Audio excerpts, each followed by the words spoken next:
Hello, everyone. Oh, hi. My name is Ronnie Cleaver, and we're going to get started here. But I want to put a couple things on the records before we get started. Is your name Jessie Lewis Jones? Yes, ma'am. And is your SID number 03512209? Yes, ma'am. Okay, great. So as I said, my name is Ronnie Cleaver. I'm the vice chair of the Board of Parole, and I'm going to be leading your hearing today. We have two other board members who are present. First, we have Kelly Kuklinski, who is a board member. Good morning, Mr. Jones. Good morning. And then we also have Dawn Reese, a board member. Good morning, Mr. Jones. How are you? I'm doing fine, thank you. Can you hear me okay? I hear you perfectly. Okay, terrific. Thank you. I'm Perfect. surprised how clear that is. Oh. Well, that's good. I was just going to say, sometimes there are technical difficulties when we're doing these sorts of hearings. So far today, things have been going smoothly. But if something happens, if there does appear to be some sort of glitch or a problem, don't panic. We will figure it out and we'll keep rolling, even if we have to take a little break in order to do so. Okay? So, I want to check in before we do some other stuff. Did you receive a packet from the board about 14 days ago? At least 14. Oh, got it right there. Okay, perfect. Perfect. So, also present today, we have, in addition to the board members, we have Board of Parole staff who help us keep things running smoothly. And then we have with us today District Attorney Travis Sewell. Mr. Sewell, can you hear us? Yes, I can hear you fine. Thank you. Thank you. I appreciate you being here today. And Mr. Sewell is here today because he represents Multnomah County, who is the committing jurisdiction in your case. So today is set for a parole hearing. Is that your understanding of why you're here today? Yes, ma'am. Okay. So the purpose of the parole hearing is to determine whether there's a reasonable probability that you will, after parole, remain outside of the Department of Corrections institution without violating the law, and that your release is not incompatible with the welfare of society. So that's the standard we're going to be working with today. Now, in preparation for today's hearing, the board ordered that you participate in a psychological evaluation, and you did do that on August 6th and August 13th of 2024 with Dr. Guyton. Do you remember that those meetings with her? And I think she had an intern with her as well, right? Yeah, the intern was doing it. Oh, I guess she's a resident, technically, I should say. Okay. I think it's Dr. Parker Adams, if I recall correctly. Yes, ma'am. Okay. And then they wrote a report, actually signed by Dr. Guyton, August 21st, 2024. Have you had an opportunity to review that psychological evaluation? Yes, I have. Okay.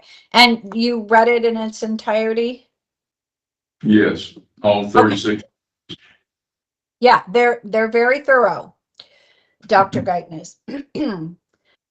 We're going to talk about the specifics of it, the diagnosis, her opinions later.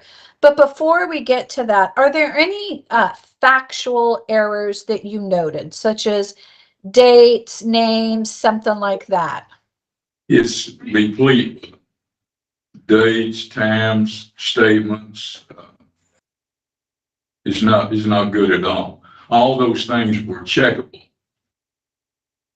Okay. In fact, they're on paper, on records. So you're saying that multiple dates were wrong? Yeah, many statements and dates. Well, you mean statements attributed to you or to others? To myself and others. Okay, well, when we go over the report, we can talk about where you disagree. But are there any specific corrections you want to make right now? Well, one thing, she put me in Idaho on a burglary or attempted burglary when a policeman was killed. Yep. Mhm. Those two incidents had nothing to do with each other. They're not connected. They were never connected. Okay. Well, we'll talk about that when we talk about your criminal history. Okay. So what you can tell us, what happened from your perspective. Let me make a note of that we make sure we talk about that. Was there any other things that you want to make sure we clear up or discuss, such as what we're talking about? That could go on for days, and we don't have that much time. So, no, everything's okay. Okay, well, as we go through it, make sure you let us know what you disagree with or where you want to correct something, and we'll talk about that. Okay? My credibility is not any good with the parole board or the district attorney either. Well, I don't know. I haven't seen you before. I haven't drawn any conclusions about your credibility. But I, of course, want to hear from you. We want to hear what you have to tell us. We want to hear from you on your perspective, and we will be going over that. So I know that we do want to hear what you have to say. Okay? I just want to reassure you of that. All right. So process-wise, we're going to go for about 2 hours. So we started at like 10:50. If we're still going at 12:50, we'll take, about 10-15 minute break, and then we'll start back up. If, however, you need a break before then, just let me know. Just interrupt and say, hey, I really need to take a break. Or if you need to use the restroom, just let us know and we'll accommodate that. Okay? Yes, ma'am. Okay, let's talk about the exhibit. So as we've discussed, there was a board packet, and it is 128 pages in length. So that will be entered as an exhibit into the record. We also received from you a 9-page submission, and it includes the following: a letter to the board that you wrote, a petition drafted in 2013 to reopen your case, a copy of a parole suspension and detention and return order dated May 10th, 1983, 2 documents from the Tennessee Department of Corrections, and an order of revocation dated November 1st, 2002. Are there any other last-minute documents or exhibits you would like the board to consider? No, ma'am. Okay. All right. Well, I'm going to enter then your 9-page submission as an exhibit as well. And just so you know, there are no confidential documents that the board has reviewed or will be accepting as an exhibit. So everything the board has, you have. So we're all on the same page. Okay? Yes, ma'am. All right.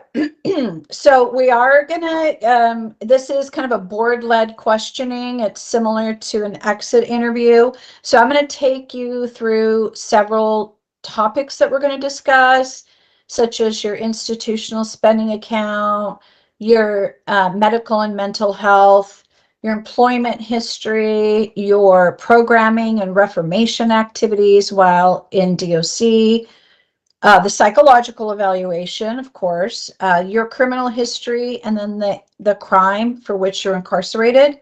And then we're going to talk about your release plan as well. And then after we're all done with that, then we'll hear from Mr. Sewell from the Multnomah County District Attorney's Office. We do not have any representatives from the victim's family present, so we will not be hearing from anybody who is a victim's representative today. Do you have any questions about how the hearing is going to proceed? No, ma'am. Okay. No. So I do want to address something briefly. In your submission, you filed a petition to reopen and other miscellany, which I believe was the title. And it was a petition. It's a petition from 2013. And it appeared to me you were asking the board to reopen, you were relying on that petition filed in 2013 and asking the board to reopen the board's decision an earlier decision by the board. Am I correct in understanding what you were requesting? Yes, Okay. I'm requesting a revocation hearing, a Morrissey hearing Uh-huh. under Okay. ORS 144-343. They never gave that to me. I was supposed to have got that 41 years ago. Okay. Go on. I should have got that hearing 41 years ago. It's a constitutional issue. I've begged for it since May the 10th, 1983. I've asked for it over and over and over. I never received it. They sent that. I had made bond and I was getting out of jail on the Tennessee charges the next day.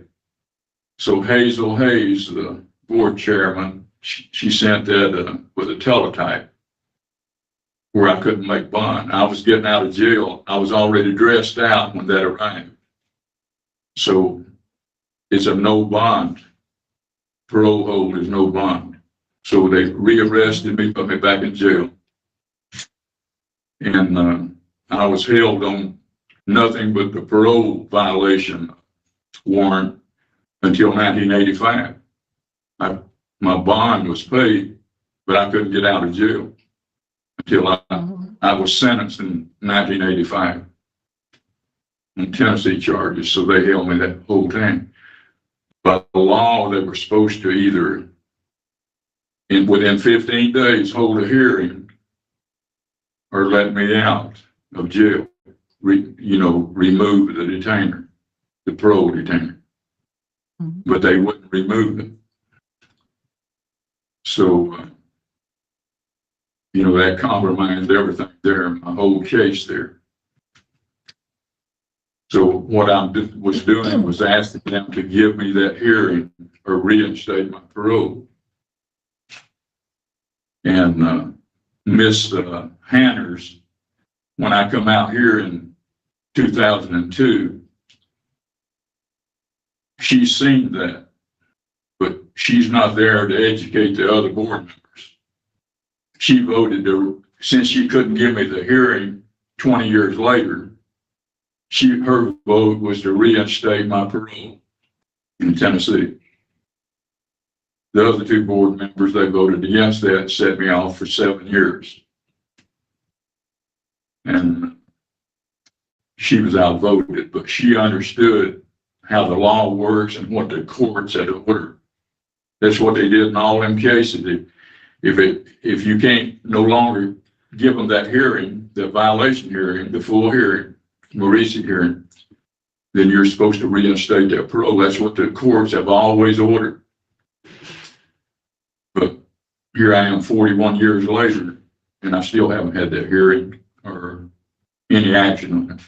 So that's what I was bringing to the board's attention. That's mandated by state law and federal.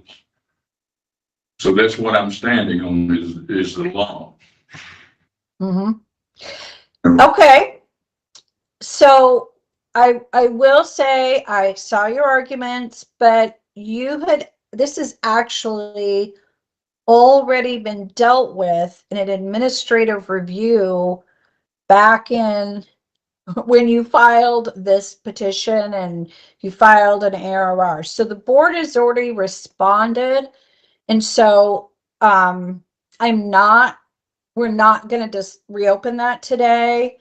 But I didn't want you to think I hadn't seen it and was just glossing over it.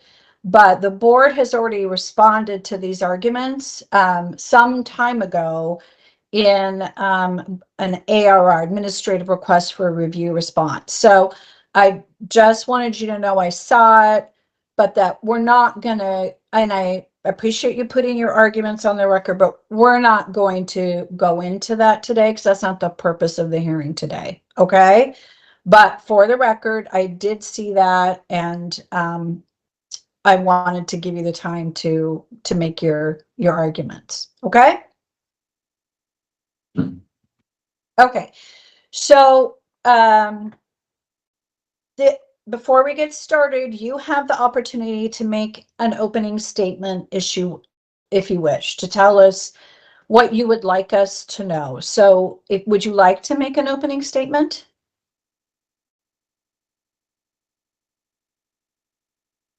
Well, by my own choice, I haven't seen the parole board in over 13 years. Even though I've got a statutory, right to see you every 2 years.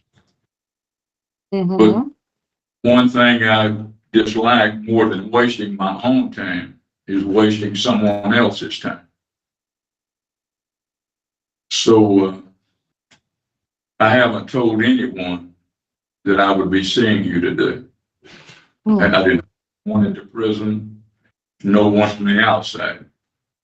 I've seen no reason to create disappointment for others. So I don't have a parole plan. And I don't expect a parole here today.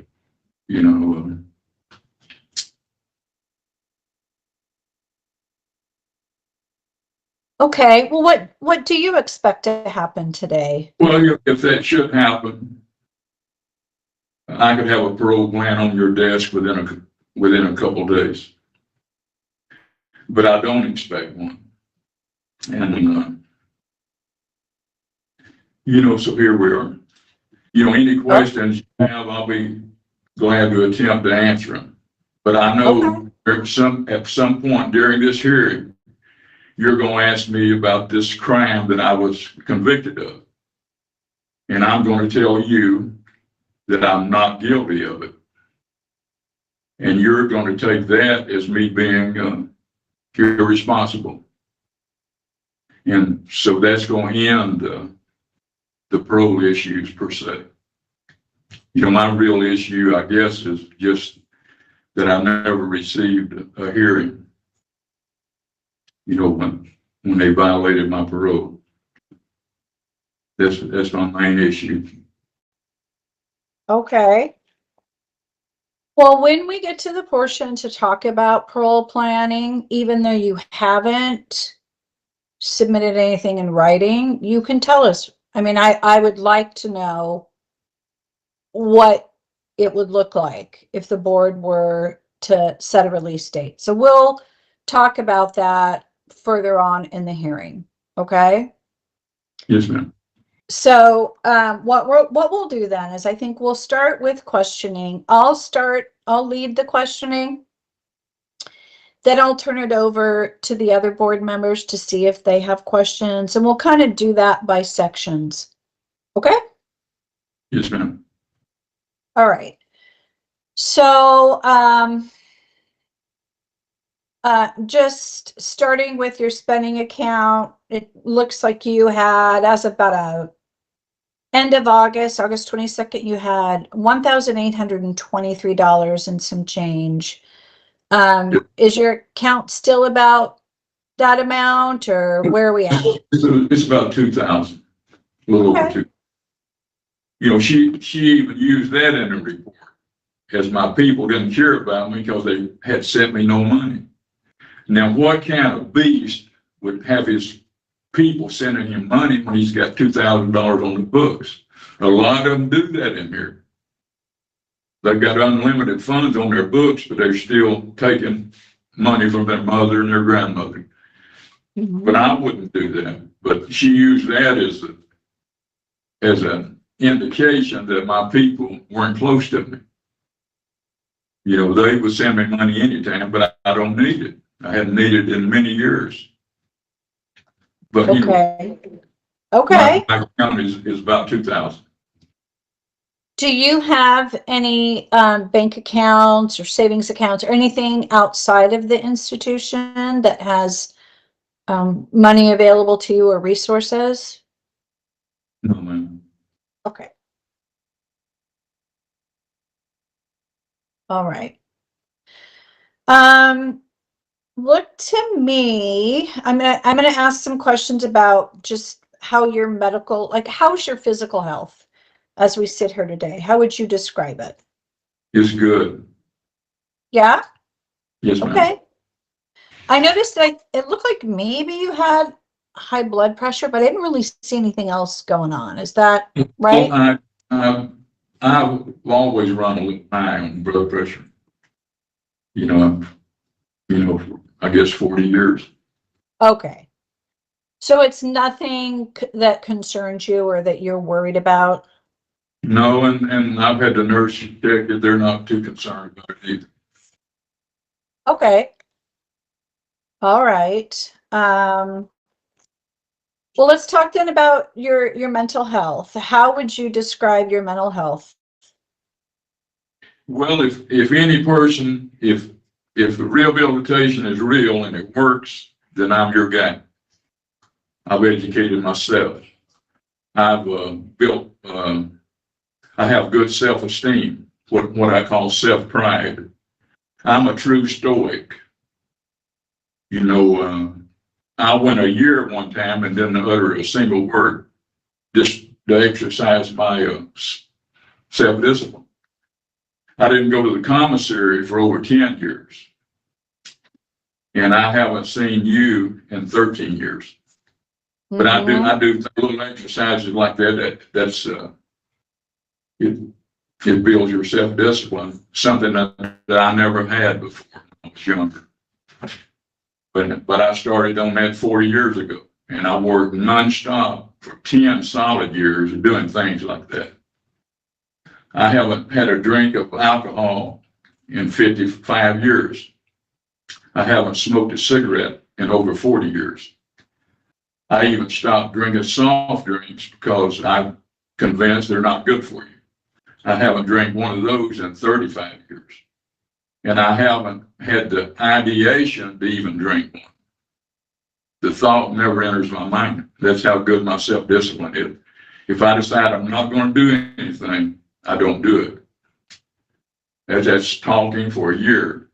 Try that sometime if you want some self-discipline. Well, I would have a hard time with that because I love to chat with people. So that wouldn't work for me. But how did you manage in DOC by not speaking? Like, don't you have to, I imagine you have to respond to COs or you have to respond to other things. Might get a little card out that explains that you're doing an exercise. Oh, okay. Spiritual, whatever you want to call it. And they don't buckwheat. And you learn more about people when you can't talk than I've ever learned. Just watching, you can't respond to it. And you really learn about human nature because you're watching it. You're not talking about it or responding to it. It's a good exercise.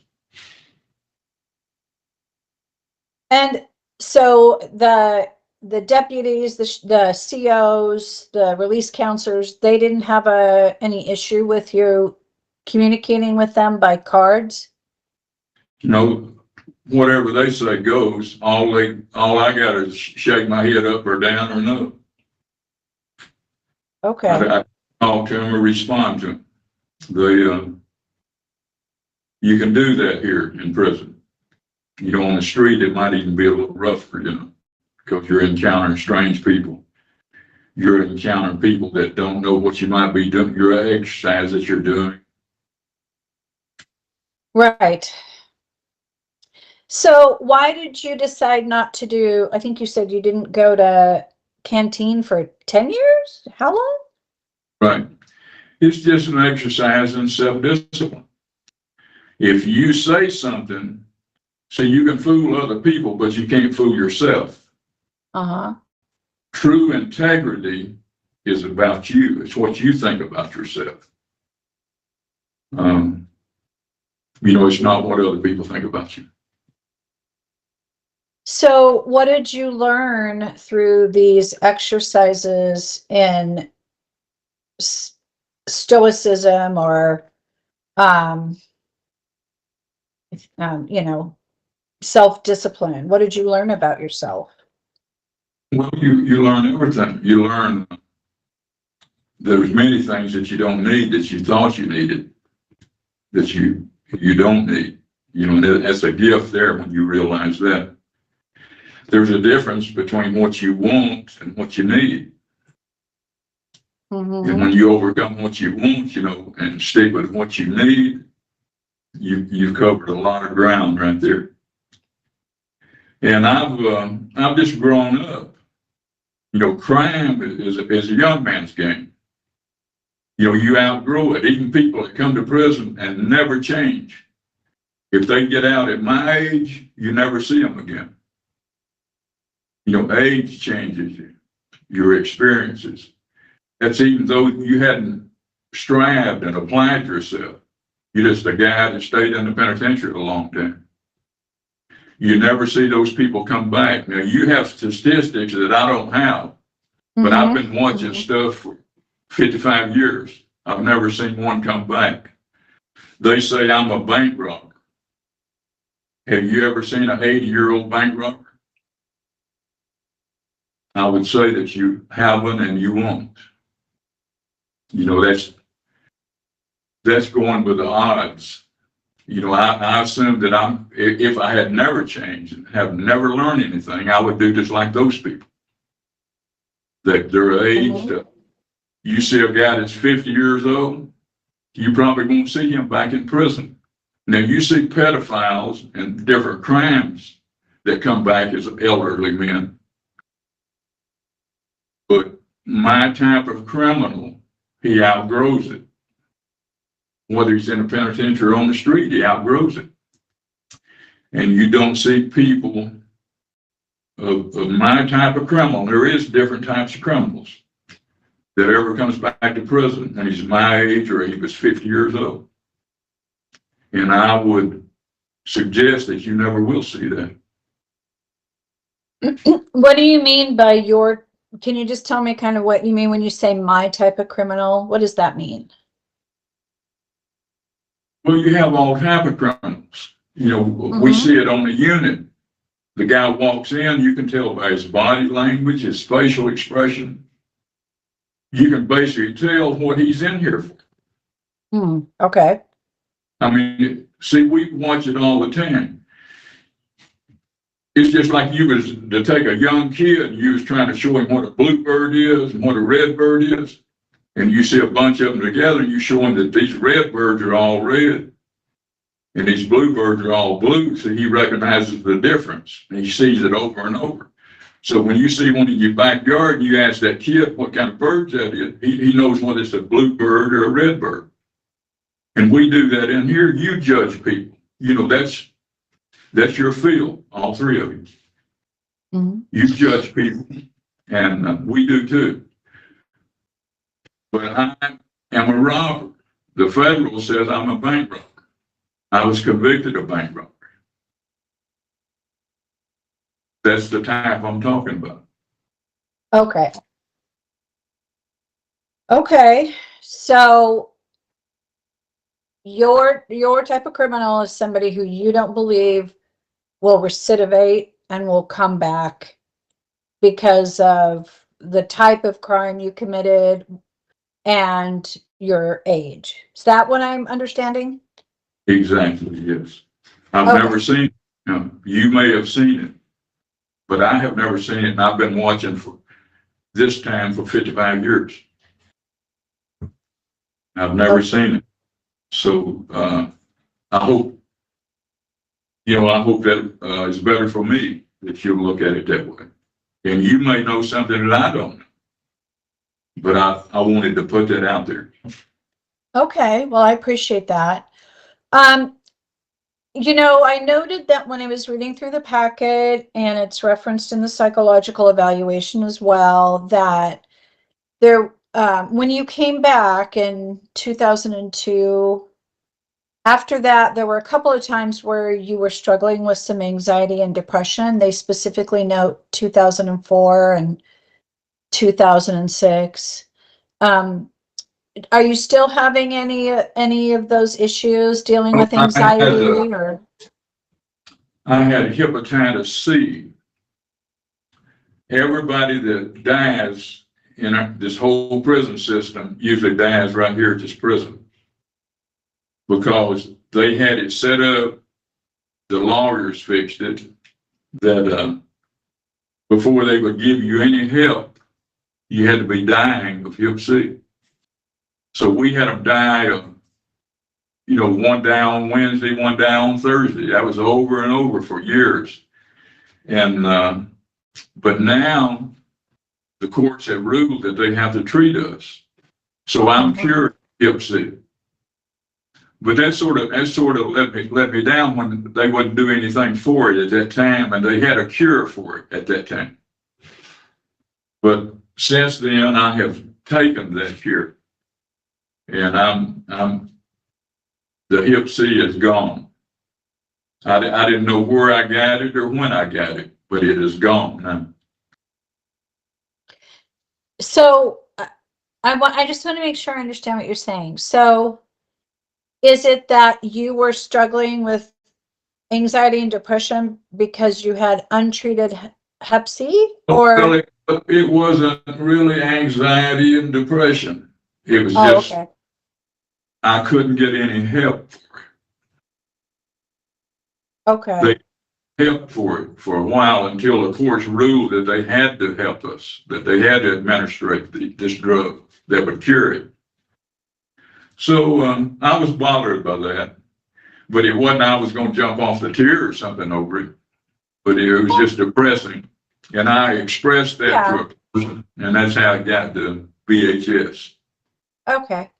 Yeah, I wasn't suggesting that there was a history of suicidal ideation. I was just curious if you felt the need for BHS services or counseling for any ongoing anxiety or depression.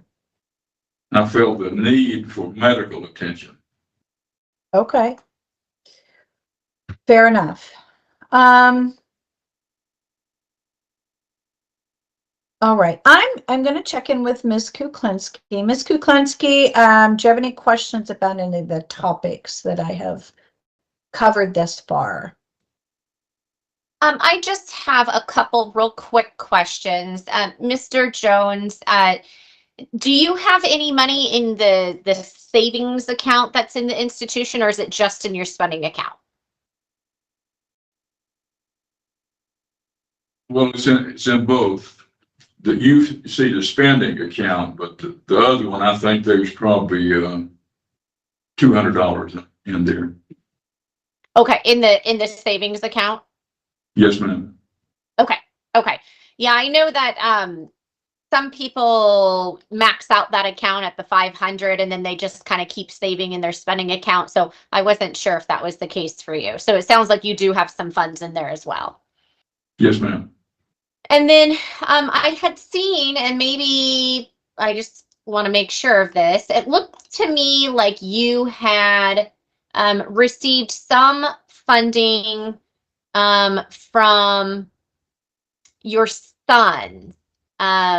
They were sending you some money that was being placed on your books, but it doesn't look like there's been any recent deposits from them. Are you still in contact with your kids? Yes. They sent me money years ago. My sons have really prospered. They did well. I mean, you would never think that, you'd never relate me as their father. Mm-hmm. But my father-in-law who raised them, he's the best man that I've ever known. When I was a kid, I never met a good man. Never had a role model. And so them role models, that's what shows you how to be. I never had a man like this right here. Never had him. I grew up around crooks and thieves right out of the womb. That's what I learned. And by the time I got grown, even when I met a good man, I didn't recognize him. I couldn't hear him because all of the junk is in my head that's been put there since I was a baby. You take some of these black women, the best mothers on earth. They can teach their son a lot of things, but they can never teach him how to be a responsible man. He needs that model. He needs to see that. You've heard the old saying, monkey see, monkey do. Well, that applies to humans too, more than just monkeys. And I never had that. So, you know, I've tried to become one of the guys. And I'm doing pretty good. So the money that your sons put on your account, that was a long time ago. It sounds like it was many years ago, but you are still in contact with your boys? Oh, of course, yeah. Okay. They're busy people, and I don't call them every day, but I call their mother every day. You know,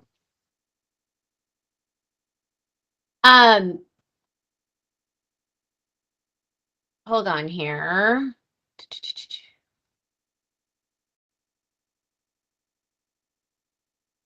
I don't think I had any additional questions on those two topics. So I'm going to check in with Mr. Reese. Thank you. Thank you. I don't have any questions at this point. Okay, thank you, Mr. Reese. I'd like to talk about your employment history in the institution. So you saw the board, you know, many years ago. I think 2011 was the last time you saw the board. yes, And then it looked like from correct me if I'm wrong, from 2011 to 2023, you were not working? exactly, yes. So I guess I don't understand what was going on. Why weren't you working? What was happening for you? Well, I don't watch television. I read a lot. I do exercises like I was telling you. Uh-huh. I believe that all education is self-education. I believe that all self-improvement is self-improvement. And that's how I spent those years. Okay. But why didn't you also work? Because, you know, almost every AIC we see, every person we see, except for folks who maybe have significant health issues, are doing, you know, self-study or programs, and they have a job. So I'm wondering why you didn't work at all. Like, did you not want to work? What was going on? Because that's a pretty long period of time not to have a job in the institution. It's not like I refused a job. I was never offered a job, but I didn't want a job. I was satisfied with exactly what I was doing. And I made a lot of headway. That did me good. I made good use of those 10 years. And it wasn't that I refused to work. I was never assigned or called up to work. If I had been assigned a job or asked about a job, I would have taken it and I would have did it well. You know, you can ask any officer I've ever been around, you know, whatever the job was, I do it well. And I do everything. But I spent that further educating myself. And that's how I spent it. I didn't want a job. I didn't ask for a job. Okay. So how was this the same period of time where you didn't go to canteen or? Basically, yes. Okay. Because it looks like you started working or got on the wait list for working in May of 2023, and you've managed to save up money now. What did you do for money, for funds, for canteen, for hygiene, that stuff, when you didn't have any job? Even now, even right at this period of time, if you look on the canteen expenditures, I might spend $5 a month because I don't need it.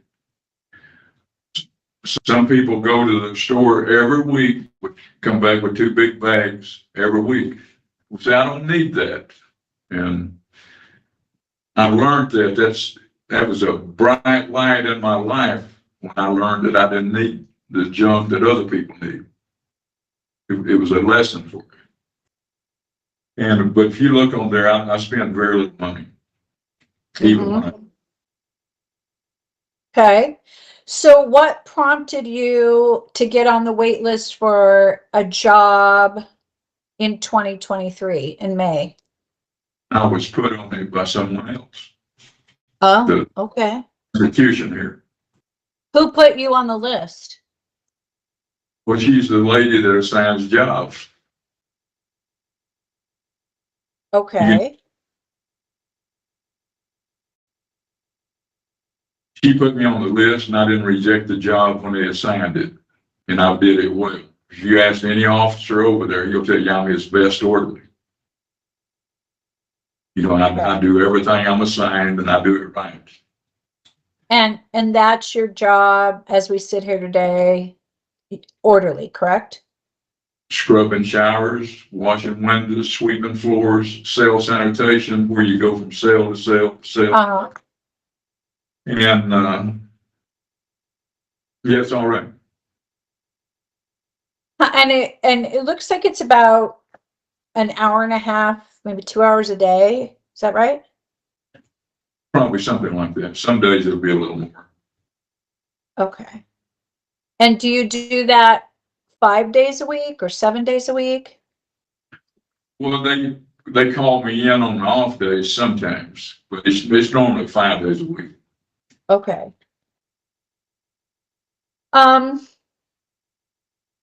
So this sort of talks about parole planning, but do you feel like you've picked up any skills or, things you could use if you were paroled to support yourself outside of the institution? Well, I can do carpenter work. I can lay brick, lay block. I won't have any problem having a job. I have never seen anybody that wanted a job that couldn't find one. And I'm not a lazy person. I'll have no problem with work. Okay. So far I'm healthy. Mm-hmm. So you work about an hour and a half, 2 hours a day, maybe a little bit more. What do you do with your time the rest of the day? What does it look like? When I read, I don't watch television. Okay. I decided that television is not good for you. So I quit that behavior. I read, I study, I practice math. I keep myself busy. I'm sorry, you practice math? Is that what you said? Mathematics. Oh, okay. Do you enjoy math? Yes. Good. The more you do it, the better it gets. There is a certain satisfaction because there's an actual right answer. It's not a gray area, you know? So I get that. It's universal. Yeah. How far along in your math studies and work are you? Like, what are you doing right now for your math I'm studies? trying a lot of things, but algebra, you know, that's a trip in itself. I mean, I'm not a rocket scientist. I'm not a Leon Musk or any of that, but I enjoy mathematics. That's great. And it sounds like when you're reading, you, if I'm remembering correctly, you read a lot of philosophy and spiritual books. Is that correct? Well, yeah, I could name a bunch of them for you, you know. Cicero, Marcus Aurelius, those are the really strong people, you know, and this was thousands of years ago. You know, we didn't just get smart, you know, the last few decades or centuries. We had those brilliant people, you know, long ago. Is that where you developed your stoicism? I mean, Marcus Aurelius is a fairly famous stoic. You exercise your self-discipline by doing what you don't want to do. It will never increase as long as you're doing what you want to do. But when you practice it enough, doing what you don't want to do becomes easy. You know, that's the exercise for it. Just like I was telling you that I went a year without speaking. You know, that's not easy to do. You know, you forget yourself if you're not on your toes and you're not alert all the time, because people will come up and just say something to you, so you might just blurt it out. But self-discipline is good in every area, and for good conduct, you know that old saying, good conduct is the fruit of good conduct is pure. And yeah. Okay.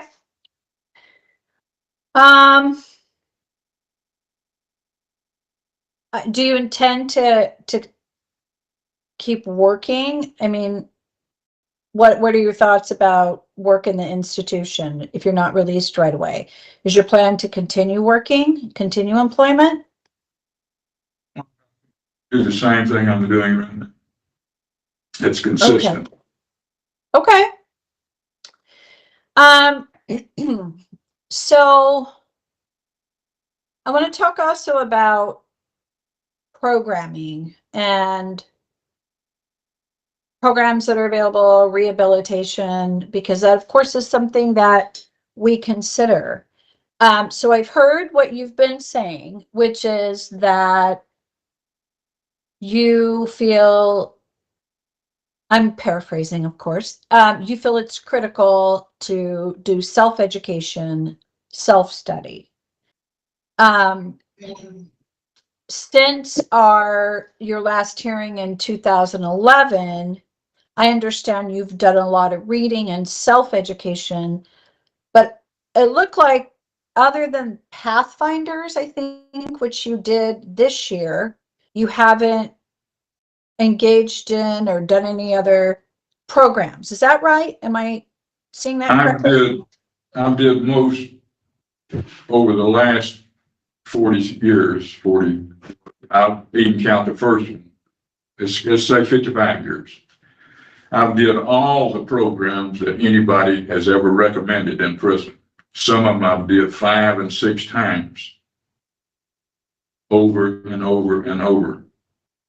It would be like you going to high school again and repeating high school.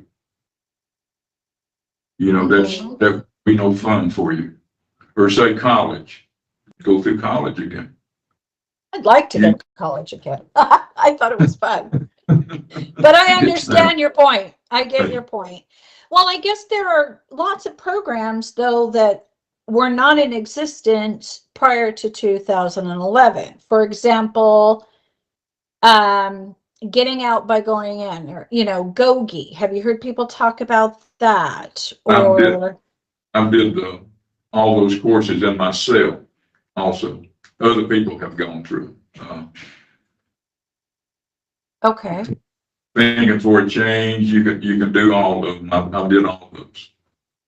So which courses have you done on your own through self-study? Can you tell me about that? Well, I did some in Tennessee that they don't even have here. So what did you do? Because we don't have, the Tennessee records. So can you tell us what you did, what kind of programming you did in Tennessee? Well, they have churches. I run a greenhouse there. They have farms on all their penitentiaries. So I was in a greenhouse and I germinated all the vegetables for all the state farms. Mm-hmm. That was a good learning experience right there. And I would grow them right there at Morgan County, and we would dispense them out over the state, and they would plant them on their farms. But that was a good program. That was very educational. But I did everything, I did the church trip. I did it all. Okay. What do you think over the course of the time you've been incarcerated are the programs or self-study that have been most valuable to you? Thinking for a change. Pathfinders was good. But after you do it about 6 times, you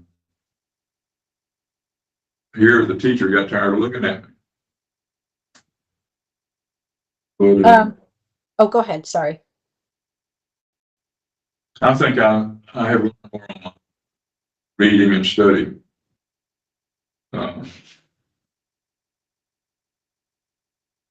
Well, I'm curious why you decided then to do Pathfinders again in 2024. What was your thinking about getting back into that class and doing that again?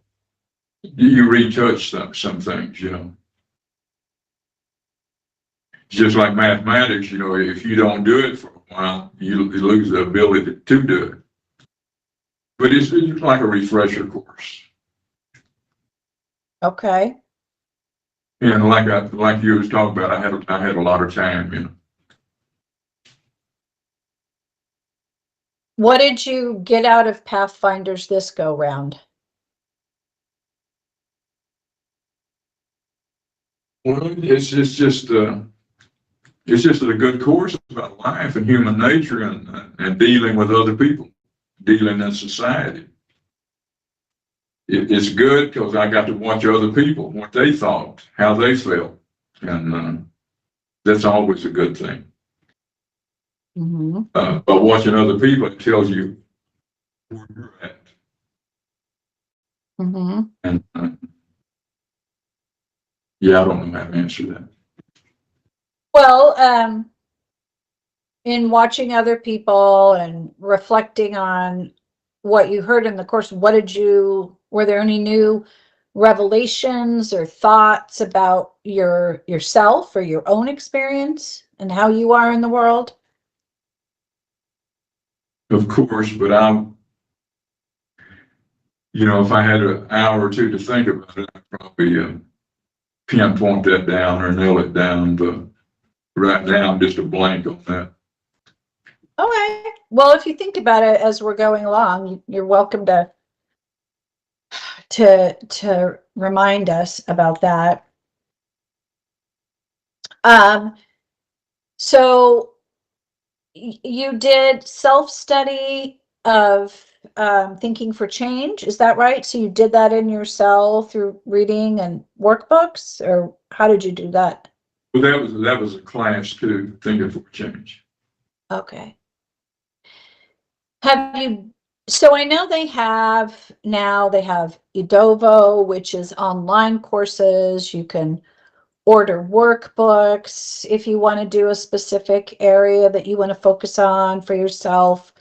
Have you done anything like that, like ordering workbooks and going through them, or getting an online course? We have all those books on our library, and they show Oh, up if okay. other people order them and buy them. They usually just throw them on the bookcase. They don't even use them. I get those myself, and I use them. You know, it doesn't cost me any money, and I do them. I apply them. Which one, like, what was the last one that you did? What was the last workbook that you did? Well, I couldn't even name it for you. Is there one that stood out over the past, 10-ish years? No. No. Okay. Okay. Hold on. Now, I know you've done a lot of, we already talked about this self-education. What do you like to focus on? Clearly you like math, but what areas of self-education, sounds like philosophy, math, what other areas of self-education are you focused on? That pretty much covers it right there. Okay. If So- you're really into that and getting deep into it, it's a handful. So when you talk about, are you combining the your philosophical studies with your spiritual studies, or do you consider those separate? Well, they're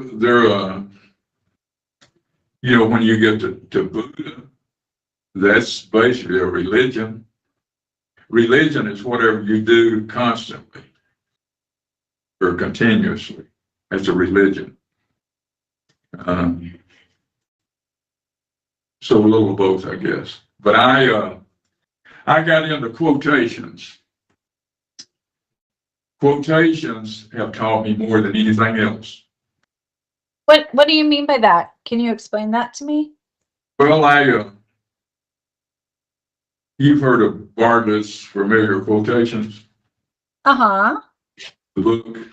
Well, I got that book too. Okay. But I had myself at one time, about 300,000 quotations. Okay. When you take them quotations apart and really study them, those are educational. And I love a good quotation. Churchill, the Prime Minister of England, Uh-huh. he practically educated himself on quotations. And they had a guy named Disraeli that was a Prime Minister of England before him back in 1860. But he had a good quotation about quotations. And He what is said- that? I hadn't thought about it in a long time. He said, "The wisdom of the wise and the experience of the ages is perpetuated by quotations." And that blew me away. I had looked for a quotation that would explain why I was so into them. See, because people think you're weird. Some of them, especially in here, you know, if you go on about quotations, you know, they don't even understand what you're talking about. Mm-hmm. That's a good quote about quotations, because that's how you learn that, because it's perpetuated by quotations, this wisdom. And since we're not all born wise, I don't think any of us are, you know, that quotations has been a big thing in my life. You know, like I said, I've collected all those. Thought about making my own book of quotations. Because Bartlett's and some of the others, they just don't have what I had in mind. And anyway, I love quotations. Well, what is your current favorite quotation? If you had a few hours, I could tell you a whole bunch of them. Just give me one for now. Well, I started one a while ago and it slipped. But the fruit of good conduct is pure and untainted.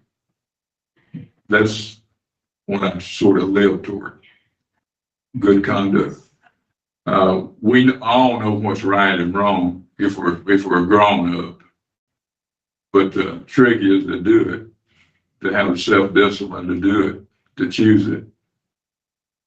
And yeah, good conduct. Do you feel like you have good conduct? I do.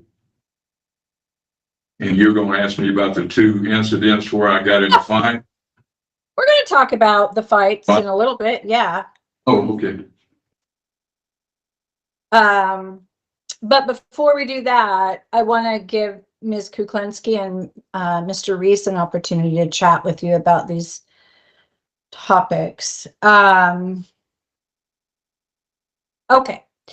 So, Ms. Kuklinski, do you have questions about employment, programming, rehabilitative efforts? Yeah, just a couple. Mr. Jones, I'm curious, do you think that employment serves any sort of rehabilitative purposes?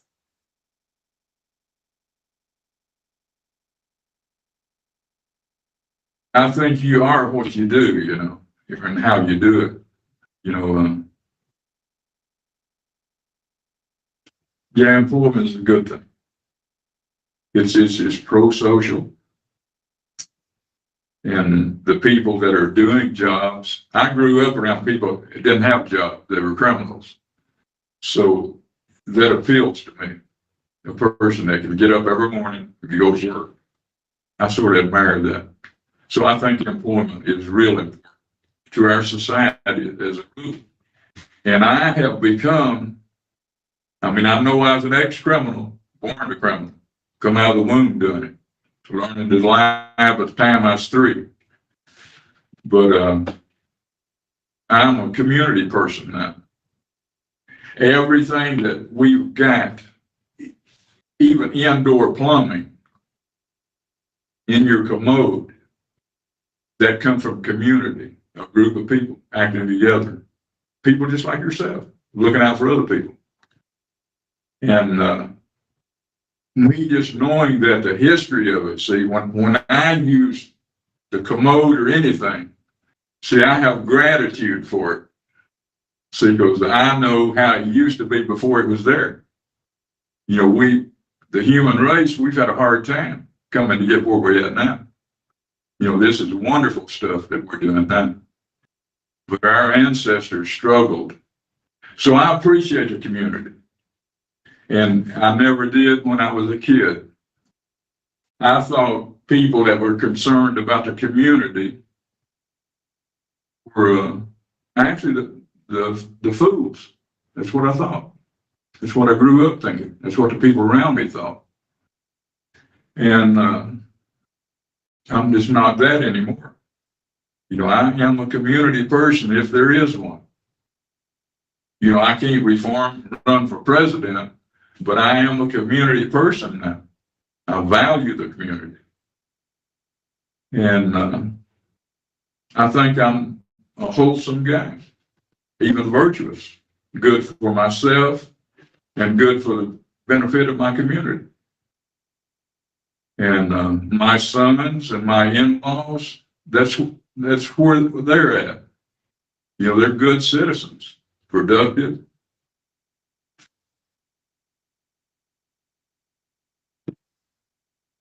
You know, they're all pro-social. You know, that's what they worry about, that you'll go back with the anti-social people. But see, those people don't appeal to me anymore. And they wouldn't like me. An anti-social person and a thief and a liar, he wouldn't like me what I am today. He'd have no use for me. And I would have no use for him. You know, I am sick of criminology. as anybody else is. And the lady that did this psych report, she didn't like because I didn't like associating and befriending other AICs, that she called. But I am tired of hanging out with criminals. You know, that's how I got where I am right here. Spend all my life in the penitentiary, hanging out with criminals. So I don't want to befriend them. She thinks I think too highly of myself, that I'm an egomaniac, that I'm this and that.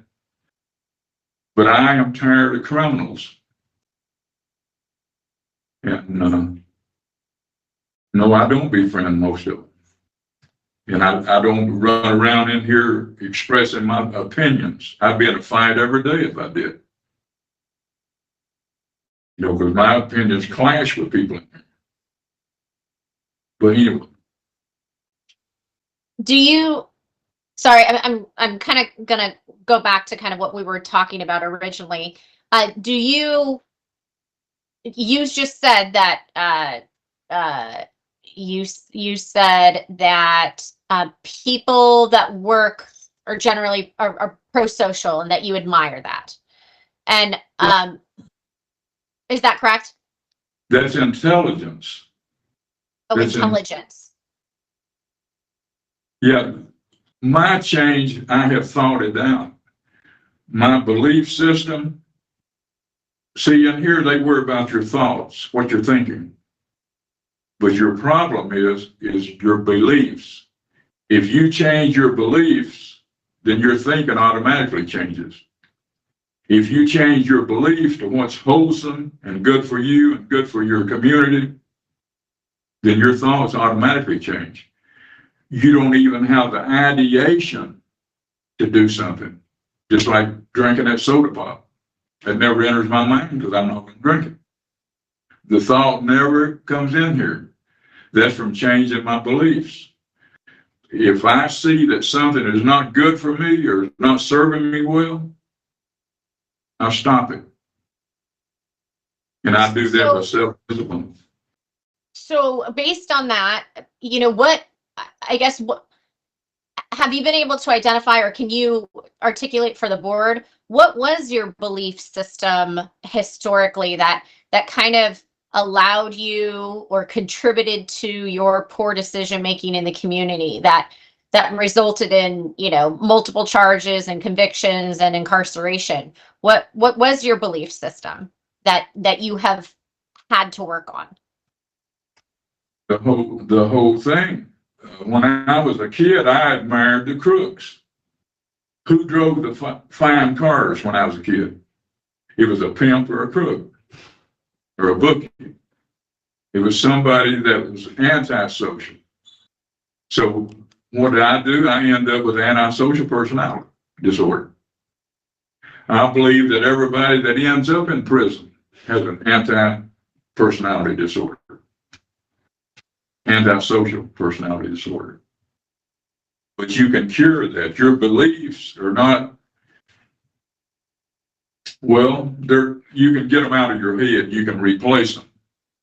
I mean, a lot of effort to do it, but you can do it. And I did it. Well, so tell me some of those beliefs. What were some of the beliefs that essentially got you incarcerated? What are some of the beliefs that you had that allowed you to commit the crimes that you've committed? A crook is a crook. Crooks hang out with crooks. Antisocial behavior was good to me back then when I was a kid. I didn't know any different. It was good to all my associates, my peers, my little playing buddies. I learned to laugh by the time I was 3 years old. And if you look at that record, I was already stealing at 5. But that was a good thing back then. That was a good thing to me. You know, that's what gets you here is your environment, what you learn. It's the people you're around for a long time. See, I was angry at my parents. But see, they didn't know any better either. You know, I got a father that went to the second grade that was approved. And my mother, she never even finished grammar school. And what did I do? I finished grammar school, but that was it. Never any education. I was never given any rules to live by, any principles. I never had a good example set by me, by the people I cared about. That's what made me a criminal. That's how I got here today. But I have changed that, and I did it with my own abilities. Well, so can you talk about what kind of your current belief system is then? What are the current morals and values that you hold today? Well, they're pretty high. I live with a high standard, and I admire a high standard.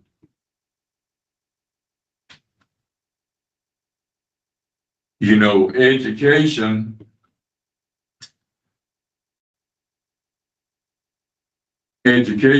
is what separates people like you from criminals. From what? From criminals. Okay. Your parents set probably a good example for you. I bet your father was a working man. It looked out for you and told you what was good and what was bad. He corrected you when you was wrong.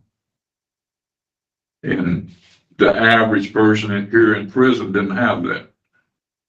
They never received it.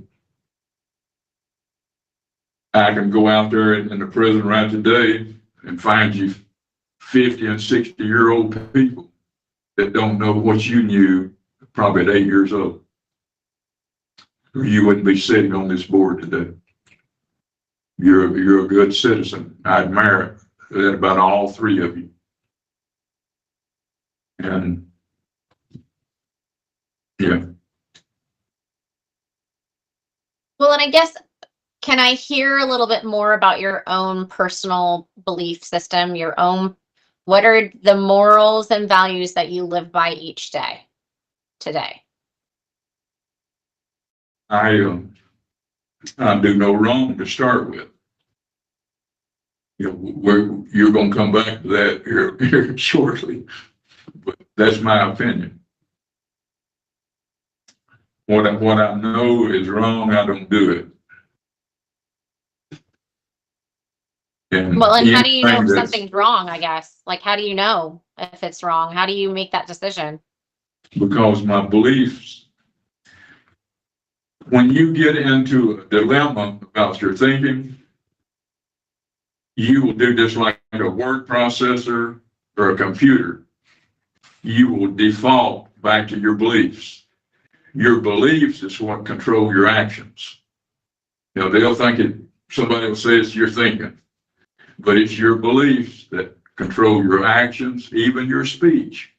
What you say, what comes out of your mouth, it's your beliefs that control that. If you have beliefs that are founded on truth and goodness and reality, then what you say and what you do will be good. You don't have to think about it. That's you. You'll always default back to your beliefs. And that's what I've worked on most of my life, to change those beliefs that I got when I was a child and didn't even know they were in there, but they were controlling my behavior. But anyway, that's what my beliefs have changed, and that's changed me. Is that hard to work on independently? I would think like working on changing your beliefs, your belief system by yourself would be difficult. Would you suggest me to go to a psychologist? I'm not suggesting really who to talk to. I think it could be hard sometimes getting feedback, whether that's from a peer or that's from a counselor, or that's from a facilitator or a teacher. I mean, a coach, like it could come in all different types of roles. Sometimes getting feedback from people helps to kind of shape who we are and helps us to become more concrete in our belief system, or maybe to change our belief system because we hadn't really thought about someone else's perspective. You know, I think it would seem like it could be really hard if you're just, you're just in your own head and you're not hearing other people's perspectives. And I wonder if you've thought about that at all. I hear other people's perspective every day. Okay. I'm sure you do. I'm sure that there's no shortage of opinion in the Department of Corrections. Yes. But I may be doing it the hard way. I don't know. But it's worked. Okay. I was just curious. I'm not suggesting that, I mean, what you're doing, it doesn't work or it does work, or, I just, wanted to see if you've explored or thought about additional options. So that's all. Would you consider your efforts over the last, 13 years since you last had a hearing? You said really it's been self-education. Would you consider that to be reformative, like that has helped in your reformation efforts? Oh, well, completely. Yeah, completely. And how would you say that, what has changed about you since your last hearing in kind of all these years of study? How are you different? What's different about you? How are you different than the person that appeared 13 years ago before the board, other than your age?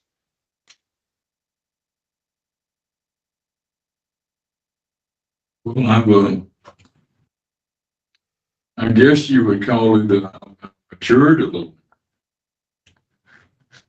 Time does that. Time heals a lot of things.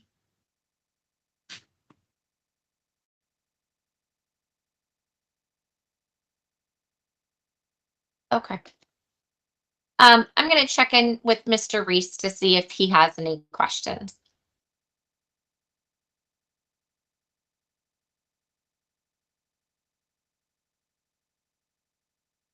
Yes, thank you. Mr. Jones, would you agree that some of your ideas and actions might be considered unorthodox by other people? Yes, sir.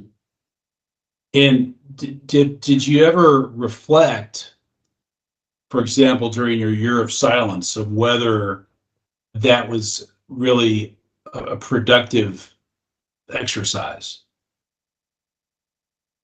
Well, I think it was. I thought about it a lot because a year is a long time. I had did that before, a week at a time, 2 weeks at a time. But I actually, when I told myself I would go to a year, I did that by self-discipline. I understand that, and I understand you ultimately think you made the right decision on that. But during that year, did you ever ask yourself, is this really a good use of my time? Is this really reformative? Is this really productive? I asked myself that more than just a few times. Okay. What about not working for 10 years? Did you, during that time, during those 10 years, did you ever think to yourself, maybe I should work in the institution? Well, there's, like I said, I don't need a lot. And these are not career jobs in here. So I didn't really look at it like I would, like your job. You know, you're earning a living, you're taking care of your families. I had nothing, no responsibilities in here, nobody to look out for. I didn't need the money. And I thought it was more beneficial for me than working. You know, I had all the time to think, consider, and sometimes I would spend, like I told you about them quotations, sometimes I would spend a day on one quotation and see if I was working, I wouldn't have had time to do that. And I know that sounds a little dumb to you, you know, but that's what I chose to do. And I thought it was beneficial for me.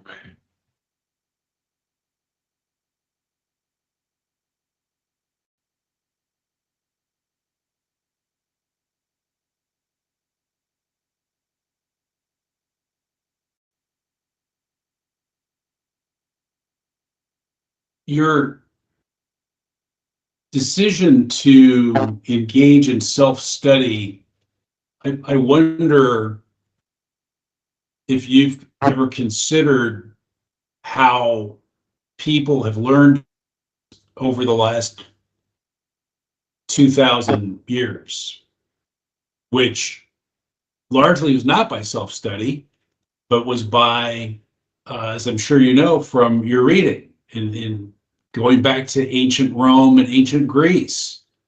It was through self-study, yes, but also through discussion and argument and learning from others. So I guess I'm wondering why you chose that path and didn't, for example, pursue college courses or other materials that might be available where you could exchange ideas with other people.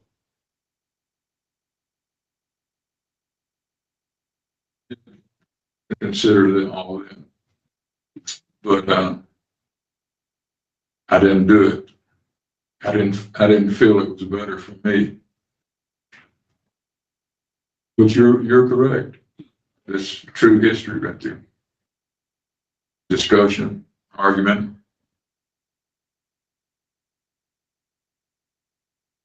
So what was the reason?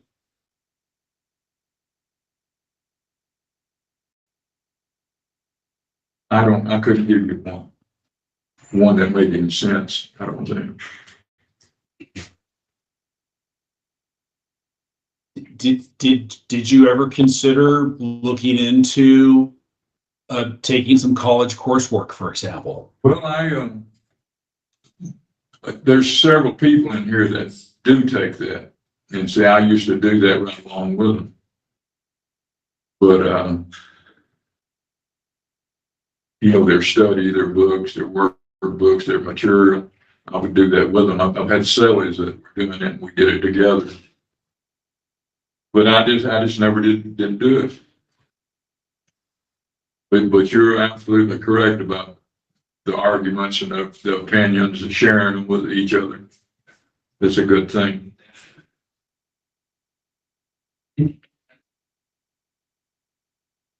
I don't want to preview where at some point Vice Chair Cleaver is going to ask you about, I think, a parole plan, but this question is related also to what you've been doing in the institution, which, as I understand it, you have not engaged in any particular activities or clubs or organizations in the institution. Is that right? Yes, sir. You're correct. And my understanding, but you can tell the board if I'm wrong, is that that's largely because you don't want to hang out with the bad element of the people in the institution. Well, that'll go back to my idea of friendship. when you befriend someone, truly befriend them, you become responsible for them. You no longer do what's good for you, you do what's wholesome for that friend. And I don't unwisely choose my associates. And a lot of people, I don't feel that they're a person I want to associate with. So I don't do it. I don't form that close bond. It's just shallow, superficial. Because he don't care about what I think, and he's not going to agree with it. You know, I've been down that road 100 times. Yeah. So if you were not in the institution, are there any activities, clubs, or organizations that you envision that you would participate in?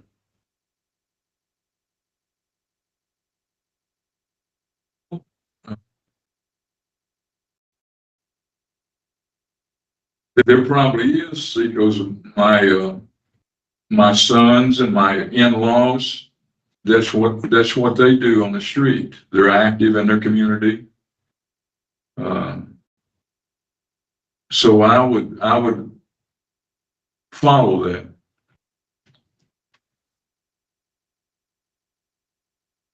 But on your own, do you have an idea in mind of what that might be? I hadn't been out in a long time. As far as talking about the outside, I would just be talking out my hat, you know. I'm really just talking about things like fishing, bowling, camping, going to the library, going to church, getting into a book club where people read books and talk, something like that. I don't know if you had anything in mind at all like that. Well, fishing, I did it before, when I was a kid and stuff.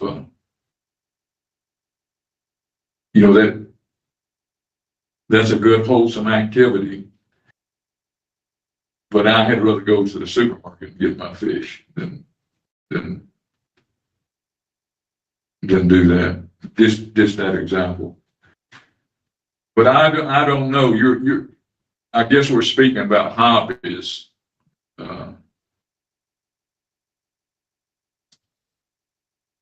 But I would cultivate one. Like I told you, I love gardening. I did that for years in Tennessee. I love that. So gardening, that would be probably one of my hobbies. Not so much a farming type, but around your yards, your flower beds and this and that, and you could germinate them, start them early. That would be one thing I enjoy doing. And it's peaceful and tranquil. It's good. That would be one, I guess. But I don't even know what groups people are in out there today. Okay. Thanks very much, Mr. Jones, for answering my questions. Thank you. Okay, Mr. Jones, I think next we are let's talk about the disciplinary history. Hold on, let me get there. So since the last hearing, you've had 1, 2, 3, 4 formal disciplinary actions. I think there was in the 2011, those two I think were merged. It was the contraband one. I'm not as quite honestly concerned about that. But I am curious about we have 3 DRs. We have 2012, 2013, and then 2020, where it's either a fight, like a mutual fight, or an assault. In fact, I guess they all look like they might have been fights. So I'm curious because kind of the way you're talking with us about your values and belief system, do those behaviors, engaging in fights, do those align with your beliefs at this time? Well,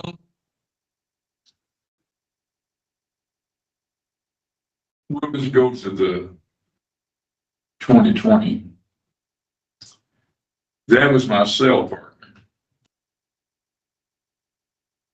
He had been into prison 2 times. The first time he come to prison, he had stabbed a guy to death, and he got it reduced to manslaughter.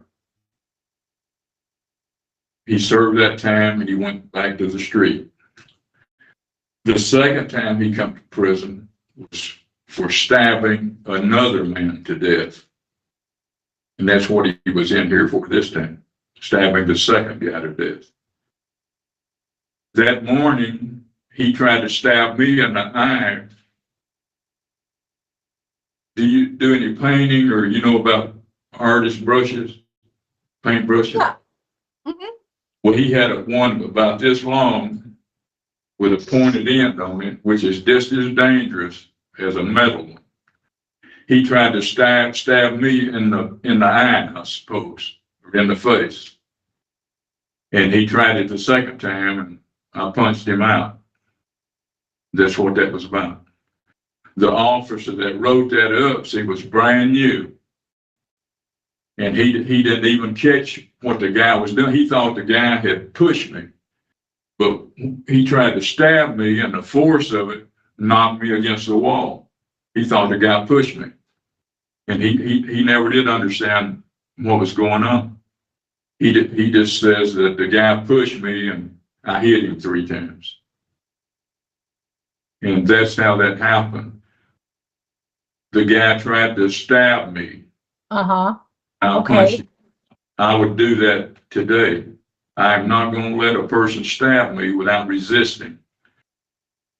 The law allows that. They call that self-defense. Uh-huh. I'm Now, familiar he could with. punch me in the eye.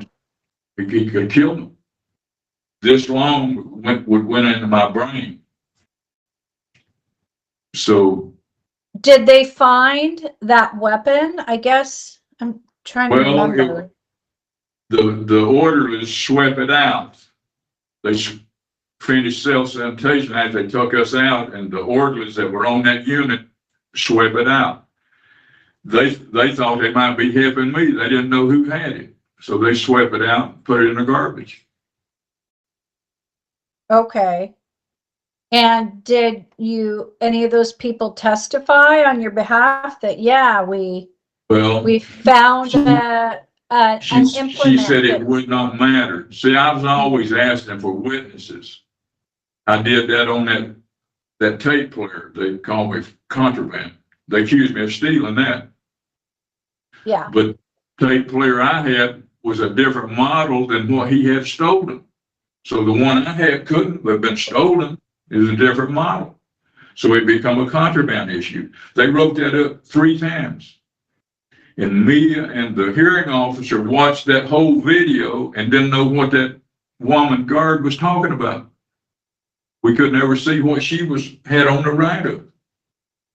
So it was a contraband 3, I think, is what they eventually settled on. Mm-hmm. But, well. So what I'm hearing is that were the 2 attempts to try to stab you on the same day, or were they on different occasions? It was at the same time. Oh, okay. See, that pushed me back in the corner the first time, and he come back the second time. That's what knocked me against the wall. That's what the officer seen. Okay. See, but he was new. An older officer would have known exactly what was happening, so he would have known what to look for. This guy come in and handcuffed me and took me to the office and never even looked. He's walking on this paintbrush handle. And he just didn't pick up on it. The orderlies come and finish cell sanitation while they were taking us to the hole, and they swept it out. But I asked him, I said, can we I asked her, can we call those witnesses that swept that out? She said it wouldn't make any difference because she's only getting me for assault 2 because I hit the guy and hurt him.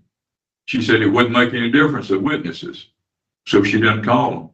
But she did let me out of the hole on that day that she seen me. I only did 6 days. Normally, on any facts, you do 30, sometimes 45. She let me out in 6 days. So she knew exactly what was going on. She understood that. She talked to him.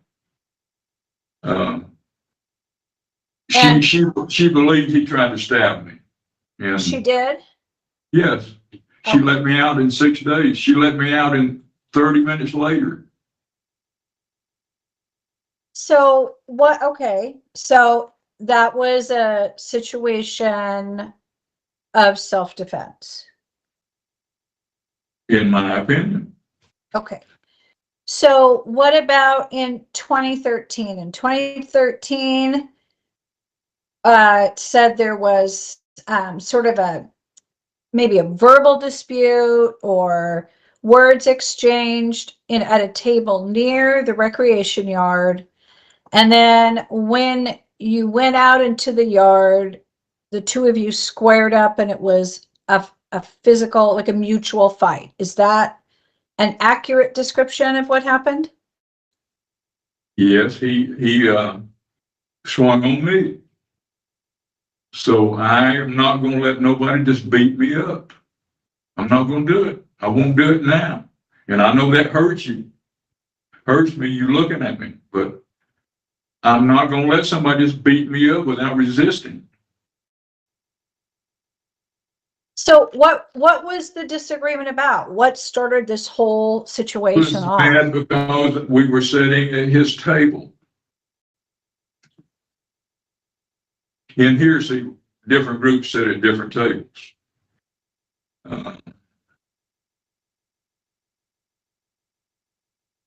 But anyway, we were at the wrong table in his opinion.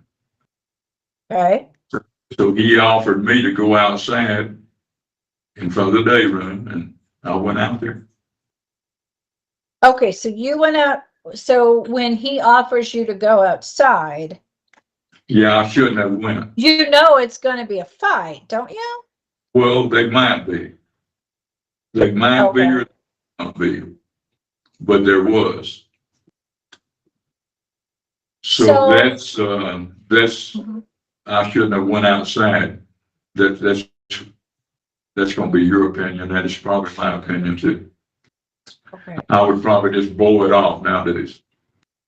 So now, sitting where you are today, thinking back on it, you would just let it go and not go outside. Is that I right? would just walk off and leave him standing there talking to himself.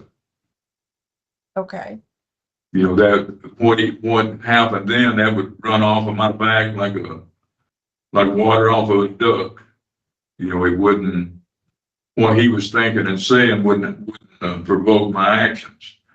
But I shouldn't have went out. But since I did, he's the one that initiated the fight. And like I said, it's beyond me that I could just let somebody beat me up. So, so if I remembering correctly, that kind of fighting was just something that you were used to doing as a kid growing up. That was a part of your culture, so to speak. I don't mean that negatively, but it was common, expected. Is that right? I had 4 brothers, and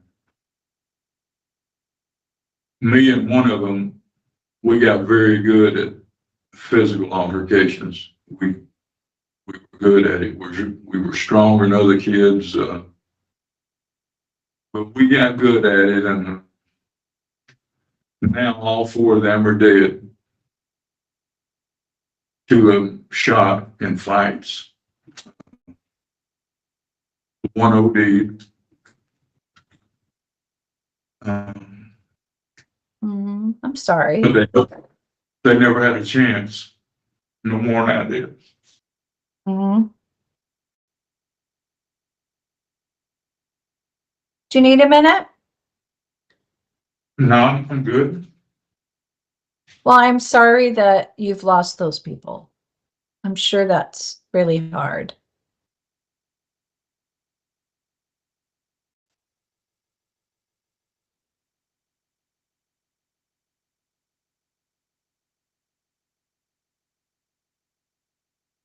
It's okay to take a minute, Mr. Jones. It's fine. Well, we're okay. Yeah, we're okay. I'm sorry. You don't need to apologize for having emotions. That's okay. That's, yeah. Uh-huh.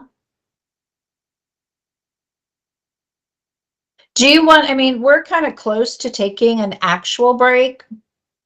Do you want to take a break now for 10, 15 minutes? Let's Yeah. do that. That's fine. It's 12:31.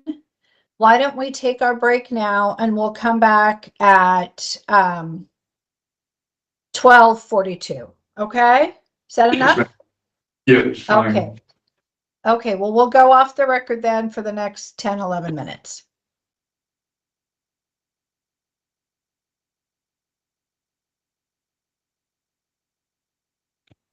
Are you gonna be, no, we're gonna take a break.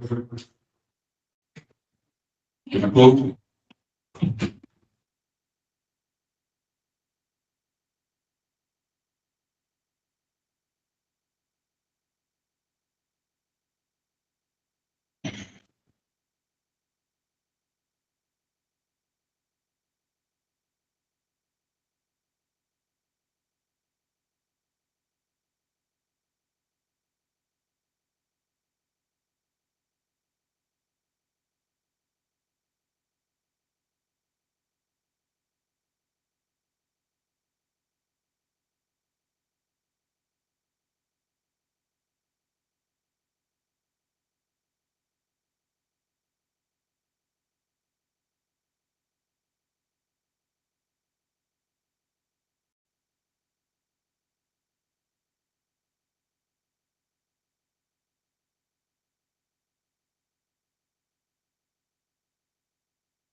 Thank you.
Okay, we are back on the record, Mr. Jones.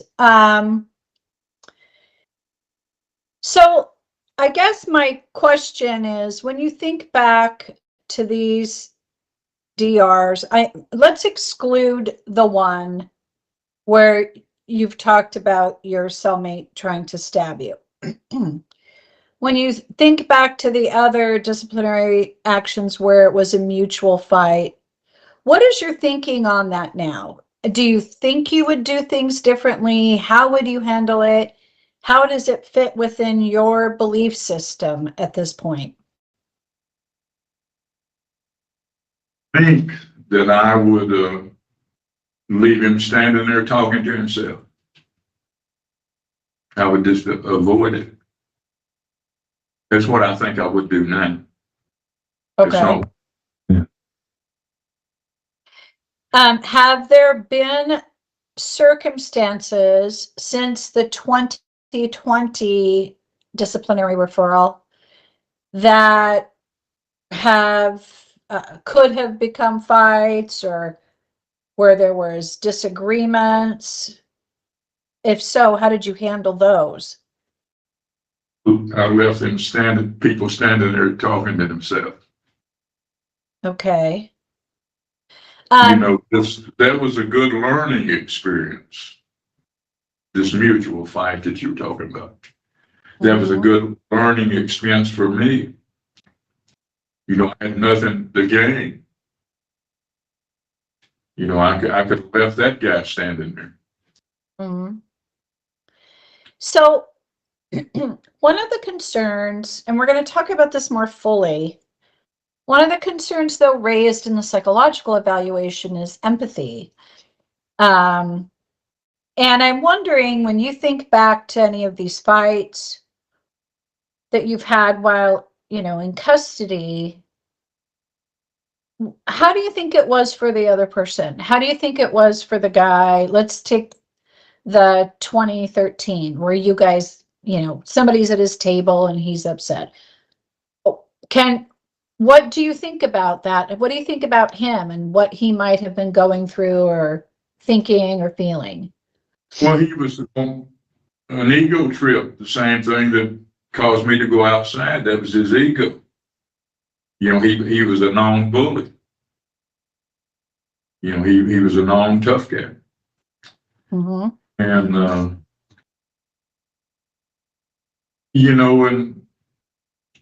I was paying too much attention to other people's opinions, is exactly what I was doing. That was an ego thing. Hmm. And like I said, I learned from that. What do you mean it was ego? Were you afraid that you would have been thought of? Right. Yeah. This is the you would have lowered your in right. other people's estimations? Yeah, it would have made me less in the eyes of other people to let him talk to me like that, and to frighten me so much that I wouldn't go outside. That's an ego, my ego. But like I said, I learned from that.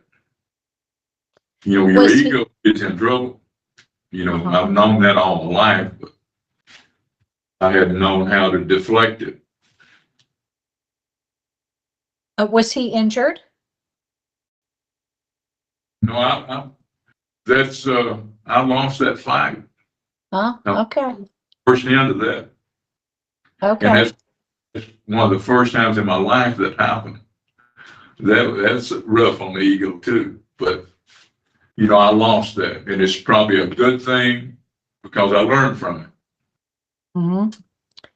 And, so you went another 7 years without a fight or disciplinary action. How did you do that? Well, just what I said, I leave them standing there talking to themselves. They don't have anything to do with me. It's no reflection on me. It don't make me less of a person. I've seen that more clearly now. Okay. Are there any minor disciplinary referrals that are not reflected in the packet that you've picked up? No, they're in there. They're there. So everything is in the board packet. Yes. Okay. Have you had any sell-ins? Because we don't usually see those if those are going on. I got one sell-in all these years. Okay. And it was for sleeping when they were counting. Oh, I wasn't okay. sleeping. I was just laying on the bed. But the officer, now you're gonna say I'm making excuses, landed on him. But before they announce it on the PA, most of them wait till they announce it. Well, see, he was already about 2 cells from me when they announced it. But he continued and he called me laying down, which he thought I was asleep. But I just had to sit up instantly because most of them, it's a while till they get to your cell. So, Okay. anyway, I've had one, that one there. Okay.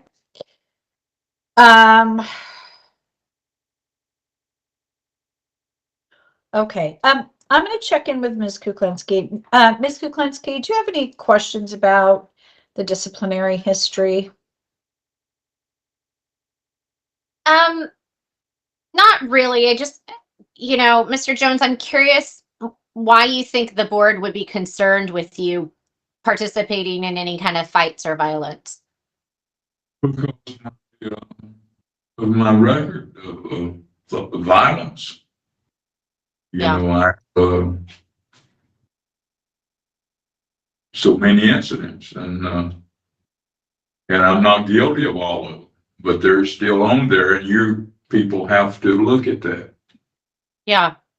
I mean, it's our job essentially to ensure that that record we make a is good decision. supposed to be a picture of me. Yeah. Mr. Reeves, I think he's having problems with me, and I don't know how to correct him.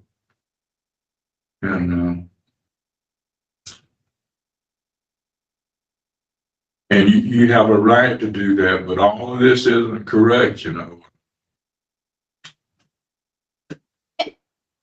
What do you mean by that? Why do you think any of us would be having a problem with you right now? Like, what kind of why do you draw that conclusion? I think Mr. Reeves is questioning himself in his mind. I think he's running this through his mind. I know he is, but he's just not sure this way or that way, which is, I hope he can find some faith in me, that he'll never regret on down the road. Okay. Well, yeah, I'll let you And guys hash I that out. understand it, I understand it too. But yeah, I think, ultimately it comes down to, like, we have a really important decision to make here as to if you are someone that's safe to be released in the community and that isn't going to engage in further violence or harm on someone else, right? And so when we have incidents of violence in the institution, that obviously it makes us question those situations, right? And even in the situation of self-defense, I'm wondering, is there anything that you could have done differently in that situation? Was there signs leading up to that? Were there conversations you could have had? We went through that in here, and she thought I could escalate it or de-escalate it. But when a man is trying to stab you in the eye, you don't have a lot of time or a method of you react to it. Okay. So there wasn't anything, like any precursors leading up to that you felt like, oh, you know what, this seems like it's heading down the wrong path. It was very, it was immediate, you were reactionary. I had no idea. Okay. And at the time, that it happened, the door was closed. The door opened when that was happening. I didn't even know the door was open. So Okay. I seen it on the camera, you know, at the hearing. But no, that in my mind, and I've thought about it a lot, that was self-defense. So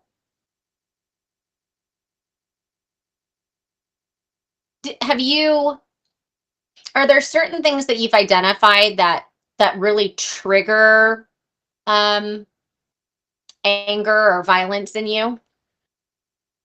I mean, can you identify specifically things that kind of make you feel? Well, a long time ago, a lot of things would do that. But you see, now that it doesn't trigger it like it did. One thing is changing what I believe. My belief controls you, your behavior. At least it does it for me. And I believe different now. You know, I control my anger. You know, they have anger management in here. I've been through that, you know, a few times. It's good. How do you control your anger? Like, do you have certain strategies that you use to control it? Other than, I know I heard you say you walk away, but are there specific strategies you use? Well, you, it's just dealing with people.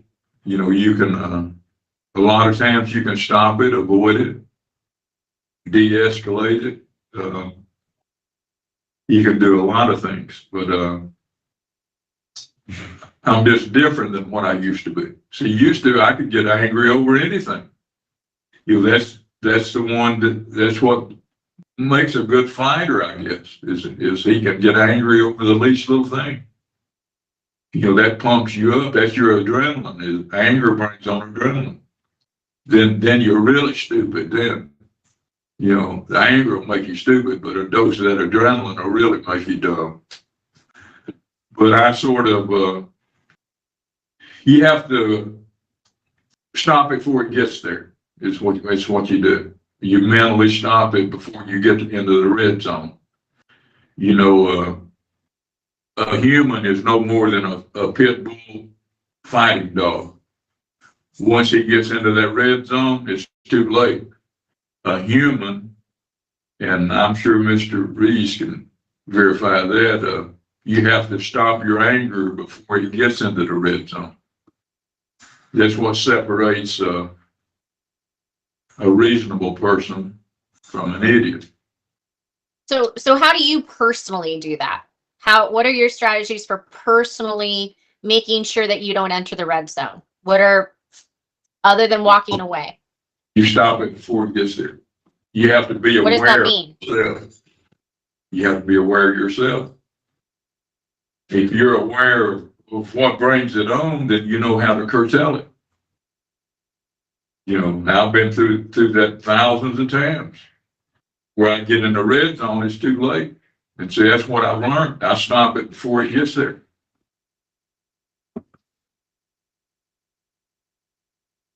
Okay.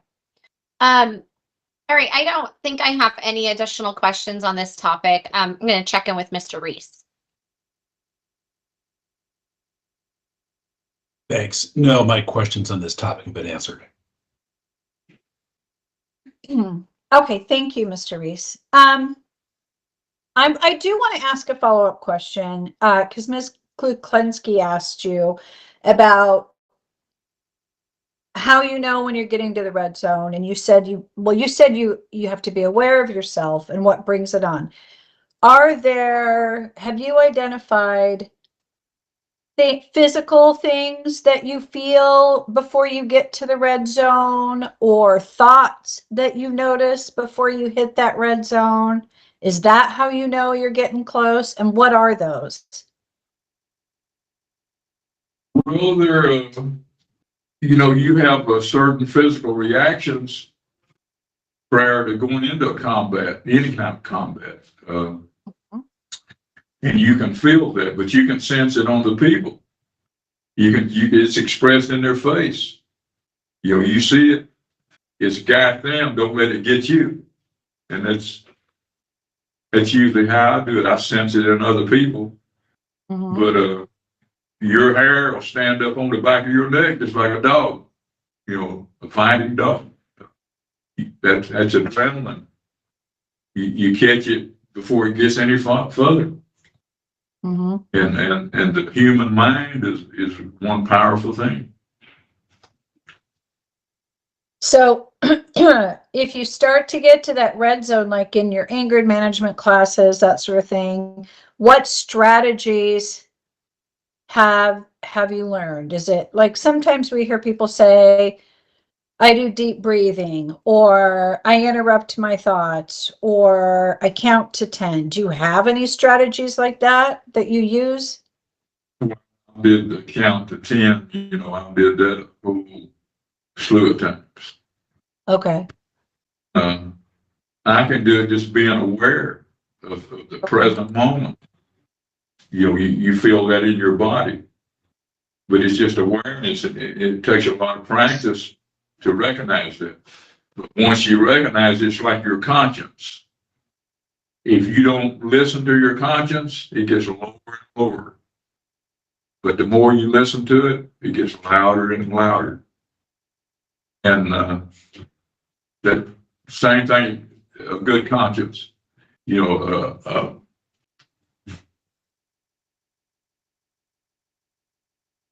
lot of people don't have any conscience because they never listen to it. Yeah. The more you listen, it is sensitive and you recognize it. You recognize it. And that's basically the same thing I do on that. So, okay, I just want to check in, Ms. Kuklinski or Mr. Reese, did my follow-up question bring up anything else for either of you? No, I don't have any follow-up. Okay. Thank you. Okay. I didn't want to move on before I checked in. All right. So I think here's what we're gonna do next. We're gonna talk about your criminal history and the crime. Then we're gonna talk about the psych eval. And honestly, sometimes those things overlap, the psych eval and the criminal history. And then we're gonna talk about release planning. All right, just so you know where we're headed. And then we'll be finishing up. Any questions about that? No. Okay. All right, so let's talk about your criminal history. So you brought this up at the top of the hearing. So let's talk about that. So it sounded like you feel like that the timeline and the series of events are not accurate and they may have been conflated. And so can you tell us, it looked to me like, here's what I understand the timeline to be, that there was the index offense for which you're in right now. Then there was a bank robbery in Tennessee. There was, and maybe, I don't know, and then there was a theft and robbery that resulted in the shooting of somebody at a gas station. And then there's the reference to the stuff in Idaho. So can you give me the timeline? And so, because it sounds like you feel like what we have is not accurate. Yes, ma'am. Well,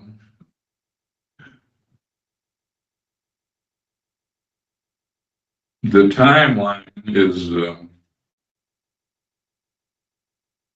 we'll start at Portland, the index crime. Okay. That happened in 1970, early 1970. Yep. Okay. Me and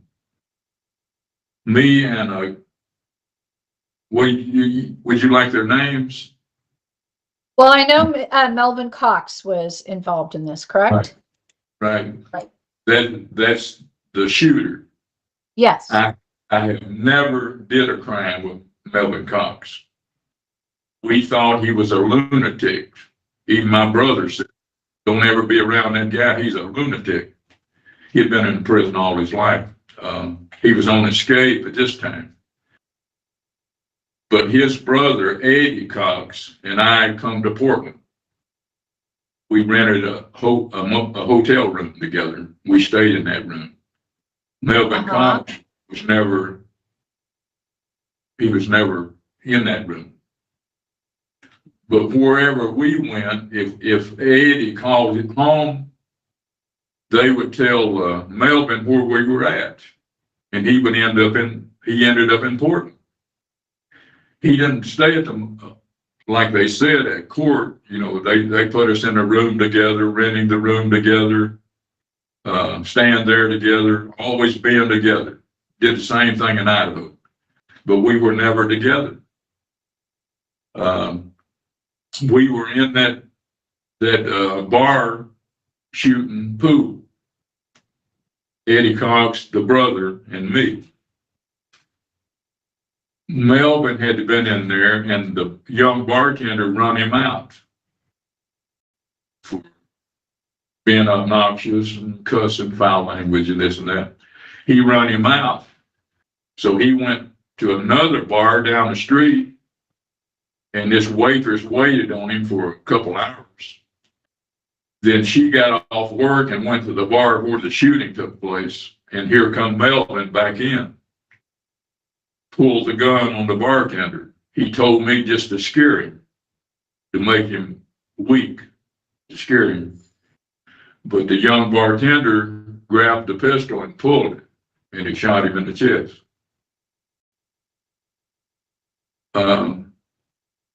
As soon as I heard that gunfire, I knew who it was, and I went straight out the door.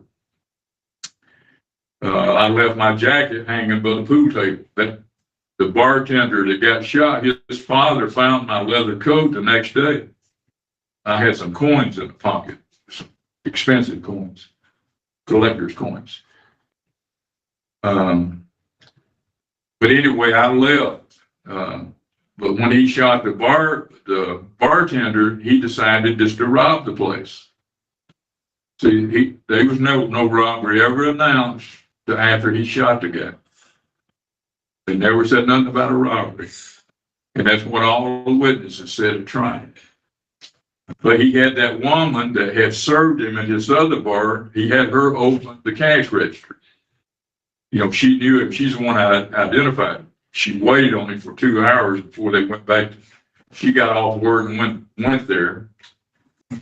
But I never helped him escape. I never had nothing to do with that. I was shooting pool. I left, and Eddie Cox, his brother, was the one that went back in there. They were never two people with a pistol. That was come out at trial.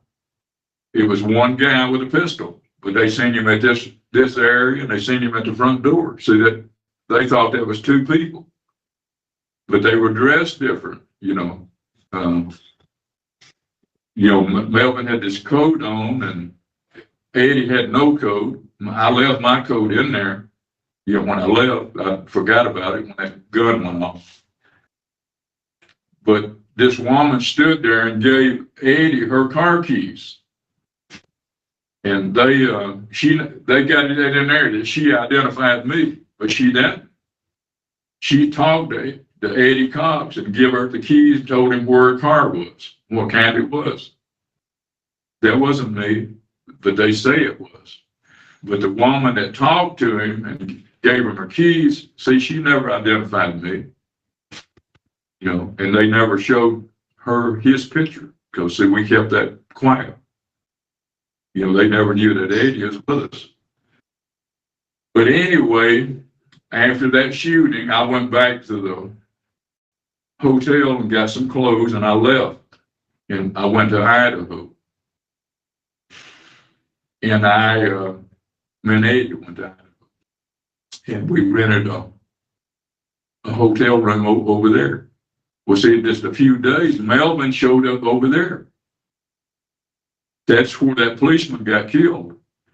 The burglary that I pled guilty to, the attempted burglary, happened 3 days before that shooting. They had nothing to do with that policeman. I mean, they're two totally different incidents. But in here, she's run them together, just like another person did in here on his report. You know, like the policeman was killed during a burglary. That's not true. It's 3 days apart. Had nothing to. Can I ask So a clarifying question, just so I'm following? So did you leave Oregon with Eddie Cox and go to Idaho together, the two of you? Yeah. Yes. How did Melvin get there? I mean, Was did you invite him? Was the plan No, to be there no. together? Okay. I never did a crime with it. I'm gonna get to it on the bank robbery here shortly. Oh, okay. But when we got to Idaho, we rented a hotel room and Eddie called home. He told his mother and them where we were at in Lewiston, Idaho. So here in a couple of days, who shows up? Melvin Cox. The person that I was planning this burglary with, he never met Melvin Cox, never knew, never seen him. It's totally different. Melvin had nothing to do with that. But he shot and killed a policeman in Lewiston. Well, see, they put us together again. Instead of Eddie, they said that me and Melvin had rented the hotel room together. See, Melvin was never in that motel room. He stayed at Lapway on a reservation with some friends of his, Indian friends of his. But later on, after that, me and Eddie robbed a bank in Tennessee. And that was nothing to do with Melvin. He had nothing to do with that bank robbery. But they convicted me and Melvin for the bank robbery because they used the same evidence in the federal court that they used in Portland. We were always together. We rented a hotel room together. We stayed there together. We left there together. We was always together. In Lewiston, they said we rented a hotel room. We were together. We stayed there together. We were always together. I never did anything with him. Okay. But Eddie, see, I never brought that up. You know, I wouldn't have ratted on him. I was the kind of crook that believed in solidarity. I would have never told on him. So when they took us to court on the bank robbery, it was me and Melvin. They convicted both of us. We never mentioned Eddie. And see, Melvin never mentioned it either. See, he wasn't going to get out anyway, so he went ahead and took that charge basically for his brother. But I never committed any crime with Melvin Cox. Okay. But the evidence that convicted us was we were always together. Rented the motel room in Portland and Lewiston. We lived in there together. That was all untrue. But So the I'm sorry. jury Go ahead. believed. So were you and the Cox family, did you guys grow up together? Were you I friends? grew up with his brother, Eddie. Okay. Okay. Thieves together Okay. since So the time. you and Eddie Cox committed crimes together, but Melvin was never a part of those. I never committed any crime with Melvin Cox. Okay. So in the day of the murder in the bar, was Eddie involved in that? He wasn't involved in it until after the guy was shot and Melvin was robbing the cash register. Then he got involved. He's trying to get his brother out of there. I'm already going down the street. Before that cash register opened, I was probably a block away. And, but anyway, this is where you're going to say that I'm not taking responsibility for it. Yeah, Well, that's what everybody has always told me. Well, he don't responsibility. I'm not responsible. I never ran with Melvin Cox. I never committed a crime with Melvin Cox. But the way they presented in court in both them trials was we was always together. We were never together. So you did say that when you were in Idaho, you planned a burglary. Was that you and Eddie planning that together? Eddie wasn't even involved in it. It was another guy that worked for REA. In Lewiston, this is going to amaze you because it amazed me at the time. Lewiston is way down in this valley, at the bottom of this valley. Yeah. Yeah. And apparently people bring change in their pocket, quarters, $50, dimes. But this money consolidates in Lewiston. And they bag all these coins up and they send it by REA Express. I put it on a train and send all them coins out. They had big sacks that you couldn't even pick up of coins. Sitting in that REA Express agency. We went down there and looked in it. And I had a wrench and I tried to get the bolts out of these bars on the window. But they were so old and rusty that it just stripped them off. I couldn't do it. But that was the attempt of burglary. But so you didn't actually complete the burglary? I mean, no. Did you get caught during the commission of the attempted burglary? The guy that was putting me onto that, he worked for REA. Oh, but okay. He's the one that told on me. And they let him slide. He didn't get no time. But they got me for attempted burglary, which I pled guilty to. Okay. So I was guilty of that. But that was not with Melvin Cox. Okay. So then there's the bank robbery. So that was you and Eddie? You two planned and executed the bank robbery? Yeah. That after all this other stuff in Idaho and Oregon. Right. So it goes Oregon, Idaho, then the bank robbery in Limestone, Tennessee. Is that right? Yes. Right. Limestone is where Davy Crockett was born. In fact, the house he was born in is about a block from that bank. Yeah. Just saying. Yeah, that's kind of interesting fact. But then when did the gas station incident occur in this series of events? Okay. I went to the federal penitentiary. Then I came to, and stood trial.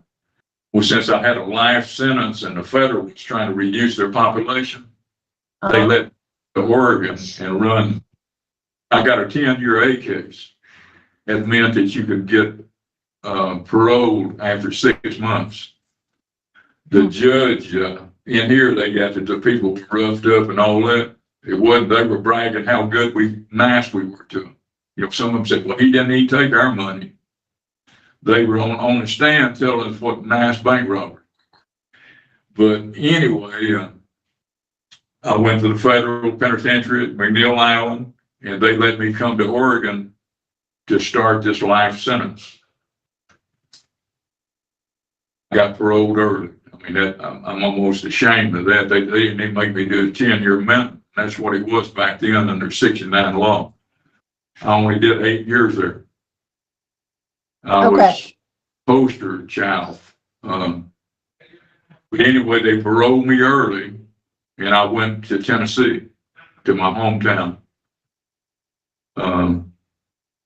And this is where this service station happened.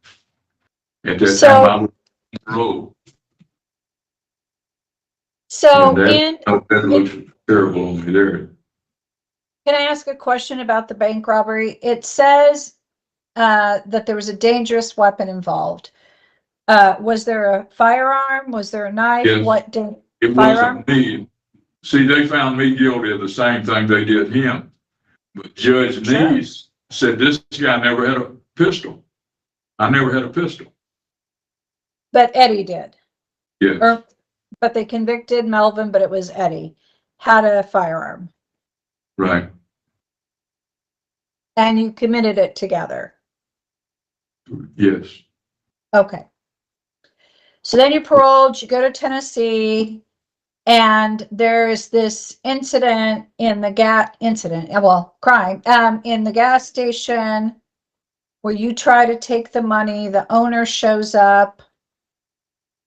The owner pulls a gun on you, is my understanding. You grabbed the gun and then it went off. Is that? yes. So did you know this person? Had you been going there a while? How did you even think that I should I go to this gas been station? going there Take buying gas ever since I've been out. I was, my face is familiar to him. Uh-huh. But when I would go up there every Friday, he would have his money stacked on his desk, put it in a money bag to go to deposit at the bank. So I've seen that over and over. And one day I thought that I could just walk out of that office with this money. Uh-huh. And that's what I tried to do. I got the money off of the counter, and here he come back in there. He called me. Were the two of you, were you friends? No, he just a guy that run the gas station where I bought gas. Okay. And this was your hometown though, you said, right? Yeah. Okay. See, nobody commits a robbery when the guy knows them. I've been doing this all my life since I was a baby. Uh-huh. But I thought I could get that money and he would never know where it went. Mm-hmm. But he caught me. Yeah. And the assault on him, they got me for that too. He told in court that I didn't do it, that he had bumped his own head on the door. I caused it, it wouldn't ever happen without me. But he said I didn't do it. But in the paper, the clipping, they said I've hit him with a pistol. So that never happened. Those are all checkable. They're checkable. And that was So, okay, I guess I'm confused. So you're in there, you pick up the money, he walks in on you. Did he pull a gun? Yes. Okay. And did you grab the gun or try to grab the gun? A revolver, a 38 revolver, you can ask Mr. Bees, I'm sure. But if you grab the cylinder, see, they can't pull the trigger. See, the cylinder's got to turn. But see, I sort of missed that. And he pulled the trigger on that gun and went off. And when it went off, where did he get injured? Did he get injured from the gunshot? No, he got injured on the door jamb. His head there, the door jamb. Okay. And he told that in court that I didn't hit him. But in the paper, it had that I had hit him with a pistol. That's where I guess a news reporter was talking to the police or something. Anyway, that got mixed. That's incorrect. Okay. So when you think back to that, one of the things, and Ms. Kuklinski and you were having a little bit of a conversation about this, is that we have to decide whether or not, if we release you, we think that you're not going to commit more crimes, take advantage of people, hurt people. So, you were on parole, you, in your own words, you've got this gift of getting out early, right? And, you know, how do we know that if we release you, you're gonna abide by the conditions of parole, that you're not gonna see an opportunity and decide, hey, I'm just gonna take this thing, or I'm gonna do this thing? How do we know that's not gonna happen and that you're gonna comply with supervision and parole?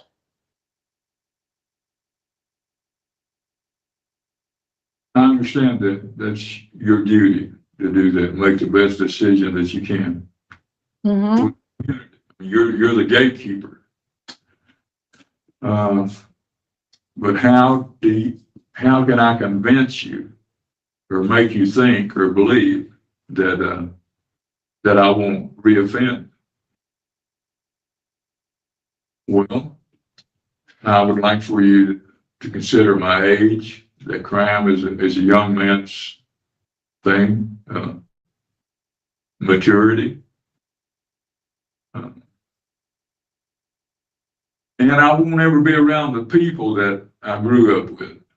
You know, if you're around the pro-social people, you tend to be pro-social.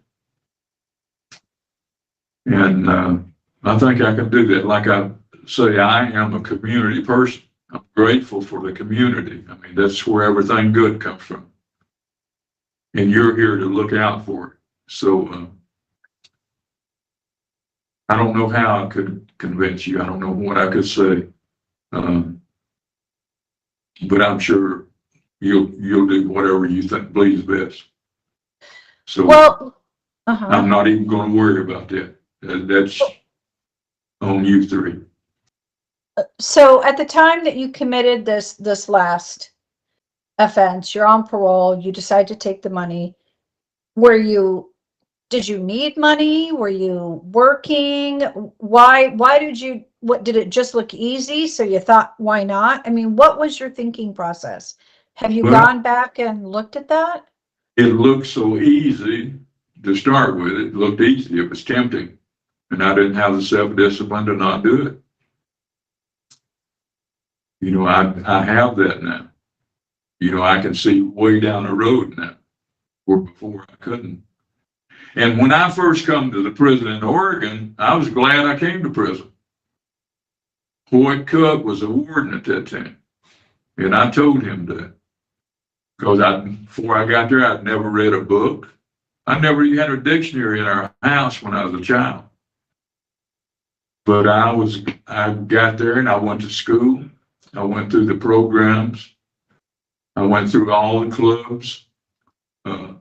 Back then, you could even talk to the warden. You'd put in a request, and he would come talk to you personally. Sit down, just like a room like this, talk to you. And I learned a lot from him. He's a good man. Mm-hmm.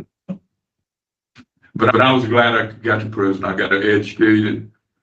I changed my outlook on a lot of things. But I think I was short on self-discipline. That's why I'm so hard on it this time.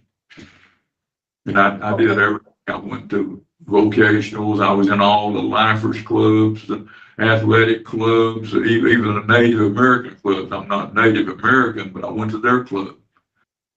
It was a good time in my life. But I was short on self-discipline. I'm not short on it now. I got it in abundance. Anything that I say I'm going to do, I do it. Even if I change my mind, I still do it. But that's all I can say. Mm-hmm. So when you reflect back,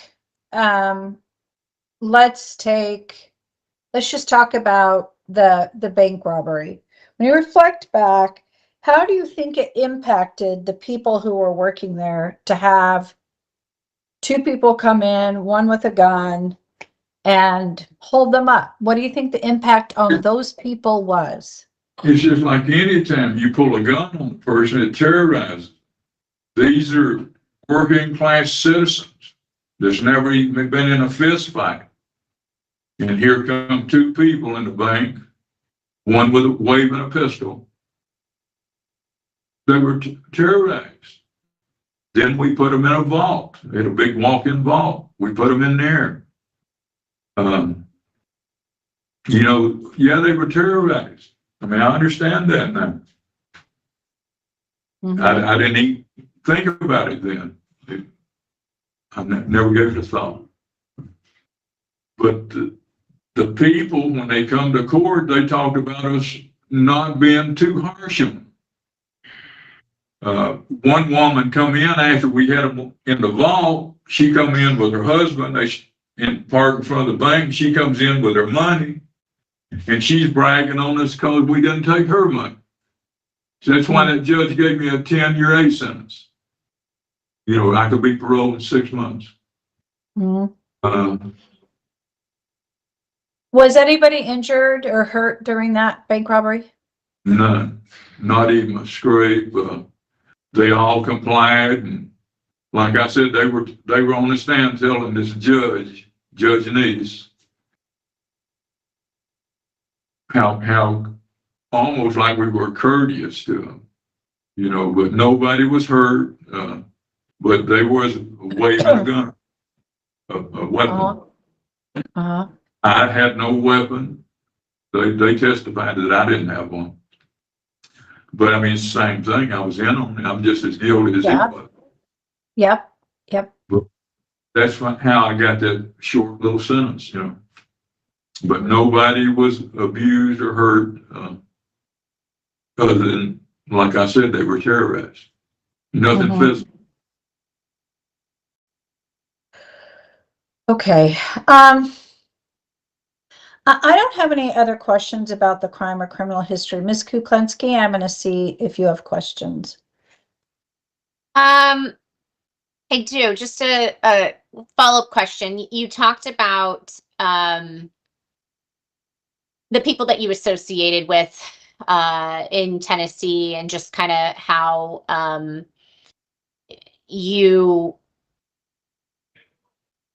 the crimes that you committed were kind of with those folks that you associated with. You know, I mean, it sounds like that's where you grew up. Those are your stomping grounds, and the people that you associate with in Tennessee, you know, have historically been involved in crime. And I'm wondering how, if you were to be released and you were to return to Tennessee, which I guess we haven't even talked about that. We haven't even talked about if that's your desire or not. I'm wondering how you would manage your associates and how you are going to avoid your old associates in the future. To start with, those old associates would have no use for me at all. They would go the other way if they seen me coming right now, because we have nothing in common. And the people that I go with, my son and my grandchildren and my in-laws, they're all pro-social. They've never even had parking tickets. You know, and that's the people that I would be going to. But I would have no interest with a thug at all. And he would have no interest in me. I mean, I'm assuming that last time you got out of prison, you talked about, you and Miss Cleaver talked about it being, you know, the fact that you got out so quickly kind of from that murder charge. What, knowing that was like probably unheard of. It was. How do you, I guess I don't understand, like, how do you find yourself then in a place where you're, you know, making a decision to rob someone? Like, when you know you were just given this amazing gift, like, how did you kind of decompensate back to a place where you were willing to engage in crime again, knowing kind of what was at stake? Does that make sense? Yes, perfect sense, but I couldn't give you an answer. because it was a gift. See, actually, the parole board broke the law by doing that. Under the 6-9 law, you had on a first-degree murder, you had to do 10 years. That was Right. meant Mhm. as statutory, Okay. but they did that. And I did appreciate it and understand it. But there I am. You know, I'm out over 2 years. I haven't even had a thought about stealing nothing. And here I go at that gas station and see that money, you know, Friday after Friday. And I felt weak.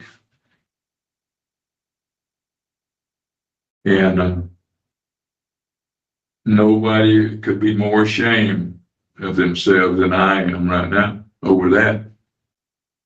Go see Mr. Cup and all of them. This is back before they called you AICs and offenders and all that. They even called us in the mid-70s. You know what they called us? Clients. We were clients. If they wrote a letter, they say, I've known this client X amount. And we went through all those names. You know, AIC is popular right now. But it'll change too, you know, in time. Everything changes in time, including me. And Well, and so I guess I need to hear from you. I mean, I know you said that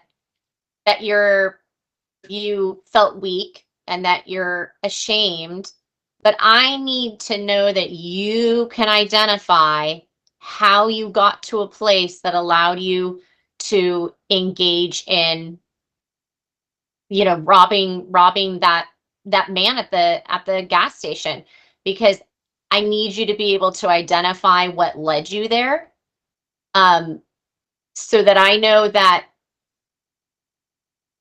you have a plan to not go there again, if that makes sense. Like, we need to know that you know. That makes perfect sense. Okay. So are you able to provide me with? I do know I don't have those thoughts. You know, you see in this report, she's always talking about ideation. Mm-hmm. She's just seeing that money, that's having that thought. It developed week after week. But see, now that my beliefs have changed, that ideation would never even enter my mind. You know, not only would it not enter my mind for me, but for my family. You know, I wouldn't embarrass them. I wouldn't shame them. You know, because I got an outstanding 2 sons out there. And they're as pro-social as you can get. They're doing well, and all my in-laws are. And I would never embarrass them like that happened again. And I don't know. I hope you'll give me a chance, another chance. Okay, one last follow-up before I check in with Mr. Reese. You talked about kind of essentially holding criminal code, right? Like, you weren't going to rat out Melvin. Like, you just kind of went with the flow with all these different charges, even though maybe you and Melvin hadn't committed, you know, a lot of these offenses together. You guys got pinned together in a lot of these situations. I'm wondering how do you feel about that criminal code now? What is kind of your feelings on criminal code? Well, I went over that a lot. See, because I was one of them guys that thought there was honor among thieves. I believe that.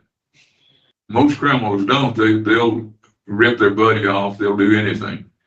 But I believed it. Solely in my heart, I believed it, that you should never rat on people. But this is the way it is now. I ain't going to fool with no criminal. Period. So I'll never know nothing on him anyway. You know, I will never know anything because he wouldn't associate with me anyway.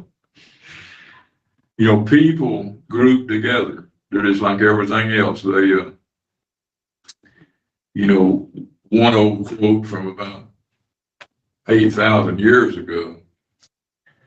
It said, all flesh consorteth according to kind, and a man will cling to his like. And that's the way we are. A criminal wouldn't have no use for me right now, and I would have no use for him. And I'm sick of crime and criminals myself, just like you are. And that's the difference right there. I mean, if a crime was committed against your family, heaven forbid, against, you said you have wonderful boys out there and in-laws that are all pro-social. Heaven forbid if a crime such as any of the crimes that you committed was committed towards them, how would you want, those involved or those maybe peripherally involved to handle that, to respond to that, Well, does that make sense? That's what you have police officers and investigators for. Yeah. Now, if it was in my presence and I could stop it, I would stop it. I would defend my family. But if I wasn't able to stop it, I've got the discipline now to let the authorities take care of it. And that's what a reasonable person does, in my mind. I try to base everything on reason. All right, thank you, Mr. Jones. I'm going to check in with Mr. Reese. Thanks. I don't have any questions on this topic. Okay, so we're going to talk about the psychological evaluation. So in the evaluation, she diagnoses you with antisocial personality disorder and narcissistic personality disorder. And she talks about that, fleshes it out in the body of the report. But what are your thoughts about that diagnosis, those diagnoses, I should say, since there's two of them? I think that is true. I think anybody that comes to prison has an antisocial personality disorder.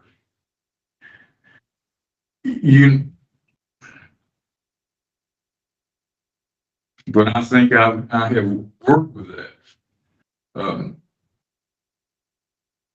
There was a guy named Livy that lived about the time that Jesus lived. And he said, back then, if you had personality disorder, they called it sick mind. But he said the study of history is the best medicine for sick mind. And I believe that's true. If you really get deep into history, human history, it teaches you gratitude. Gratitude can change your whole world. And that's what the study of history teaches. And that's what he was talking about. I'm sorry, I forgot your question. That's okay. I was asking if you agreed or disagreed or what you thought of the diagnosis, and you answered that. But I think you were starting to talk about, well, I think you were starting to talk about maybe even though you have this diagnosis, how you're different or what you've learned. Is that maybe where you were headed? Yes, ma'am. Okay. It's a problem for me now.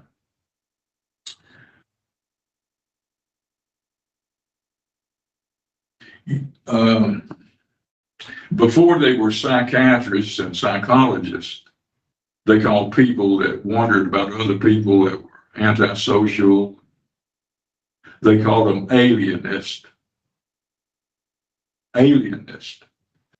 And they studied people that had personality problems. because they believed that the person was alienated from their community and alienated from themselves.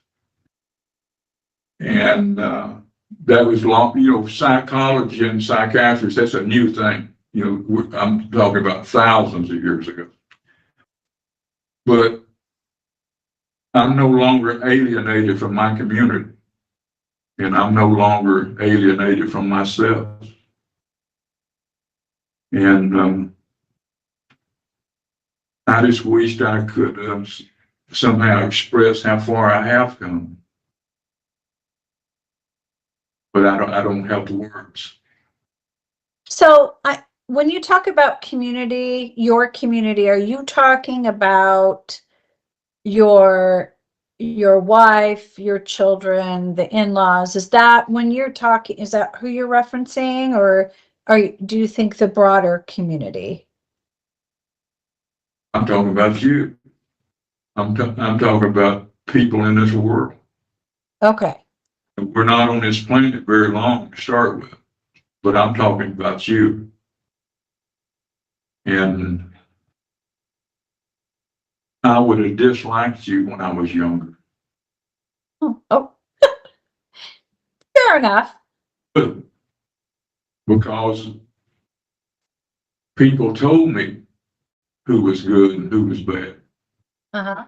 And they even told me that money was bad. So I thought any rich people or well-to-do people, now I got sons out there doing that. But I thought if you had money, you couldn't be no good. That's one of my beliefs that I had to change. So when I was a kid, I would not have liked any of the three of you at all. And now just, I care about you. That's the difference.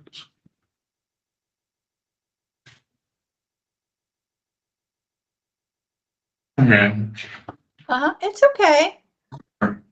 Just take a minute. I'm all right. okay. I don't know why I'm doing this. Well, because you're having to dredge up a lot of stuff and talk about a lot of stuff. It's a completely normal I human usually don't reaction. get like this. It's okay. There's no shame in having those feelings. I'm Mr. Jones. really not ashamed. But I'm just making your job a lot harder too. It's okay. It's all right. Okay, so you've read the evaluation, and she ultimately assesses you as being at moderate risk for future violence. Not high risk, not low, but moderate. And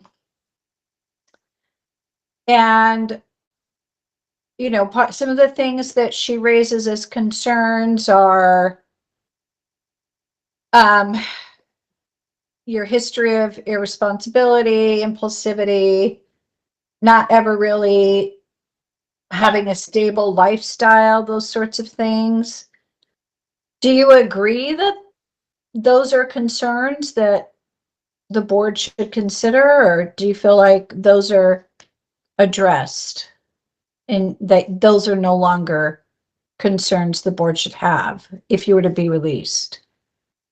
No, of course you should be concerned. That's part of the picture. I wouldn't expect anything less. But some things like what she said, like I wouldn't lie to you for a parole. And she said right in there that I don't manipulate people to get what I want. I don't do that. I don't swindle you. But I agree with that too, along with the harsher stuff, harsher beliefs that she had. Mm-hmm. But she's just out of college, 6 years of college. And she threw everything into that report because she's actually an apprentice. She didn't want to leave anything out. And you asked her 2 questions. And she gave you 200 answers. And most of them contradict the other one.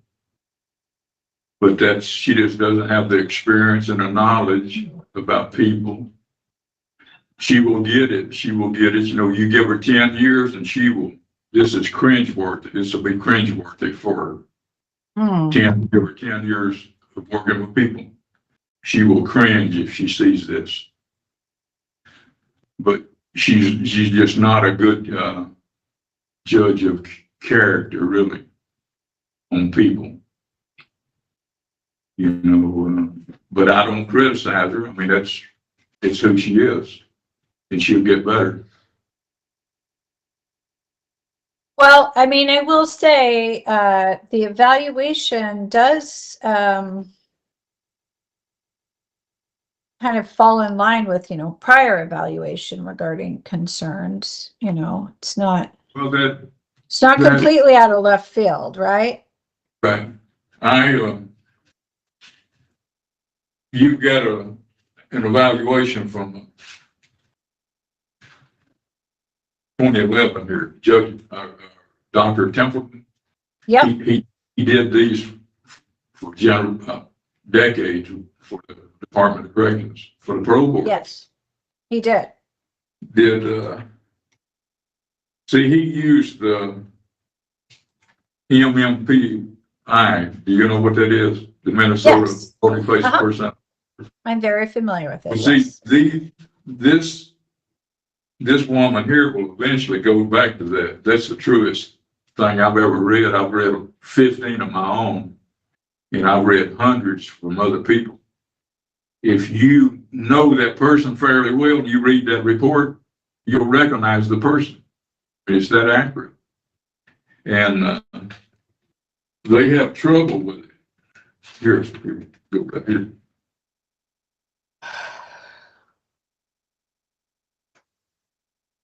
I just want to read you, that's the best personality test in the book. The MMPI? MMPI. There's none no better than that. If I could find this. This is from. Go ahead. Go ahead.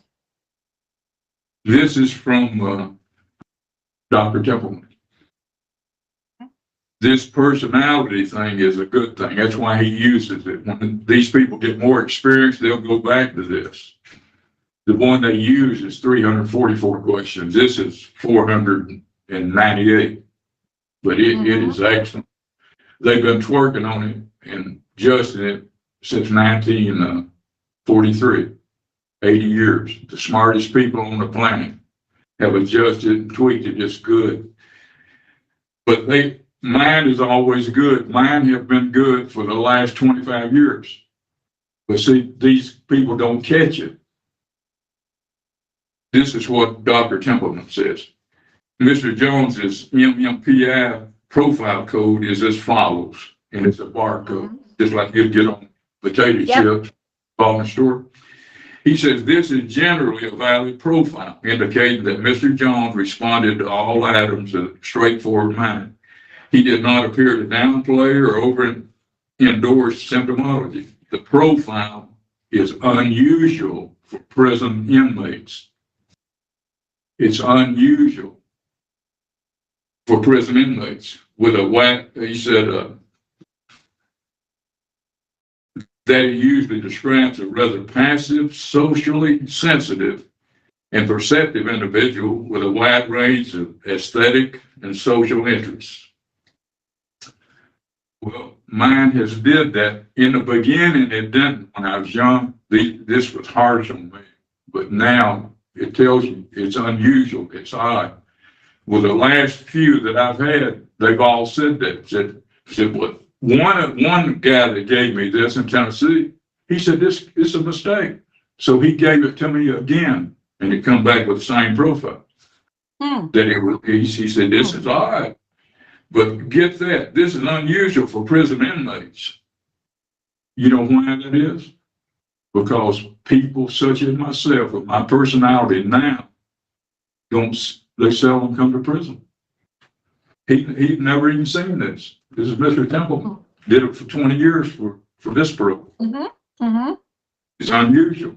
That's telling him that I'm not the person that they're doing the past history of. I have changed. I was a thug in most of these years ago. You know, this is the test. If you can't believe this thing, then you can't believe any test. It's 80 years, and this is you worldwide, not just in the United States, worldwide. But anyway, I have changed, and it's unusual for me to be in prison because people such as myself with my beliefs don't come to prison. And Okay. that's my point. Well, let me ask you, so this goes to parole planning. Let me ask you about Dr. Guyton's concerns regarding parole. She raised three things. Well, I mean, I think she raised the concern about not having an actual plan, but that we'll talk about that. But the concerns were your ability to provide for yourself. She was concerned that you might not be willing to engage in programs that your PO might tell you need to do. And then you might have difficulty following PO's instructions based on your profile and your diagnoses. I mean, what do you think about those concerns that she highlights in the psychological evaluation? Well, first of all, I like to think that I'm a reasonable person. Would a reasonable person just not listen to his parole officer? I think you would listen to him and you would follow their directive. If they felt something is good for you, then do it.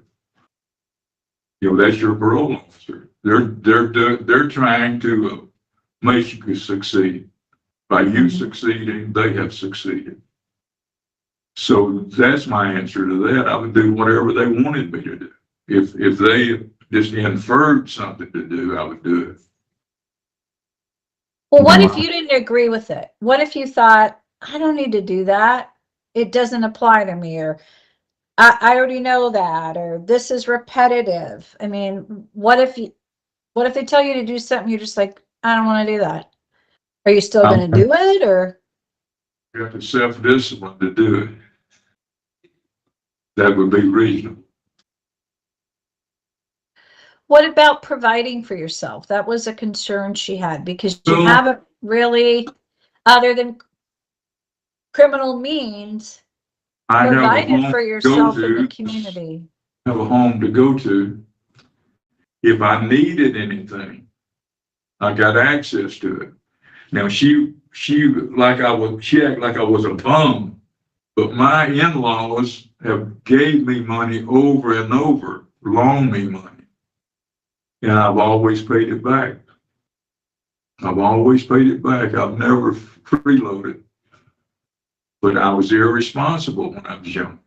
You know, we're talking about let's say a 21-year-old kid that's stupid. So I always got into financial difficulties out there. But when I borrowed money, I paid it back when I could. And it was usually money I had earned in a criminal enterprise. But those days are over. Just like I put alcohol behind me, I put substance abuse behind me years ago. Hadn't smoked in over 40 years because that's bad for me. And I have put criminal activity behind me. I've closed the door on that forever.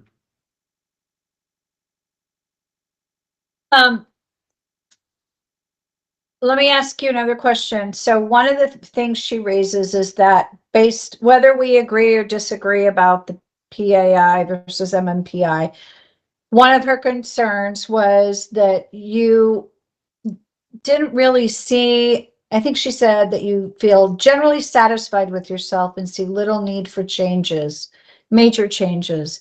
Do you agree with that? That you don't have any ongoing need for change, or can you identify areas that you think you need to work on, or what are your thoughts? I think in that area, I'm probably above average on a lot of people in our community. But they're not committing crimes. The average citizen.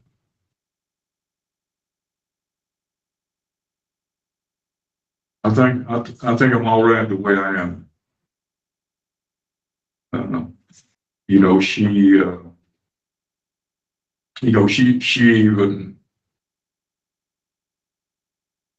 said that I didn't manipulate people and all. Did this and did that, but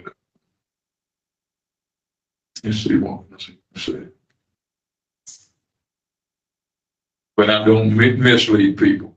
She said other people might see me as pragmatic, which I love to be pragmatic. See reality and the facts and the way reality is. It's been hard for me to do that. And I'm proud, pragmatic. It took me a long time to be pragmatic. Yeah. Okay. Okay, I don't really have any other questions about the psychological evaluation. Ms. Kuklinski, do you have questions? I don't have any questions that you didn't already ask, so I'm gonna turn it over to Mr. Reese. Thank you. I do have a couple of follow-up questions. Mr. Jones, going back to the diagnosis in the report dated August 21st, 2024. Commissioner Cleaver asked you if you agreed with the diagnosis, and you said, I think it's true anyone who comes to prison has antisocial personality disorder. So that was one diagnosis. The second diagnosis is narcissistic traits. Do you agree with that diagnosis? I think so. Yes, I think so. What's your understanding first of antisocial personality disorder? Well, that's, I think all criminals have that. It's where you do unacceptable things. You're not following the standards that your community sets. Standards, principles. But when you don't follow them, like your community expects you to, there's rules. I love rules. I believe that good order is good law, and good law is good order. I believe that totally. And the narcissistic personality, I probably still have a little of that in me. But I'm working on that too. They say I can be glib, and I can be glib. Well, what's your understanding of narcissistic traits? Well, it could be that you don't value other people's opinions. It could be that. It could be having a lack of empathy for them. Now, I run across that where I don't have empathy. The hardest thing that an ex-drunk can be on, the hardest person he can be against, an ex-drunk now, we're talking about alcoholic, is another alcoholic. When an alcoholic quits drinking, see, he realizes that guy drinking is a choice. See, that's why he's hard on him. So if I don't give a person that's a criminal or got bad habits or he's doing any things to break the law, I know that's his choice because I used to make it. So I'm not going to show him a lot of empathy. He don't need it. Empathy might what helps him stay there. You know, you have understanding, you're willing to accept all this. Then you ain't telling him that, hey, bud, you're functioning wrong.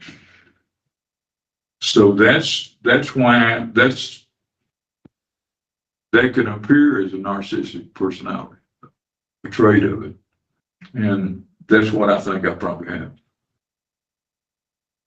Okay, and my last question, and I apologize if you already answered this, but in the report, you're placed at moderate risk for violence and recidivism in the future. Do you agree or disagree with that assessment? Well, I understand why she would make that assessment, but I don't agree with that. You know, I don't think I am. Like I said, if rehabilitation works, I'm your guy. You know, I went from the worst sort to a pretty good fellow. And I don't mean to brag on myself, but I am proud of myself for the distance I've came. And I did good. You can fool everybody, but you can't fool yourself. And I quit fooling myself. Now my self-esteem and my self-pride is based on things I am. I know myself. And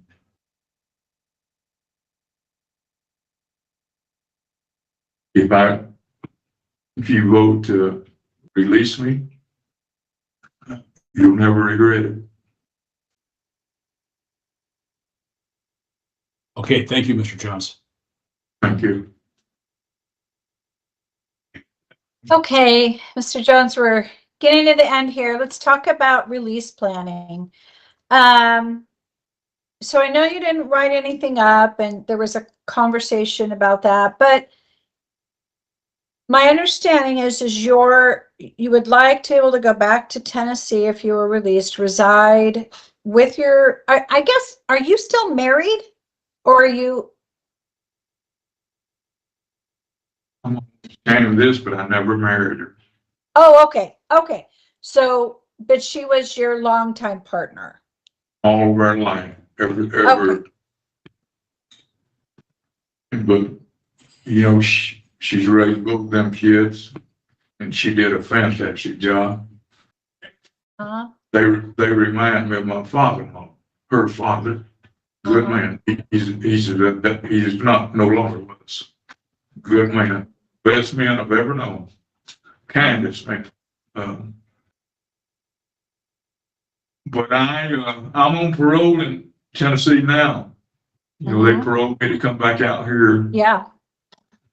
If I go back there, I'll be under Tennessee parole conditions. Oregon will never have to deal with me anymore. And say in the worst situation, if I did come back or break the law, violate my parole, I would be in Tennessee. Not meaning that I might do it, but I'm just saying if it should happen, I would be in Tennessee. You'd never have to deal with me anymore. I got 2 habitual criminals back there. If I should violate parole, I'll die right there in the penitentiary there. You'll never have to be bothered with me. But that's not going to happen, you know. And So if the board released you and you were allowed to return to Tennessee, your plan would be to live with your partner? yes. With her? Okay. And are your children nearby? Do they reside in the same town? They built this. Yeah, they're builders. They're home builders. And, Okay, they built these whole subdivisions, and they live in the same subdivision. They live on the way up on the hill. She lives right below. so do they have a construction or development company or? So that's what they do. Oh, that's great. Good for them. Home builders, and they have a roofing company. All of the major insurance companies, they always on the Better Business Bureau. They're on the top of the list, so they get all that work for roofing. He doesn't even nail a shingle on. See, just off of that makes a few $100,000 a year. You know, they did good, and the home construction is fantastic. That's what I was started when I was out there, and so they picked it up and run with it. They turned it into a really super business. Well, how would you support yourself in Tennessee? Like, how would you make sure your financial needs are met and all of that? Well, I would, I could do a lot of things. You know, they build additions on houses too, you know. Uh-huh. Patios and this and that. I can do that. That's easy work for a guy my age. Okay. I want to go back to land block, you know, because that, at my age, you know, it'll destroy you. Sure. But I'll have no problem with it, employment. Mm-hmm. See, like I said, I can get up now. When I was younger, before I come to the penitentiary, see, if I wanted to sleep all day, that's what I did. You know, no incentive to get up. I'd be up all night and sleep all day. See, but you can't do that. And you've got to be responsible, and that's what I can be now. I've got the discipline to get out of that bed. I've got the discipline to go to bed. You know, I try to do first things first now. And it took me years and years to learn to do first things first. But when you do that, so you never get behind. You never get behind. But I can keep that in my mind, first things first. And that's a major difference in me than what I used to be. Mm-hmm. And you and your wife are in, I'll just call her your wife for shorthand. Yeah. So you and your wife, you are in contact how frequently? Every day. Okay. And You she's can call her aware of every day, this huh? this plan? She's aware of this plan and supports it, and I never told anybody that I was seeing you today. Nobody, just prison knows I'm seeing you today, that I'm having this hearing. Because I don't want to build up their expectation. I did that too many times. Okay. You know, like I said, if you should parole me, if that should happen, then I could have a parole plan just 2 days on your desk, a couple days. Well, if you don't, then they won't know anything about this hearing. so I guess Take them up and you take them down. See, that's it's hard on. You know, my children, their mother taught them to love me, and they love me dearly, just like I'd always been there. But she created that, and I don't want them to suffer any disappointments. You know, whatever happens here, and if it's a good thing, then I'll share it with them tonight. so. What if the Oregon says, we release you, and Oregon says, no, you cannot return to Tennessee? What would you do here in Oregon? What would your plan be? Well, I would do whatever you told me to do. But, you know, you have total discretion. You have no rules. The 69, this is before they ever had a OAR. You have total discretion on me. You can do it whatever you want to do. Let me go today or never let me go. It's your discretion, your choice, your decision. So you can do any of that, whatever you want to do. Never let me go or let me go. You could probably reinstate the parole. Then it'd be on Tennessee, and that'd be it. I have to report there whenever, if you ever let me go, Mhm. I have to report to the parole officer. Well, I guess so if we released you and Tennessee said no, They can't say no. well, I guess I'm not sure how it works when you're on parole in two different states, I'll be honest. But typically, Already on parole there. right, You know, they already know my home address and all of that. but typically when there's two states, the states kind of decide amongst themselves where you're going to be, who's going to accept you, or whether they're going to accept you. So let's just say, for the sake of argument, Tennessee's like, nah, Oregon, you got this. So are you thinking transitional housing? Are you thinking you want to be on your own? Do you have any support folks in Oregon? Any community in Oregon? No, but I would do whatever whatever conditions you set, I will follow. And I'll do it well, and I'll be glad to do it. I won't be dragging my feet on you. Okay. Okay, I don't have any other questions for you about release planning. And so I am going to check in with Ms. Kuklinski and see if she has questions. So, Mr. Jones, given that you didn't talk to your partner about this hearing or your family, if we did make the decision to release you, obviously then you would tell your family. Would you expect there to be any issues whatsoever with your partner saying, okay, yeah, you can move in with me? Like, do you think that there would be any hesitation? Is there a possibility that you'd have to come up with a different plan? No, they would all be in bliss. If I called them and told them that you had decided to let me come on, Okay. and I would be in bliss myself.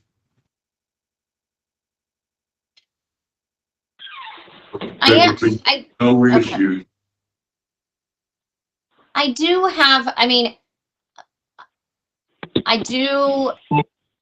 wonder why, despite, the doctor's emphasis in their report of the importance of putting together a release plan, why you just chose not to do that, why you chose not to put something on paper to provide to us.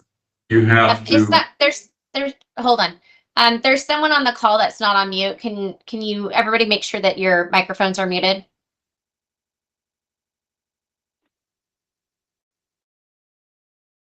Thank you.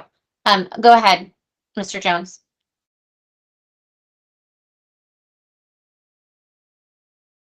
My mind is racing. Clue me in on what you just said. Well, gee, now I'm I'm trying to remember what I said. I think why it is when the doctors emphasize the parole plan. Like, put why something did you together. Yeah. Well, to put a plan together, they had to have knowledge that I'm seeing you. And I chose not to tell them. Because like I said, I don't like to create disappointment for other people. But do you understand how that could be also difficult for us to know that we don't know that there's a solid plan in place, and that we don't know that these people are there to accept you open arms, and we don't know if someone's willing to really house you. Like, it kind of leaves us in a position. Support. I have no letters of support for you, but I could have them.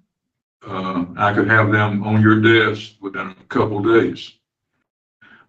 But in order to have those, I would have had to tell somebody that I was seeing you today. Do you realize how many times I've took people through that in the last 55 years? You get a little ashamed of taking your family and people that care about you. You raise them up. See, they don't understand prison system or the parole. When you tell somebody that you're going to see the parole board, they start cooking for you. They start making plans for you. And see, just because you see a parole board doesn't mean you're coming home. But the average citizen, they want to believe that. They love you and they want you to see you coming home. So they believe it. Then when you have to write them or call them and tell them that the parole board has put you off, yes, it's not a pretty sight, and I choose not to do that anymore. I've did it too many times. I can appreciate what you're saying wholeheartedly. But I hope you can understand that it then does create additional barriers for us, because the way this works isn't that, okay, you know, if we all made a decision to, you know, release you, then you submit to us a release plan and we say, oh, okay, yeah, cool, that looks good. Like, what we're considering in deliberating is what we have before us and what you're telling us. It's not what you provide to us next week. So it is, I understand what you're saying, but it does create challenges as well.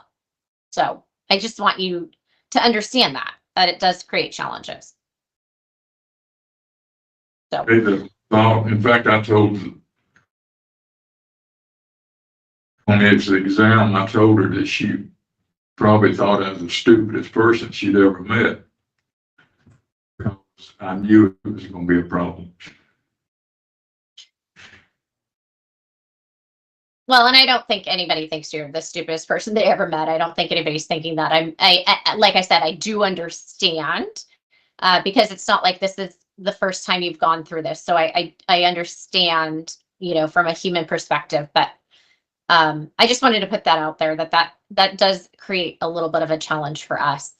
But I am gonna ask Mr. Reese if he has any questions.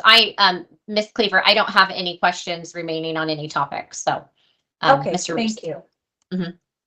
And I don't have any further questions either. They've all been answered. Thanks again, Mr. Jones. Thank you, sir. So I don't have any additional questions as well.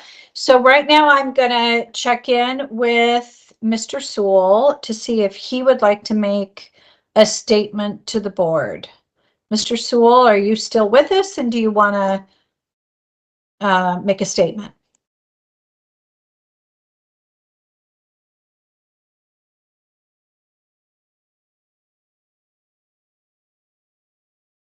Mr. Sewell, I think you're there, but you're muted, I think.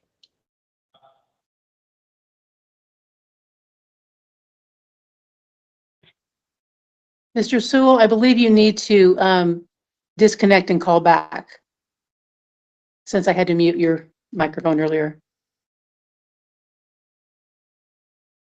Okay, so we'll wait a minute for Mr. Sewell to call back in. So just hang tight. And once Mr. Sewell has given us his statement, you're going to have the opportunity to respond and let us know any last thoughts that you want the board to carry with us out of this hearing. Okay? So we're just going to wait a minute.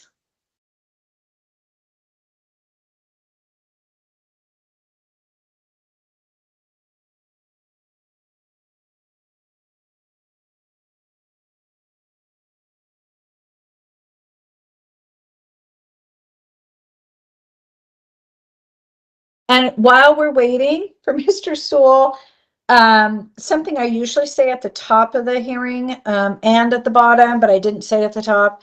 So the way we do this is after today, we're going to meet, the three of us, and we'll deliberate. It won't be today. We have another hearing that starts after yours is done. So we're not likely to have time to do that today, but we will be doing that, and you'll get a written opinion within 30 days from us. Okay. And it looks like Mr. Sewell is back. Mr. Sewell, are you there? Can you hear us? Yes, I'm here. Can you hear me okay? Yes, we can hear you. So go ahead and let the board know what you would like us to know. Okay, my name's Travis Sewell. I'm a deputy district attorney for Multnomah County. I've been a DA for about 30 years now, currently assigned to the Justice Integrity Unit for Mr. Jones's benefit. I've been before the board on several occasions, and I would like to make a statement on behalf of the committing jurisdiction. First and foremost, I would say that it is not insignificant that this is a very old conviction. It's from 1972. It's actually one of the older ones I think that I've covered. And I know that Mr. Jones, I think he's 77 years old. I think both of those two factors are significant. But with that, ultimately, my recommendation and my position is going to be to deny parole at this point. And I would like to state my reasons for that. Just on a side note, and this is just kind of anecdotally for the board's benefit, is I know that Mr. Jones, in discussion of, I believe it was Dr. Guyton's report, spoke about the term alienist, and I don't know if AICs have access to that 1994 Caleb Carr book. It is actually a very good book, set in turn of the century New York City. It's about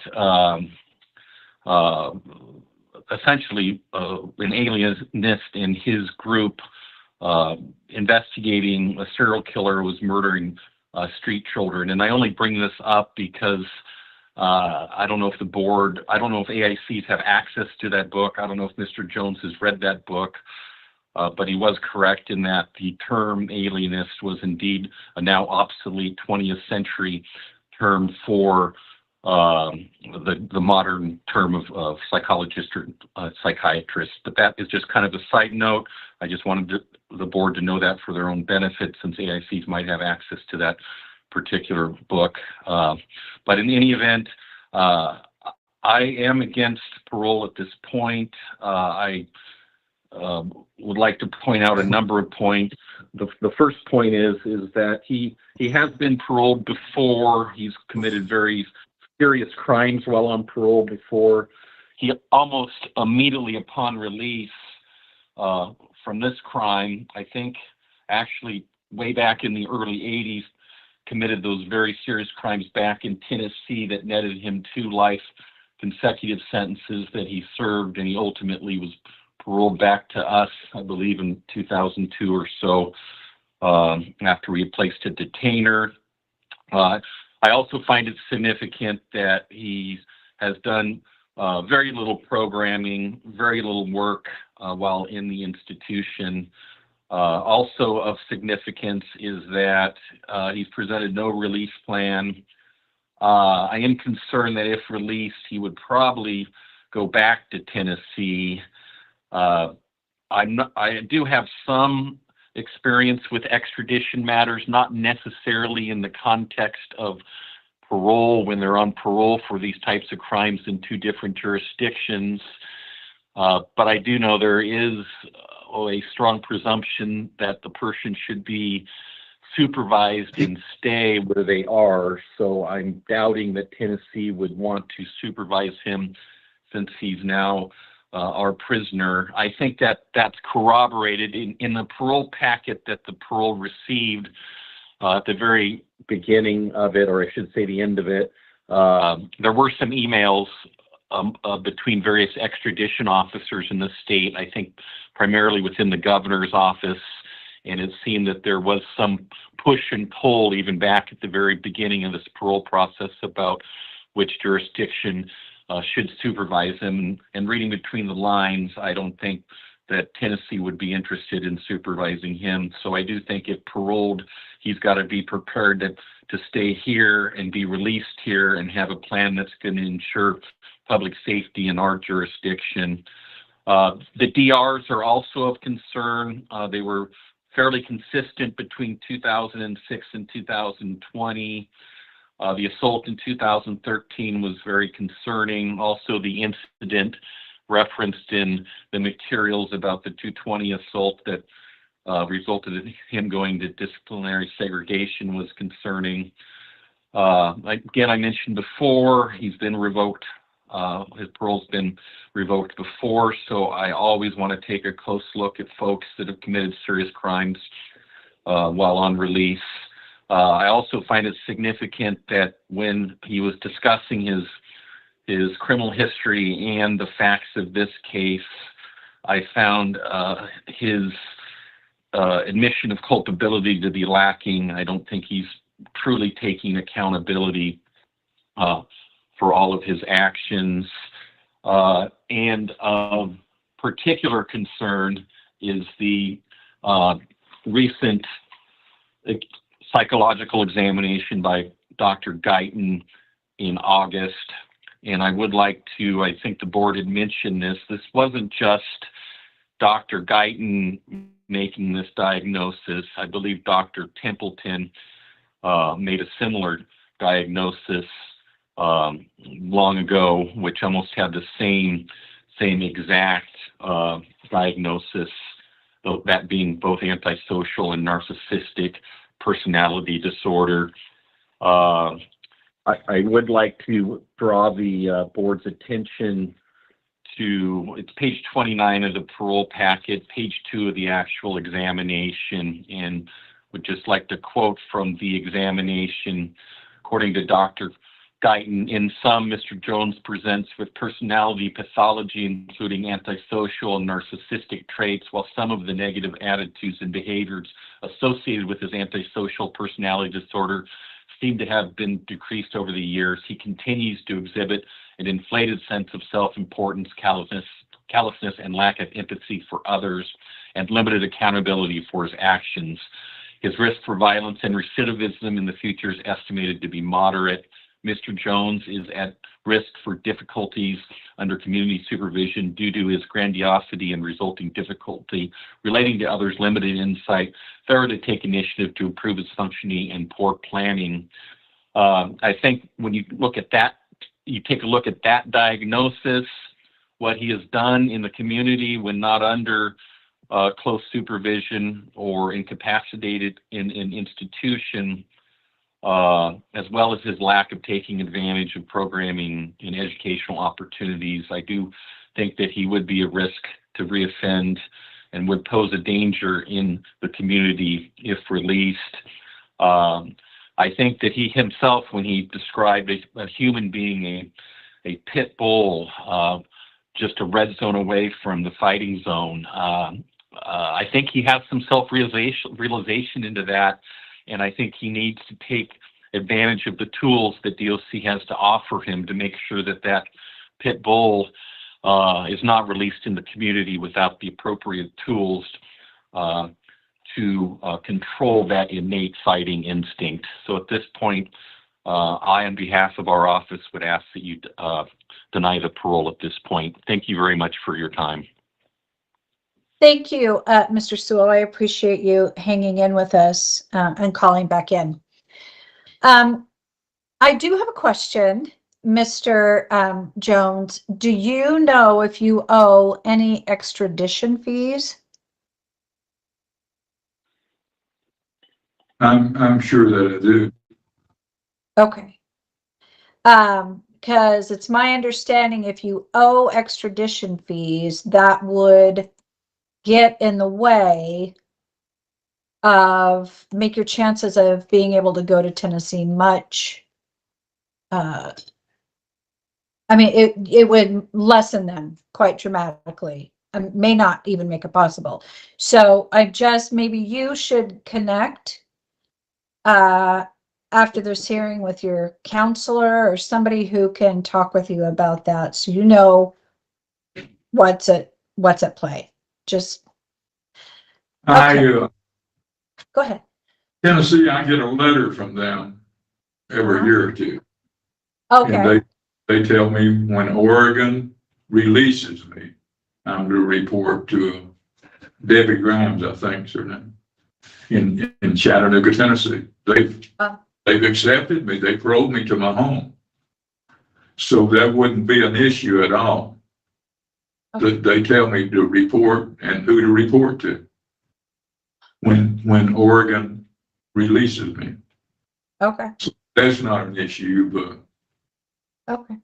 Well, I don't know always all the ins and outs of interstate compact and how that works. I just make sure that you check with somebody and make sure you know everything that's out there. So nobody has any additional questions for you, but if you have any closing statement or response to Mr. Sewell, now's the time for that. If you want to respond to what Mr. Sewell said, make sure you say it to the board and not direct it at Mr. Sewell.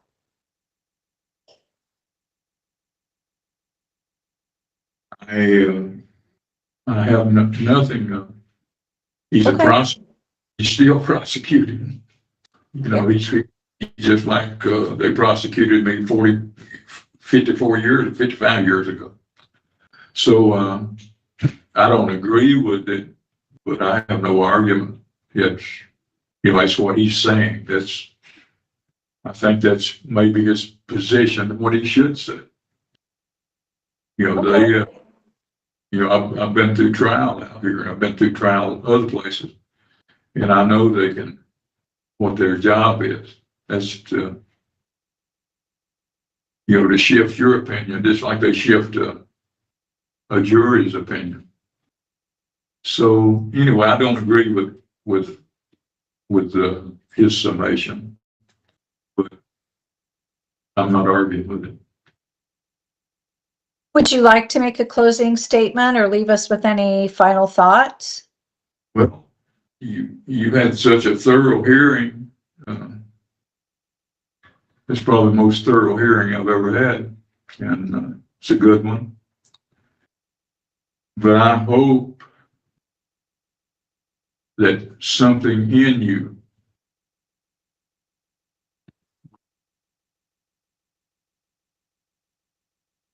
release me from parole. Tennessee has to take me, and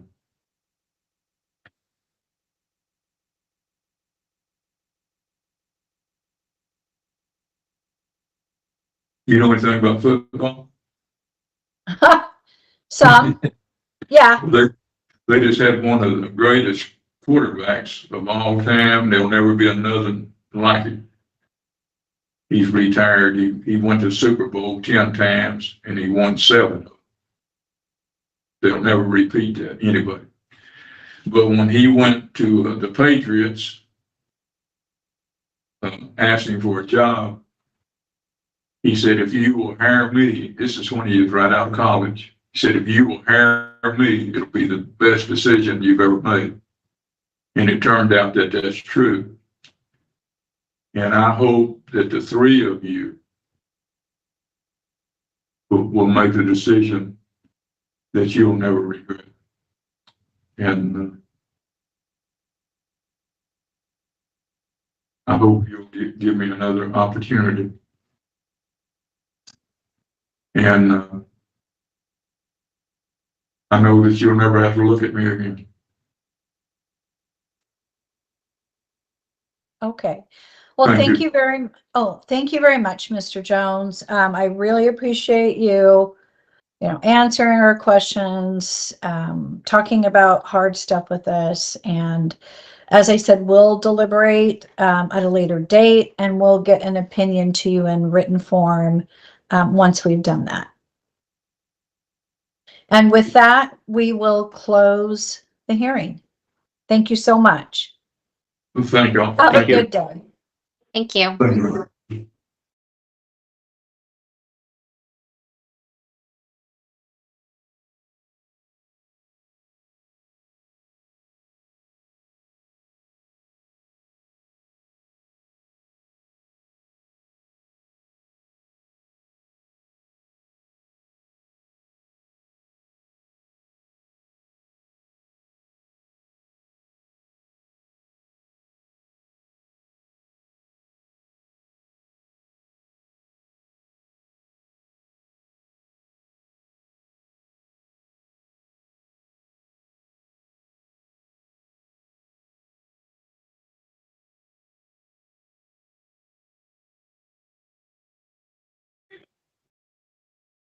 Hey,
Ms. Hoffman, can you hear me okay?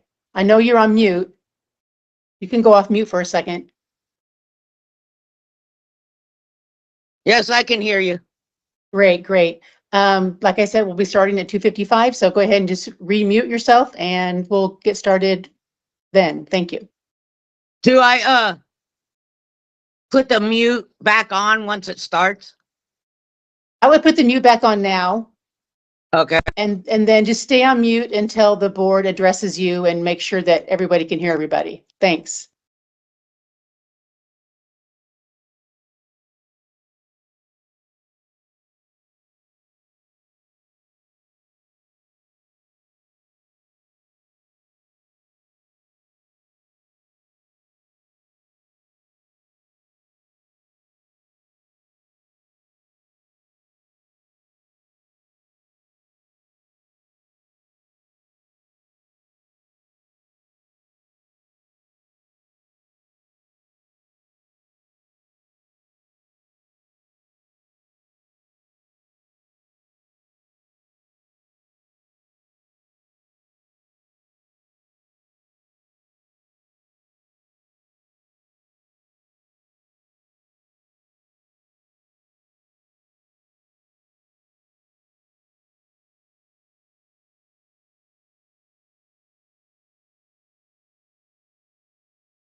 Mr. Benson, can you hear me? Yes. Hi. We'll be starting in about 10 minutes. So if you could just mute your microphone until the board will address you at the beginning, and then you can just acknowledge that you're there. When otherwise, just stay muted. Thank you.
Yeah, I've been ready for this today. I mean, I've been waiting all over years.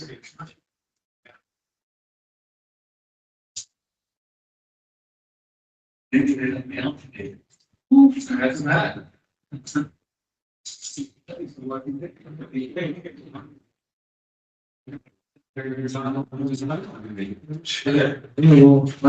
So is it gonna be on, oh, it's gonna be on video? Yeah, you're good to go now. Okay, Just to have him sit in here and then okay, take care of the rest. all right, thank you.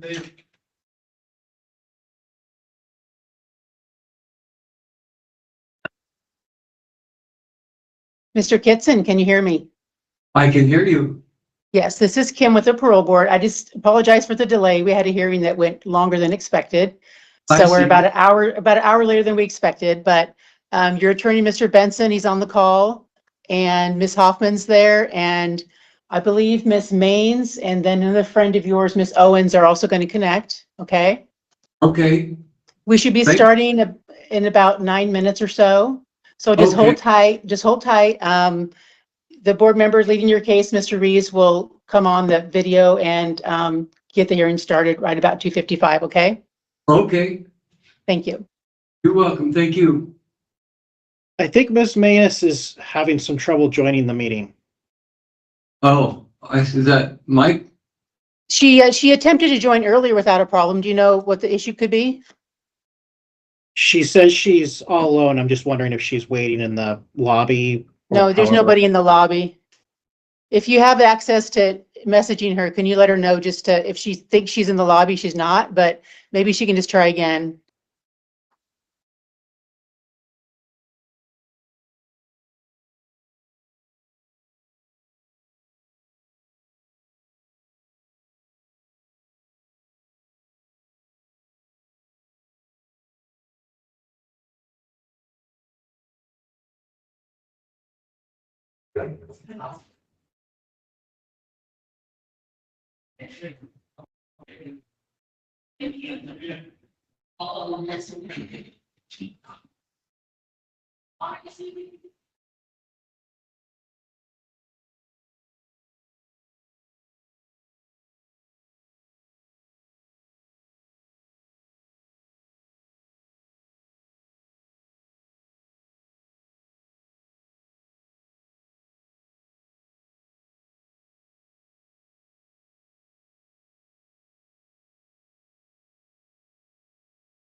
I don't know if you can hear me, but hi, everyone. I can hear you. Hello, I see Cool. Miss Maines I'm is, so glad to see I you. see Miss Maines is in the hearing. Yes, I've made it. Thank you very much. Hello, Miss Maines, Hello, how are you today? I'm fine. Daniel, how are you doing? Well, you know, I've been better.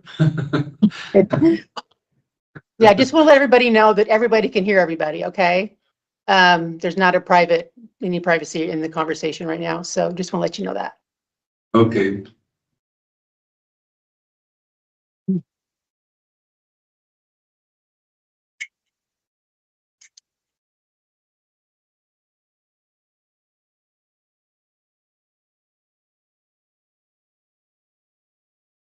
Are you done feeding your pups, Mama?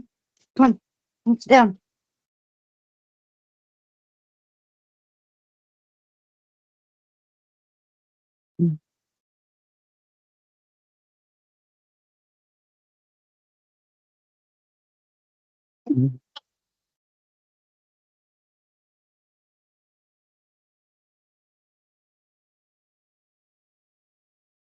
Miss Maines and Miss Owens, could you please mute your microphones? Yes. Once the board connects and gets on the record here, they'll probably address each of you one by one to make sure that everybody can hear everybody. So at that point, when the board acknowledges you or asks you if you're there, just go ahead. You can unmute and then just acknowledge that you're there and then go place yourself back on mute. And that would be appreciated. Thank you.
Okay, good afternoon, everyone. We're on the record.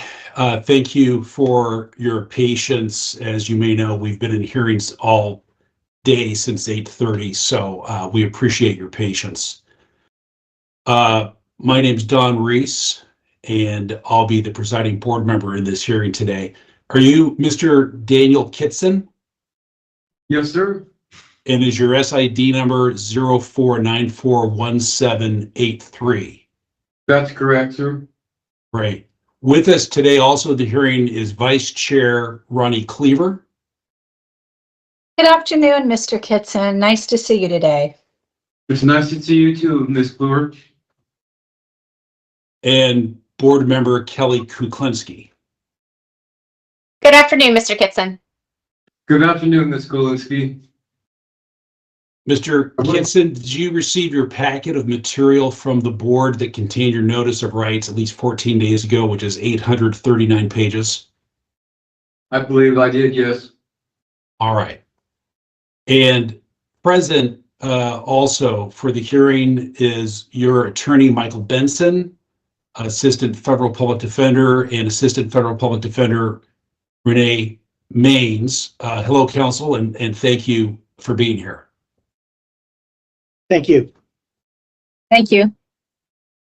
And then I believe, Mr. Kittson, you have two of your friends and supporters, Nikki Hoffman and Heidi Owens. Yes, sir. Okay, and Ms. Hoffman and Ms. Owens, can you hear me okay? Yes, I can. Yes, I can hear you, sir. Great, okay, and do one or both of you plan on making a statement at the appropriate time during this hearing? Yes, sir. I would like to, if possible. Okay, great. We'll check in with you later in the hearing for that, but thank you for being here. All right, thank you. So folks, Thank this you. is the time, I'm sorry? I just said thank you.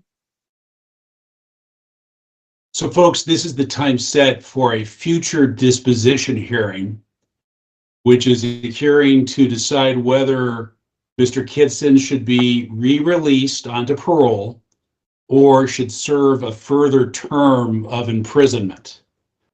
This is a board-led hearing, and afterwards, the board members will deliberate and will issue our decision at a later date. The evidence we'll consider is what we hear today and the board packet of materials, the 839 pages I mentioned. And then the board has also received a 5-page memorandum from Mr. Benson. Is that your understanding, Mr. Kittson? Yes, sir, it is. And are there any other documents or exhibits that you or counsel want the board to consider? No, that's everything. All right. Yes. And I should mention there are no confidential materials that have been submitted to the board. We have the same materials that you have. So those will be entered as exhibits. And I'm assuming, Mr. Kittson, you've had an opportunity to review those documents. I have, sir. In terms of where we're going this afternoon in the hearing, generally the board will ask you about what's been going on in your life since you were originally released on parole, your violations, your conduct while back in custody, and your release plan. Okay? Okay. So this is the time if counsel or Mr. Kittson would like to make any kind of opening statement or opening remarks to the board, and then the board will proceed with its questions. I have some opening remarks I'd like to make. All right, please go ahead. I wanted to start by talking about what will happen if Mr. Kittson is released, which I think is the appropriate decision. As soon as he's released, he's going to be required to contact the United States Office of Probation at the federal courthouse and he'll immediately be required to undergo an assessment to see what kind of substance abuse treatment is appropriate in his case. And then he'll be required to follow all of the recommendations in that assessment, including potentially residential treatment, although that would require court permission if the probation office thinks that that's what's appropriate. He'll be closely supervised, especially to start his federal probation.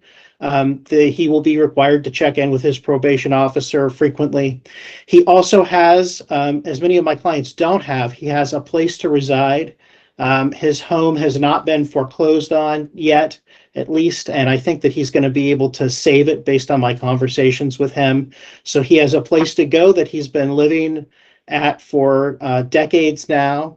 And he even has job prospects in the form of Ms. Hoffman, who has offered to, if I read her letter correctly, help him get employment and even employ him in the interim if he needs that. So he has a very solid release plan if released. You know, it's not very typical in my experience for people to have issues after having such a long period where they've done well as Mr. Kittson has. He was originally paroled 20 years ago. In those 20 years, for the most part, he did very well. He found employment. He showed no signs of kind of going back to the issues that caused him to be incarcerated to begin with. And I think given those 20 years of doing quite well, it sort of begs the question of what happened to him around 2019.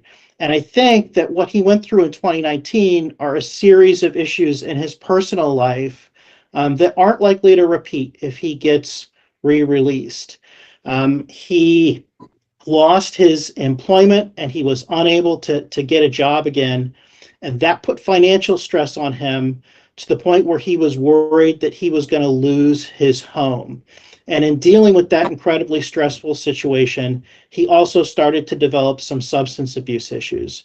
And it was really those combination of things happening to him at once in 2019 that caused him to have the problems that he has in my case. I think that he's more than capable of dealing with those issues, and I think he'll be more than adequately supervised to deal with them. Not only will he have the support of the United States Probation Office, but as the board can see from the people that have come here to appear at this hearing for him, he has the support of his family and community as well. And so I think that he will do great on parole if re-released. In terms of the actual sanction that he's experienced for his conduct, not only is there a 2-year federal sentence that he's completed serving, but the fact that this proceeding was initiated has cost him at least 7 extra months of incarceration as of today's date, and maybe as much as almost a year of extra incarceration, as there are a number of programs that he would ordinarily have qualified for, designed to help him transition to life once he's released. He would have been eligible to go to a halfway house at first, that he was ineligible for because of the fact that this detainer existed. So it's not as if Mr. Kittson hasn't received a pretty tremendous sanction for his conduct here. And when he's been sanctioned in the past and released, he's done well. And we think he'll do well again. Thank you, Mr. Benson. Mr. Kittson, let's start then at the beginning, and your attorney's remarks really dovetail right into this question, and that is, if you could share with the board what you were doing after you were paroled initially on December 5th, 2002. If you talk to us about where you lived initially and what you did for employment, what you did in terms of any treatment or programming, and we'll go from there. All right. Well, when I was paroled, I had a plan One of them was to talk to gosh, it slips my tongue, but it was vocational rehabilitation. And I hooked up with these people, and I landed a job doing fireplaces, installing gas, wood, pellet, freestanding insert fireplaces, which I did for nearly 15 years. I've lived in the same place, and well, also too, that when I got out, I sought out to through Indian Health a counselor, and who ended up retiring. So because I just wanted to make sure that I was on the right path. I felt like I'd been in enough trouble, and I didn't want to be in trouble anymore. So I ended up buying my home, and I owned everything that I had, and I worked, and I was proud of it, very proud of it. And so along came the collapse of the economy, and it took a minute to catch up with the fireplace industry, but I ended up getting laid off, and for a temporary time. But in that temporary time, I accrued. Mr. Kittson, yeah. I really apologize for interrupting you, and it's really my fault because I asked you a question that really kind of okay. I'm sorry, opens sir. up, but just to kind of go back initially, so before you jump ahead to troubles with the fireplace installation job. Oh, when you were first paroled, did you live in transitional housing, or did you go directly into your residence? Well, I went directly to my residence, but however, I also had set up a deal with Blanche Farms, to where I chose that to transition back into the community. So I went and I tended to chickens for a while, and they had counselors and stuff there and whatnot. But and I did that voluntarily. I just like I said, I didn't want to be in any more trouble. I had enough. I just wanted to live a quiet, peaceful life, and hopefully, get somewhere. I wanted to own a home. I wanted, to have a dog and be a good neighbor. That's what I wanted, nothing. So, yeah. Well, what community? I'm sorry, what community was that in? It was in Salem, Oregon. Okay. And so you said you got a job installing gas fireplaces. Other than working, what were you doing to fill your time? Well, I was doing all kinds of things. I had ideas of starting a business and different things like that. And I'm not really versed in using the internet, but I try, but I was trying to get my sea legs, and I mean, the 15 years that I did was, it was a long time, and it took a minute for me to, get a grip on things. And also, my mother had passed away. I was blessed to spend 6 months with her, but that was another thing that rocked me quite a bit. And it was just something that was unexpected, So I was dealing with that, and buying the home and these things. I was just trying to, like I said, I wanted to be a good tax-paying citizen and out of trouble. Okay. And during that time, were you living with anybody else? No. And were you involved or engaged in any kind of substance abuse program? Early on, I was, but later on, I wasn't. I went to like NA and stuff like that because it was suggested that I did, but as it was at the time, I had, as I said, I'd done 15 years, and that 15-year period, I wasn't using drugs, so I mean, I was kind of reluctant about it to do it because it was like, why why have me do this now when it's been 15 years ago and it's the last thing I'm thinking about. I'm more or less trying to go here, not back here, you know? So I don't know if that answers your question, but. Yeah, and really, the question was just, were you involved in some kind of treatment? And you said yes. At first it was NA, but then you stopped because it sounds like you didn't really think you needed it. Well, I didn't. And also I was in touch with a counselor out of Indian Health out at Shamawa for a short period of time, who was my mother's counselor, but he had since, you know, retired and whatnot, and it just kind of became to the end of it, you know. So, and I just continued. I buried myself in work. Okay. So how long do you think you engaged with NA when you were first paroled? Probably about a year. Okay. You know, I was doing that until I became on inactive supervision. Yeah. So when you were on active supervision, how would you say your relationship was with your PO? I would say it was good. I was good. I was proud to be able to, I was showing him what I was doing before he could tell me what to do, you know, I enjoyed that. I liked that, you know. And I think that, I think that he appreciated it as well. And so you said you buried yourself in work. Did you have any time to do anything fun or for relaxation, or did you attend any, you know, church or clubs or anything like that? Well, sir, one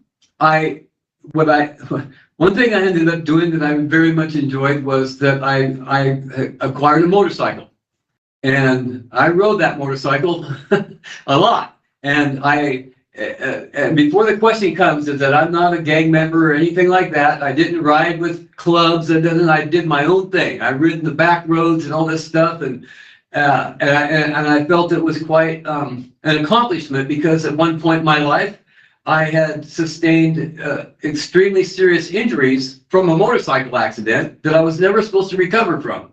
But as it was, I did. I installed gas wood pellet stoves, freestanding inserts, and I got on a motorcycle that they told me I would never ride again.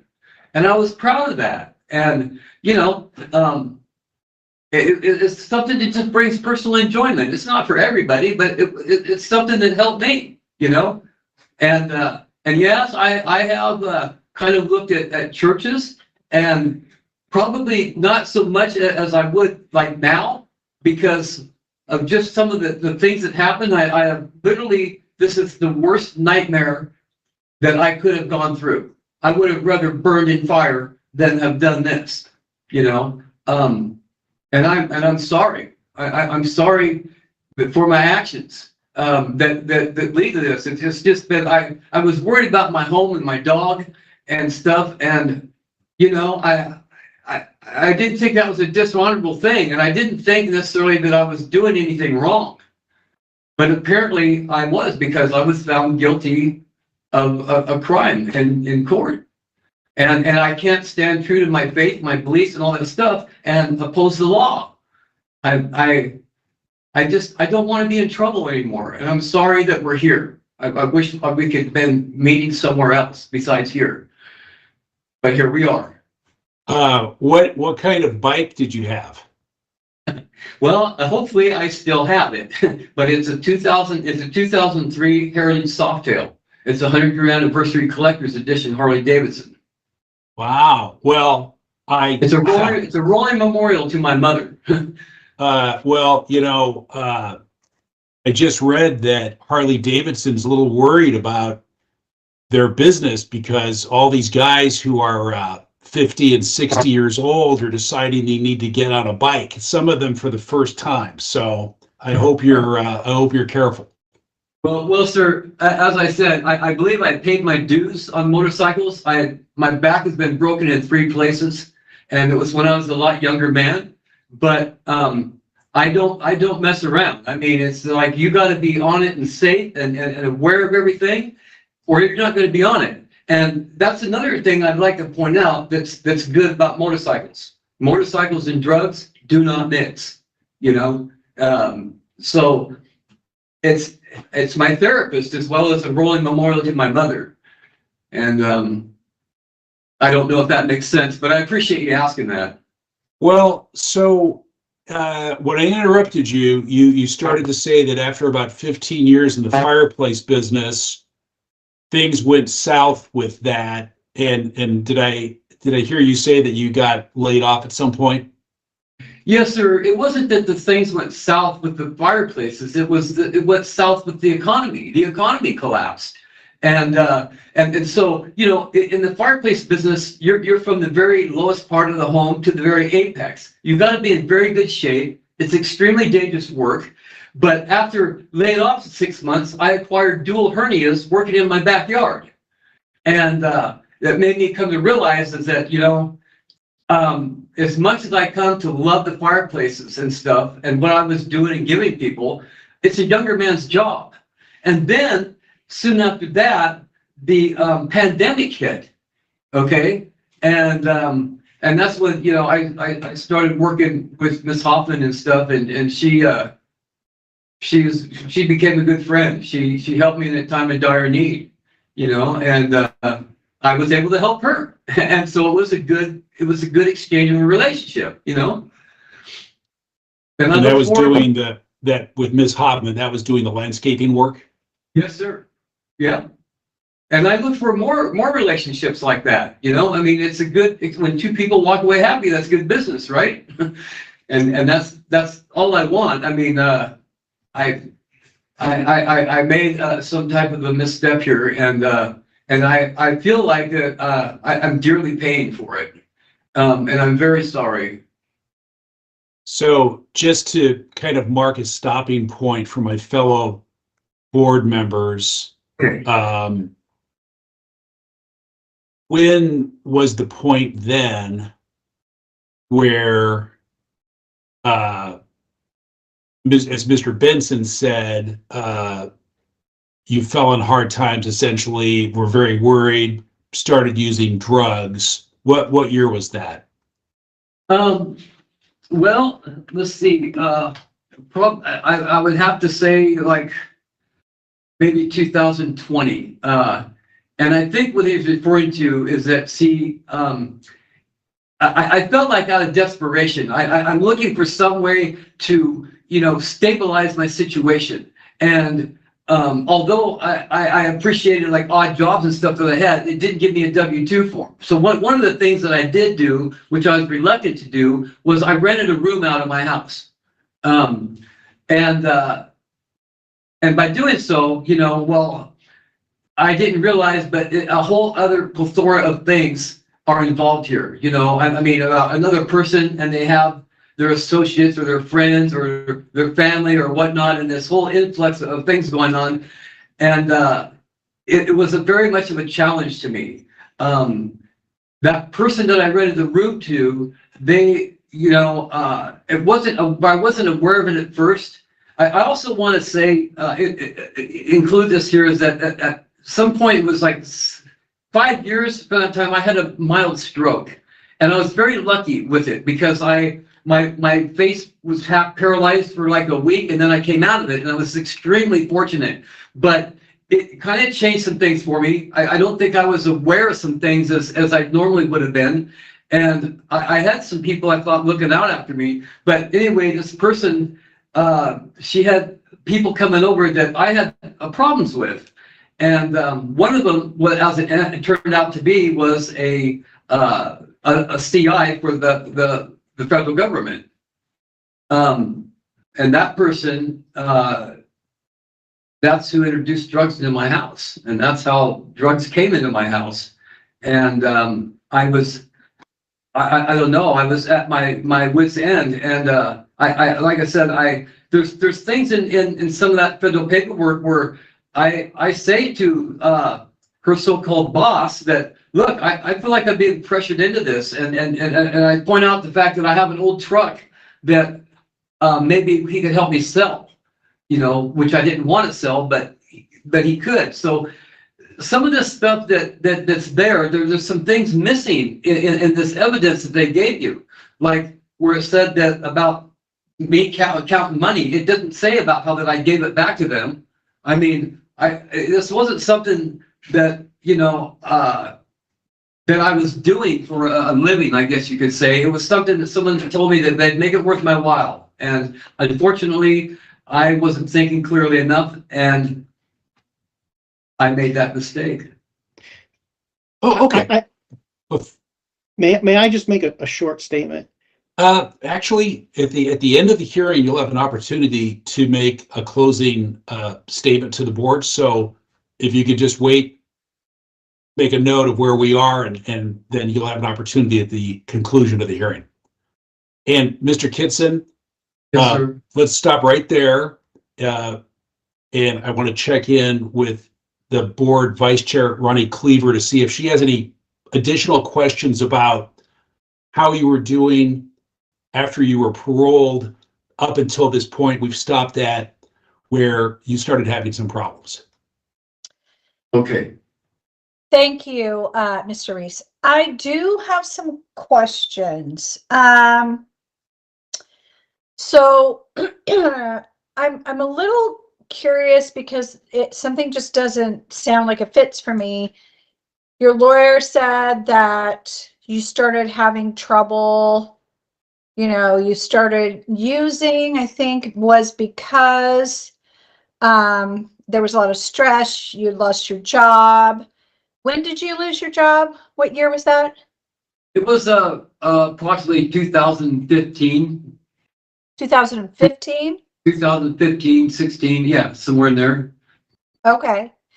So, and that after all that stress, that's when you started to develop a substance abuse problem, is what he said in his opening statement. Is that accurate? Well, I would say so. Okay. I guess, when I'm looking at your criminal history, you were arrested in 2009 and convicted for a DUI, PCS marijuana, and refusing to take a breath test. Is that right? That sounds correct. Okay, so what happened there? What was going on? Well, if I'm not mistaken, I believe that was around the time that I had got a divorce from my wife, and it was an isolated incident. It never occurred again. It was the only DUI I've ever had. So I made a mistake, and the only thing I can say is I tried to remedy that, and so that nothing like that would ever happen again in the event that say that I get depressed or if I'm unsatisfied with the way that life is or whatever. I have recourses rather than it being any type of drugs or alcohol or any of that stuff. I mean, I look at it now as that's the kind of stuff that I had an issue with when I was younger. I'm 62 years old now, and I don't think that excuses me or makes it right, but that's the only thing I know to say to you. I mean, I don't want to be in trouble, Ms. Kluwer. I really don't. So what was going on? How many drinks did you have? What happened that night? I think if I recall right, I think maybe I had one or two drinks. I wasn't obliterated or just completely drunk or anything. I can't remember why it was that I was pulled over, but I was. And I might add also that I did not lose my license for one day from that incident. Well, you refused to take the breathalyzer, which is an automatic suspension. How is it that you didn't lose your license? I couldn't tell you. At the time I had Paul Furter representing me, and I didn't lose my license for one day. But I did. But what they did do was that I ended up taking a diversion. Okay. Okay. And again, I say that it never repeated itself again and never will. So did you do substance abuse treatment as part of diversion? That is a typical requirement of diversion. Yeah, I did. Now that you mention it, I did. I went to some classes and stuff. And I don't really recall how long that lasted, but it lasted a little bit. And the only excuses I have for you with that is that stuff, in my mind, is negative. And I'm not trying to focus on that. I'm trying to go forward, you know? And I understand some of these things where I've tripped up on. And in my record also, you'll notice that there's a number of, say, weapon possession charges. No, there's not been any event from those weapon charges. It was just them removing a weapon or something where I was in control of it at that time. There wasn't a crime committed. There wasn't anything. So, and I'm not trying to minimize it. I'm just pointing out the fact that, you know, these things are without incident. Well, okay, so let's go on to the next thing. Okay. So it looked like in 2014 you were arrested for possession of a controlled substance, methamphetamine. Do you recall that? I recall something in it being dismissed. Yes, it was dismissed, but I'm asking if you recall being arrested. I just recall that I was trying to make a phone call and I pulled over off of Lancaster into this area, and that when I pulled into this area, there were policemen everywhere, and they was, I don't know what they were doing, but they were after somebody, and they come and they yanked me out of the car, and I wasn't taken to jail. I wasn't. Nothing like that. I think they issued me a citation or something. All right. Did you have methamphetamine? No, not that I was aware of. They took something out of the car, and that's all that I remember and know of. Were you alone in the car? Yes. Okay. So you don't know what they took out of the car? I don't. I just knew that they had taken something out of the car, and it was some I don't know, minute amount of drugs is what they said, but I have no idea. I mean, all I know is that the charge was dismissed and I was not guilty of it. I hadn't handled the thing they took out or anything. I was unaware that it was there. Okay. So it looks like then 2 years later, you were arrested and convicted of a theft in the second degree. Do you recall that? I vaguely recall that. So what was that? What was going on? What happened? I was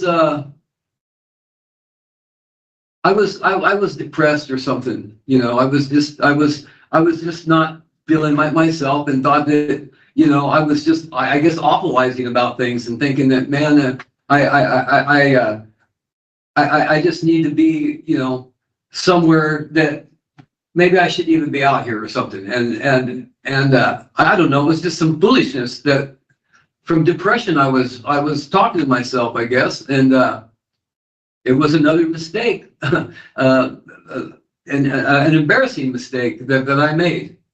But again, I might, if I may, point out the fact that with this mistake and with the other mistake of the driving while intoxicated, there was no revocation done there. You know, I mean, it wasn't, okay, so I mean, it wasn't something that was so severe that they thought that, you know, I was a danger or something to society, or that I couldn't, you know, stand on my own 2 feet and be a law-abiding citizen.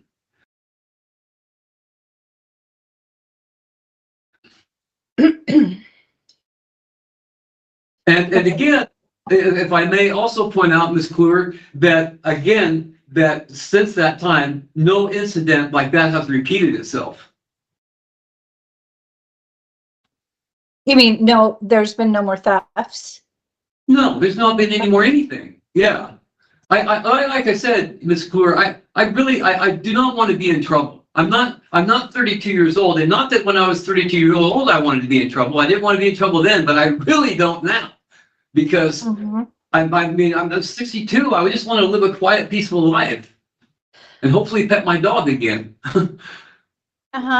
So then, when in 2022, while you were you were on abscond for the federal charges, and then you end up in Prineville, and you referenced that just a little bit ago.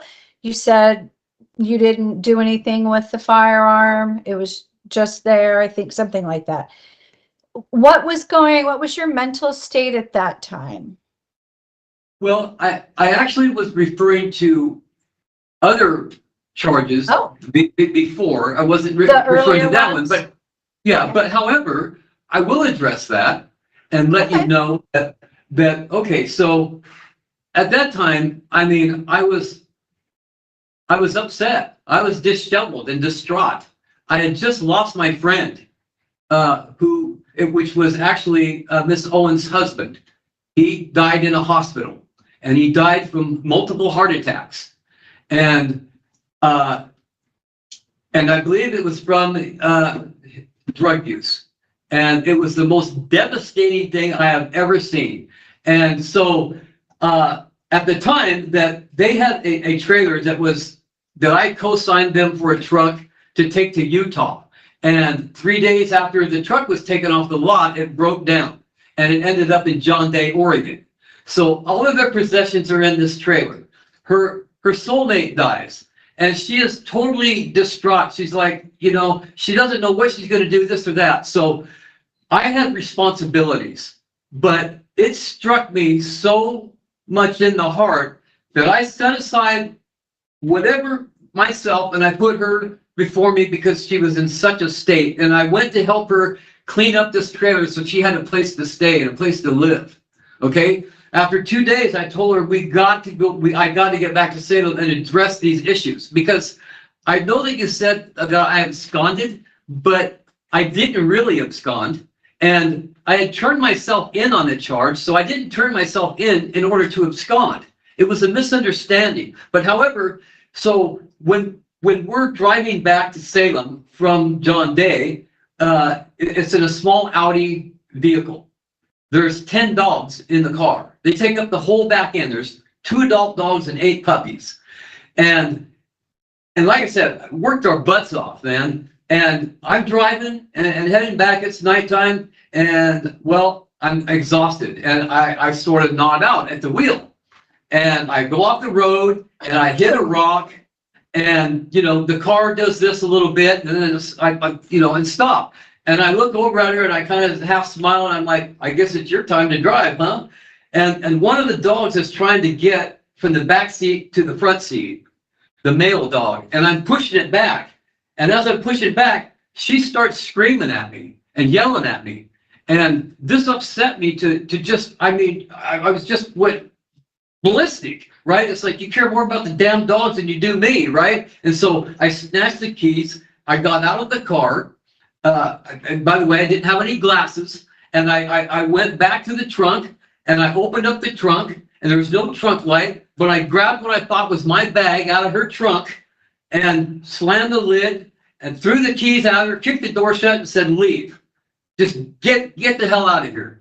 And because I just needed to walk, I just needed to walk and sort this stuff out in my head. And it was just, Brian was, me and him became very good friends. It was really hurtful what had happened and everything the way it occurred. And my heart just went out for Miss Owens. Okay.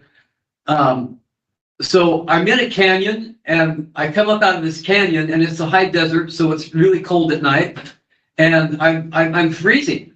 And so I come upon this place. It was like, I don't know, sort of like a residential area, but I get into the backpack, which I think is mine, and me and Brian, we kind of have similar backpacks, and we carried kind of the same things in there, because I was trying to get a hammock, because I was so cold, and I needed to warm myself up, and I just was waiting for the sun to come up, because then it was warm. And, well, while I was there waiting for that, the next thing I know, they shook the hammock and it said Crook County Police Department. And I immediately got up and, they asked me for my ID. I gave them my ID. They made some small talk with me, and moments later, the man came back and he said, "You have a warrant for the U.S. Marshals. You're under arrest." And at that moment, I just knew everything was all bad. Okay, this is not good, because the last time that I felt that the last time that I was arrested by the police, I didn't surface for like nearly 16 years. So I was just going, oh my God, this is not going to be good. And also when I'd opened the backpack, I realized that it wasn't my backpack. Okay. And that was another thing. I was just, all I could do was cry, man. Well, can I ask you some clarifying questions real quick? Yes. Yes, So wait, you were in the vehicle with Ms. Owens? You mean Heidi Owens, who's here today? Yes, miss, that's correct. Okay. So whose backpack was that you grabbed? Well, apparently it was Brian's and not mine. But like I said, it was dark. There wasn't a trunk light, and I didn't have my glasses, and I was just upset, and I just needed to walk. So, it sounds, I don't know, to me, it almost, like when I hear myself say it, it's like, it sounds unbelievable, but I'm not kidding.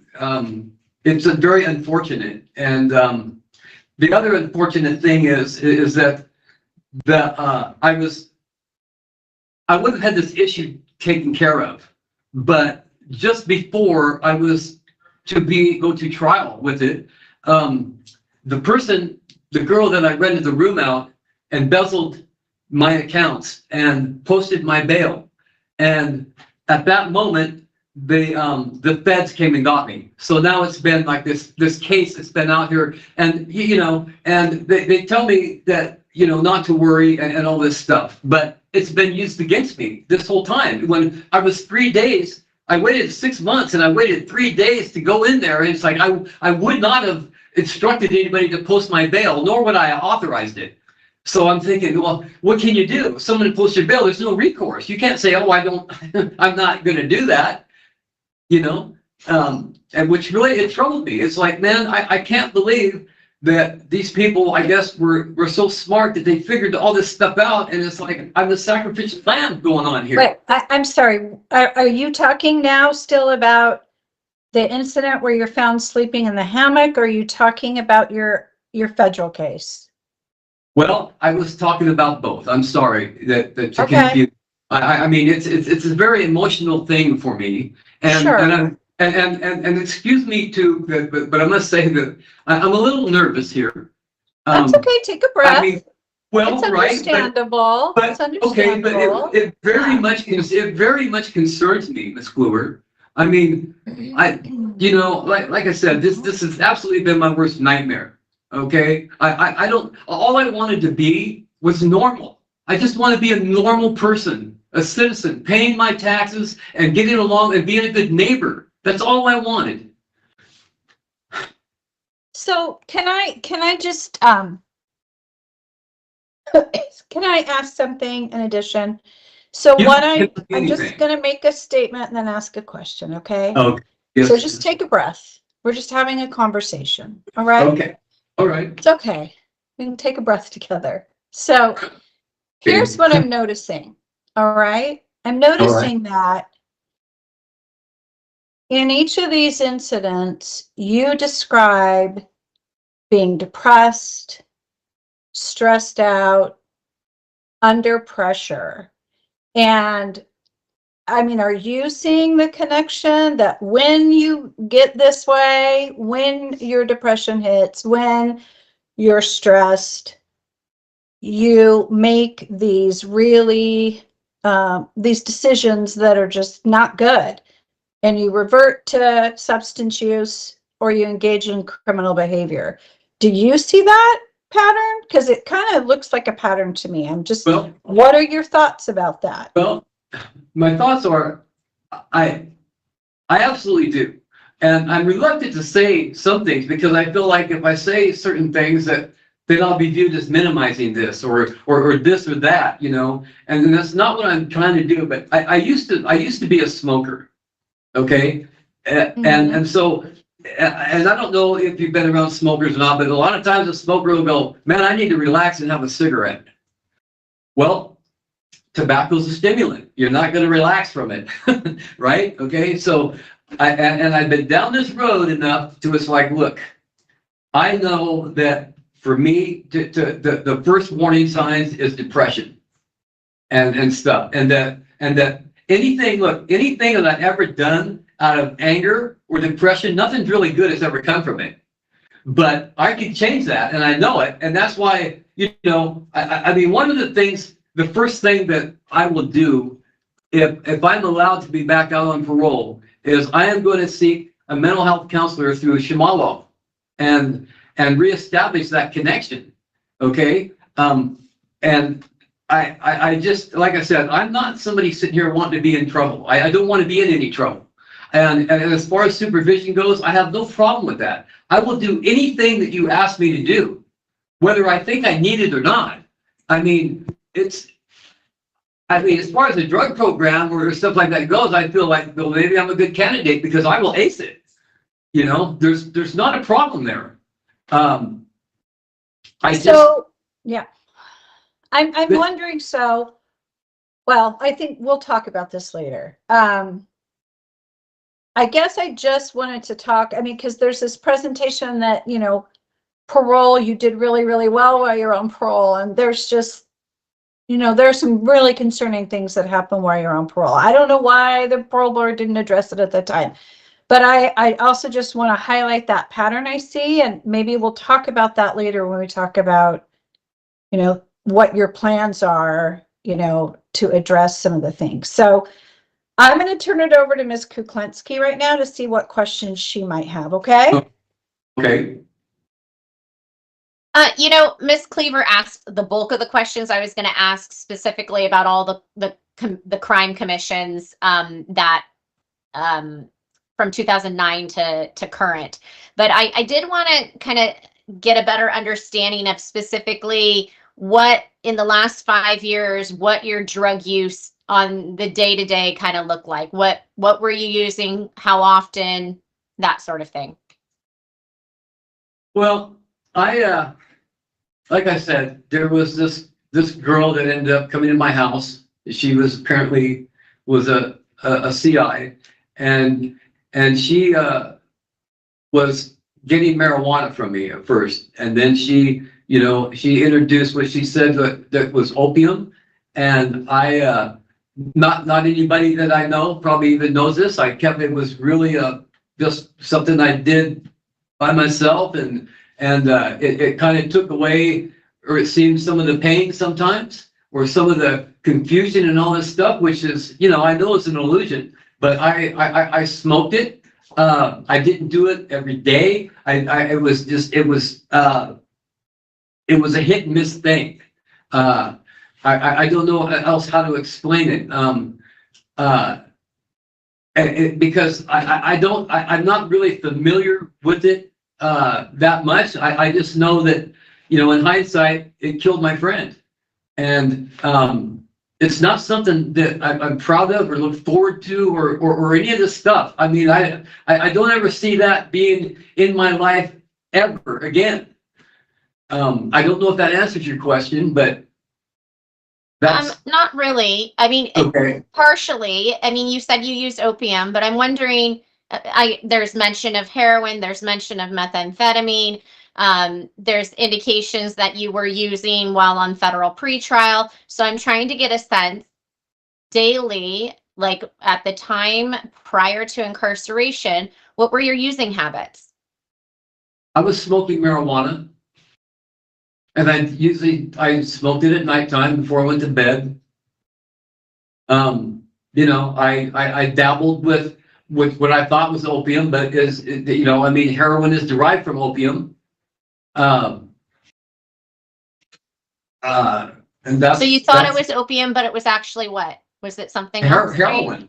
Heroin, so, apparently, yeah. So you were But smoking, you said?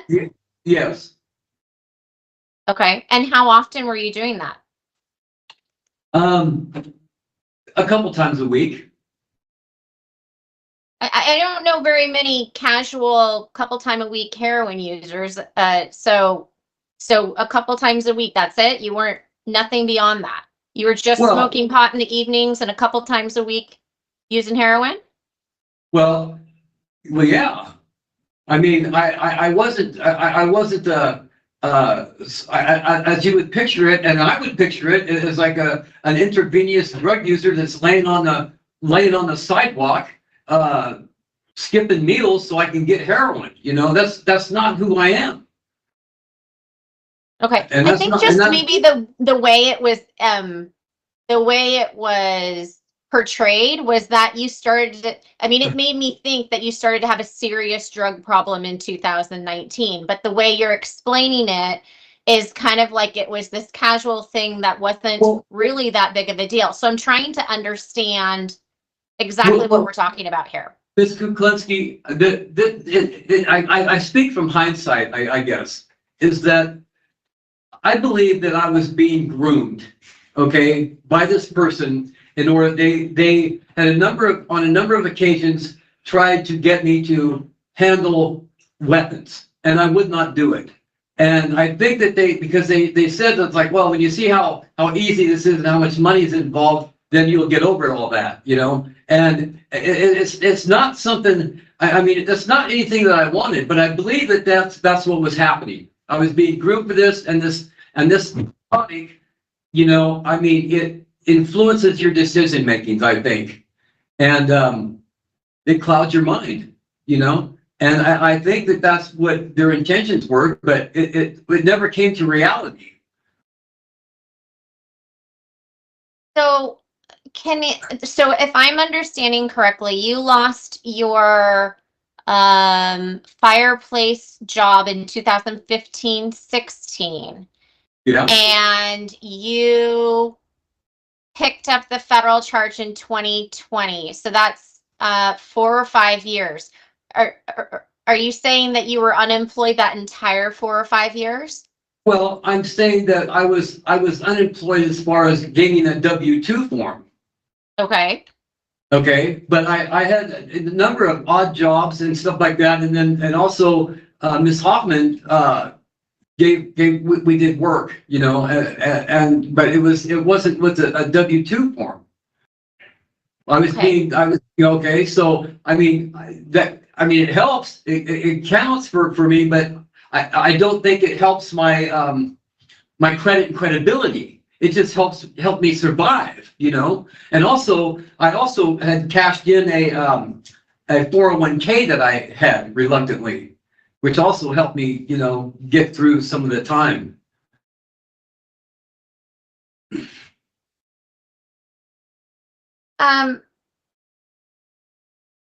Do you feel like, I mean, do you feel like you at all are minimizing your drug use or minimizing the amount that you used? I mean, you had a couple instances of, you know, the DUI, the possession of marijuana, the, you know, where you meth was taken out of your car, you know, you had dirty UAs while on federal supervision. I mean, all of those things don't suggest to me a social user. And I'm just trying to, I don't know. I'm trying to kind of make sense of this. Okay, Ms. Kolinsky, I don't know really what to say other than like you say about the federal UAs and stuff. Well, for whatever reason being, at the time, my pretrial service person had me driving 80-mile round trip to take UAs when there was a parole and probation office 2 miles from my house. Now, the place that I went, which was in Albany, you literally walked in there and the person gave you a bottle to put the urine in, and you come out, you set it on his desk. And I believe that there was some scrutiny there because I didn't give them a dirty UA. But the girl that was also with me that went there, she was also under the federal pretrial services also, and she was there also giving UAs. And so I kind of dispute that, and I know that that's what, like I said earlier, that I'm reluctant to say some things because just like you said, you view this that I'm minimizing stuff, okay? And you know, look, like before Brian ended up on a hospital bed dead, I took him to a rehab, and I even went through that rehab with him to get him to stop this stuff. Okay, it wasn't something that I was engaged in or made a living at or you know or had people over and we all sat around and did heroin. That's not it at all. And I know that, look, I'm sitting here and I feel like, you know, that I'm at a disadvantage here, you know, and I totally understand your view, but that's also why I'm also reluctant to say anything, because it's like, you're just minimizing stuff. It just, so I don't know what to say, whether just to speak my heart and the truth, or do I make it up, you know, to think that I'm going to appease you because you have my life by a string. Well, I certainly don't want you to lie in this hearing today. That certainly wouldn't be what the board would be recommending for you to do. No. So yeah, we certainly would want you to be telling us the truth. Well, yeah. See, and that's kind of the crime that I think that I'm guilty of committing, is that I agreed to tell a lie. Okay, that's what I'm really guilty of, and so I'm not really into lying anyway. You know, and that's not that. Like I said, I can't walk upright in my faith or beliefs and do that. And I'm trying, you know, as life goes on, I'm trying not only to work smarter but harder, but I try to learn from my mistakes and I try to become a better person. I don't know what else there is to do but try to be a better person. I certainly don't want any more of this.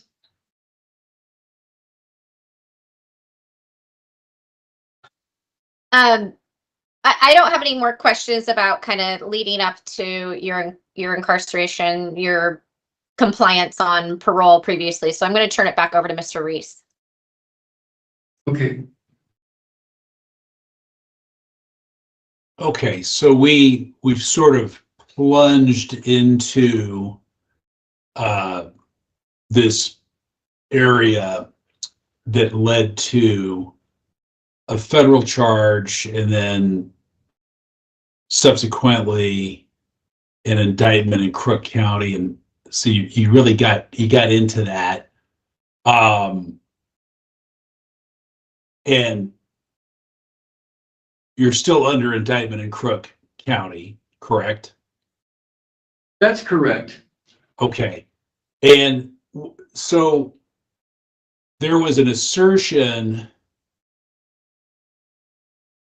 and I think it was by the Assistant United States Attorney, Leah Bolstad, made to Judge Emmergut that while you were under federal indictment 2 years after your arrest by the ATF, that you failed to engage in drug treatment that was offered by federal pretrial supervision. Do you agree with that statement? No, sir. And you can tell me why? Well, because I was doing everything I was asked to do, including driving 80-mile round trips for UAs. I in thinking about this too, I want to also bring up that, well, the bail was posted on that, unfortunately, but they also, to the judge, she set out the time for that court hearing, so that I was supposed to be out of custody by now, and that I had a chance to more properly prepare for my defense. But well, Mr. Kittson, I'm just asking you, it's really kind of a narrow question. Okay. Were you offered drug treatment through federal pretrial supervision? If I had been, I would have done it. Okay, so do you have any idea why it is the assistant United States attorney said that you failed to do it and it was offered by federal pretrial supervision? No, sir, I do not. In fact, Okay. my pretrial service person, I mean, they had okayed me to travel out of state, do all kinds of stuff. But I would have done anything they asked me to. And because she further asserted that you absconded and that then you were caught in Crook County with drugs, cash, and a firearm. Did you agree you were in abscond status at that time? Well, sir, I believe, see, afterwards that my pretrial service person, she never would talk to me. I mean, she didn't give me an opportunity to say anything or whatnot. I don't agree that I was in abscond status. In fact, I wasn't arrested by the U.S. Marshals. I turned myself in, and I didn't turn myself in order to abscond. What I was experiencing was that because of the 80-mile round trips, at the time I wasn't working. Gas was over $5 a gallon, and I came to a point where I told her, I said, "Man, my phone is going to get shut off. We've got to do something. This, to remedy this."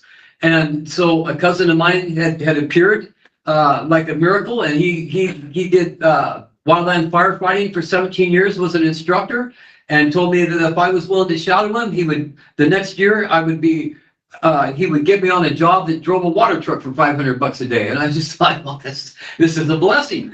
This is, but so I was gone a little longer than what I expected to be, by probably a month or so. And she felt that I had lost contact with her when I had left. There was all kinds of things in place that if I was needed or wanted, that she could send message to me or whatever. They told her where I was. And I guess that upset her. I certainly didn't mean to upset her. I liked her. She showed up at my house a number of times. I gave her tours through my house and everything. I thought she told me she was my advocate. And as it turned out, I think that, what happened, I think it upset her. And she then refused to even acknowledge me, which I'm sorry about, because I could have at least tried to explain what was happening. And as far as that goes about, yeah, it looks bad, all right. I'm charged with a possession of a weapon and drugs, but they did not belong to me. I didn't know that they were there. Okay, and so when you started to talk with either board member Kuklinski or Cleaver about having to drive 80 miles round trip to Albany for the UAs, right? Yes, sir. And was that pursuant to the order of federal pretrial services? Yes, sir. Okay. And so I think you started to suggest that you were giving clean urine and that you were suggesting that the CI was doing a switcheroo with her dirty urine to make it look like you were peeing dirty. Is that what you were saying? Not quite so, sir. Okay. And the person that was with me wasn't a CI. She was the girl that was renting a room for me. She also had a federal case. Okay. And so what I'm saying is that these UAs would be set on the desk, and then we were escorted out to leave. Okay. And I told them about my concerns, but I don't know whether or not those UAs got mixed up or whatever. I just know that the UA that I gave them, it was just like the one before. There was nothing wrong with it. So, it was very much a concern of mine, and I thought that we had worked that out, or established some type of understanding about that. And it didn't come till later afterwards that where I'm reading this reports about her saying that, well, I failed these UAs. I don't agree with it. Who did you think that was worked out with? Well, I thought because we had talked, after during the course of stuff, I was telling her, I go, this is killing me, the price and having to run all the way there, the wear and tear on the vehicle, all of this stuff, and also the way that the UAs were being handled, because as far as I know, taking a UA, you hand the person the bottle or whatever, and they stick the thing right on it, right in front of you, and seal it. And all that, but that's not what happened at this certain place where I don't know they had a contract with them or what, but there was, like I said, there was a federal probation office 2 miles from my house. I don't understand why I couldn't have went there.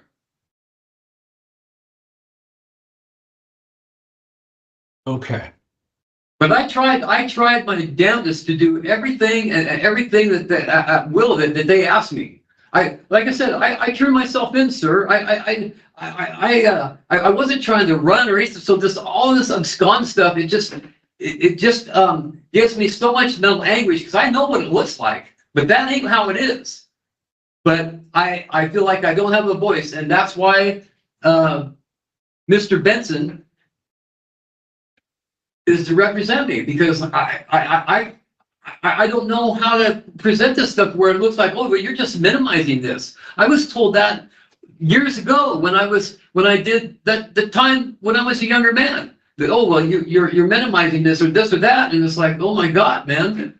But I'm telling you that really, I'm not some type of threat, or I want to be like you. You know what I mean?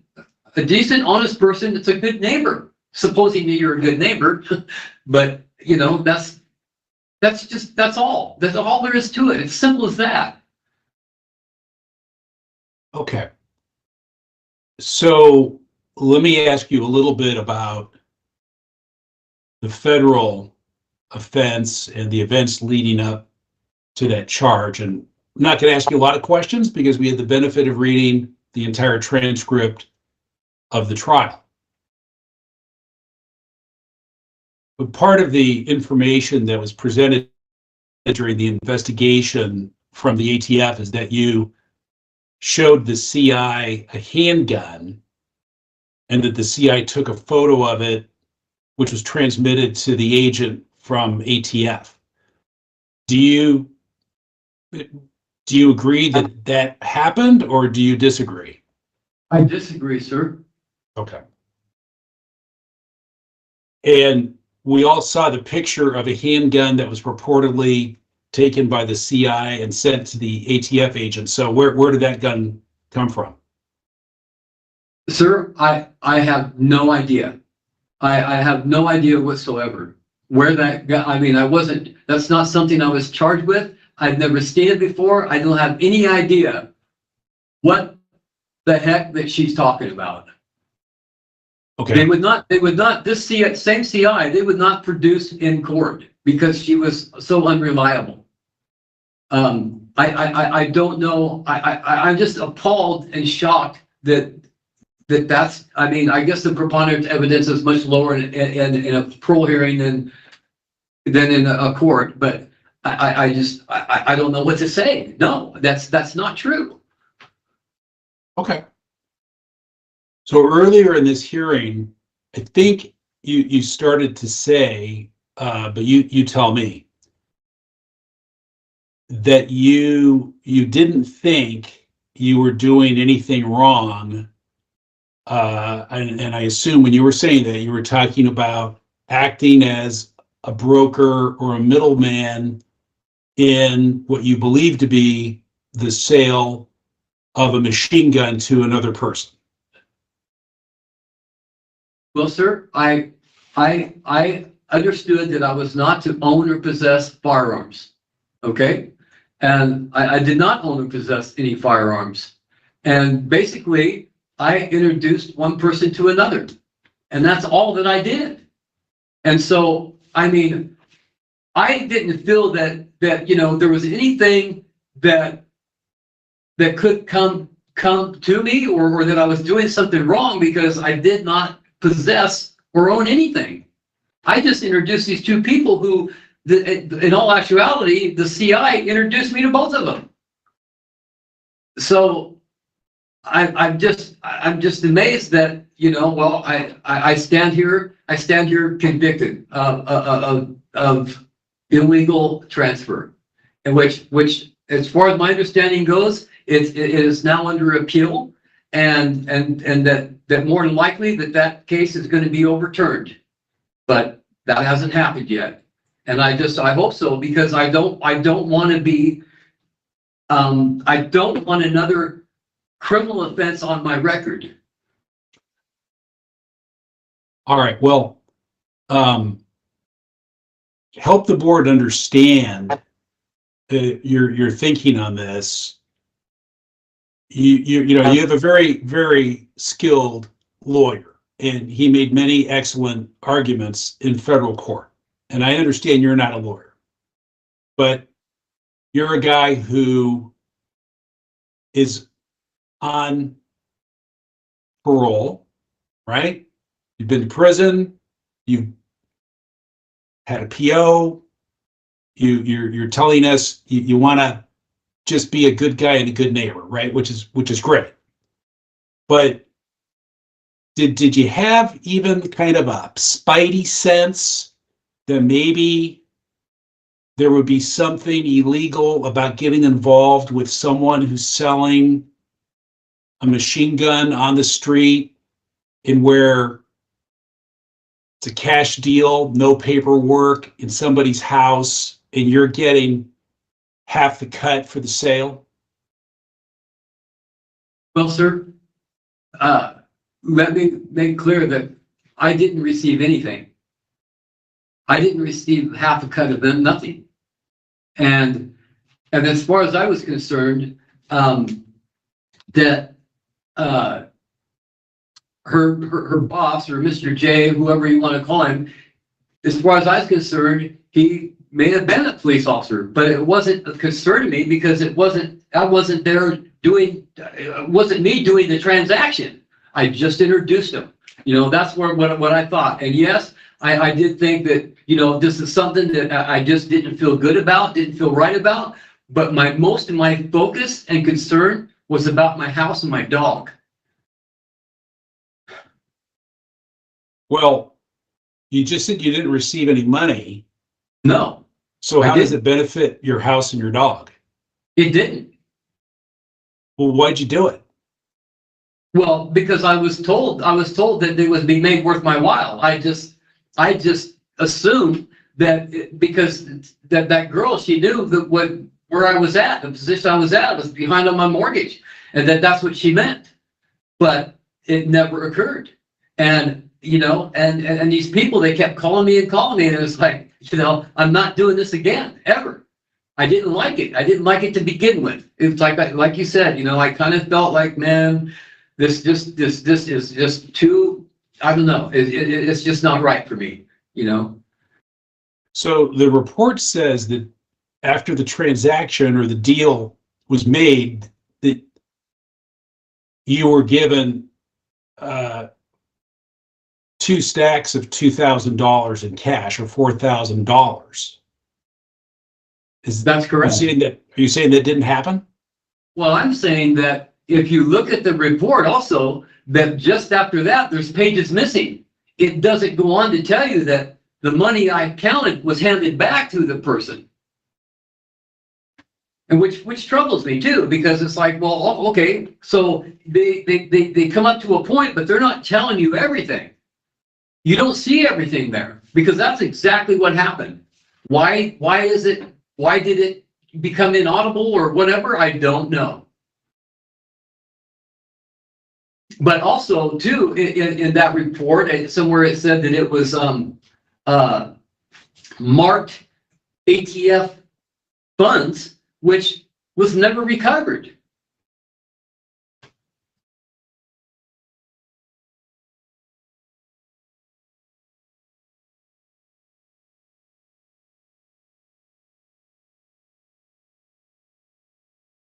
So I don't really know what else to say here, sir. I mean, other than if you look at the page numbers and all this stuff, there's things missing there, you know? I'm just saying that there was nothing there. It didn't help me, not even a little bit. All it has done is cause me heartache. Well, there is one fact I think you would have to agree with, is that despite the best efforts of your excellent legal counsel, you were ultimately convicted of the transfer of this machine gun in violation of federal law, right? Yes, sir, that appears to be the case.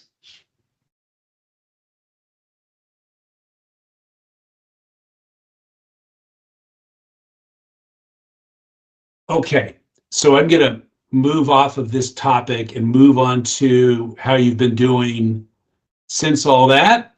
But let me check first with Vice Chair Cleaver to see if she has any follow-up on that. Okay.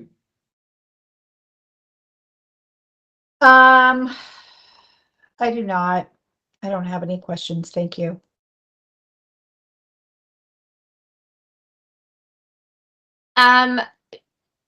Mr. Kittson, I'm wondering, you know, obviously the crime for which you're on parole for with the board involve charges of ex-con and possession of a weapon, specifically a firearm, attempted murder and manslaughter 1, where, you know, you caused the death of another human being. And I'm wondering if you've assessed at what point and why, after your release, you would give yourself permission at all to start hanging around people with firearms, you know, entertaining exchange of firearms. Like, why, when you have that past, you spent 15 years, you said, in prison, why that would even be something entertained by you? Miss, it wasn't. It wasn't until the time that I rented that room out into another person that this stuff came into my life. I certainly didn't go out and seek it. Wasn't looking for it. It wasn't even in my mind. I mean, I didn't want these things around me.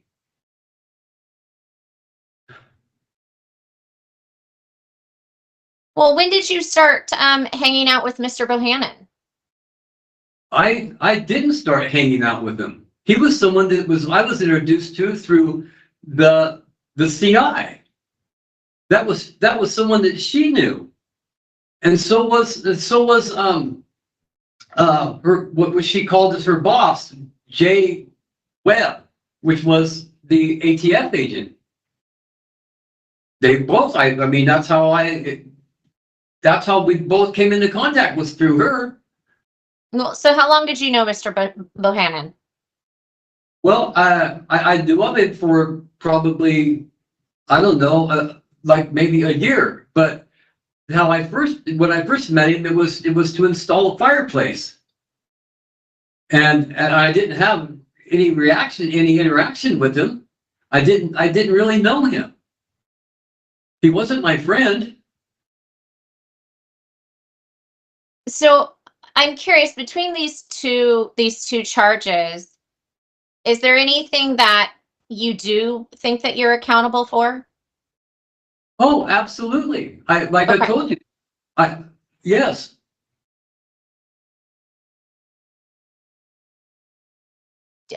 What? Oh, okay. Well, but as I said, that I think that the one thing that I'm guilty of is agreeing to tell a lie. And that I did, you know, I did it. And I mean, I don't know. I'm so sorry.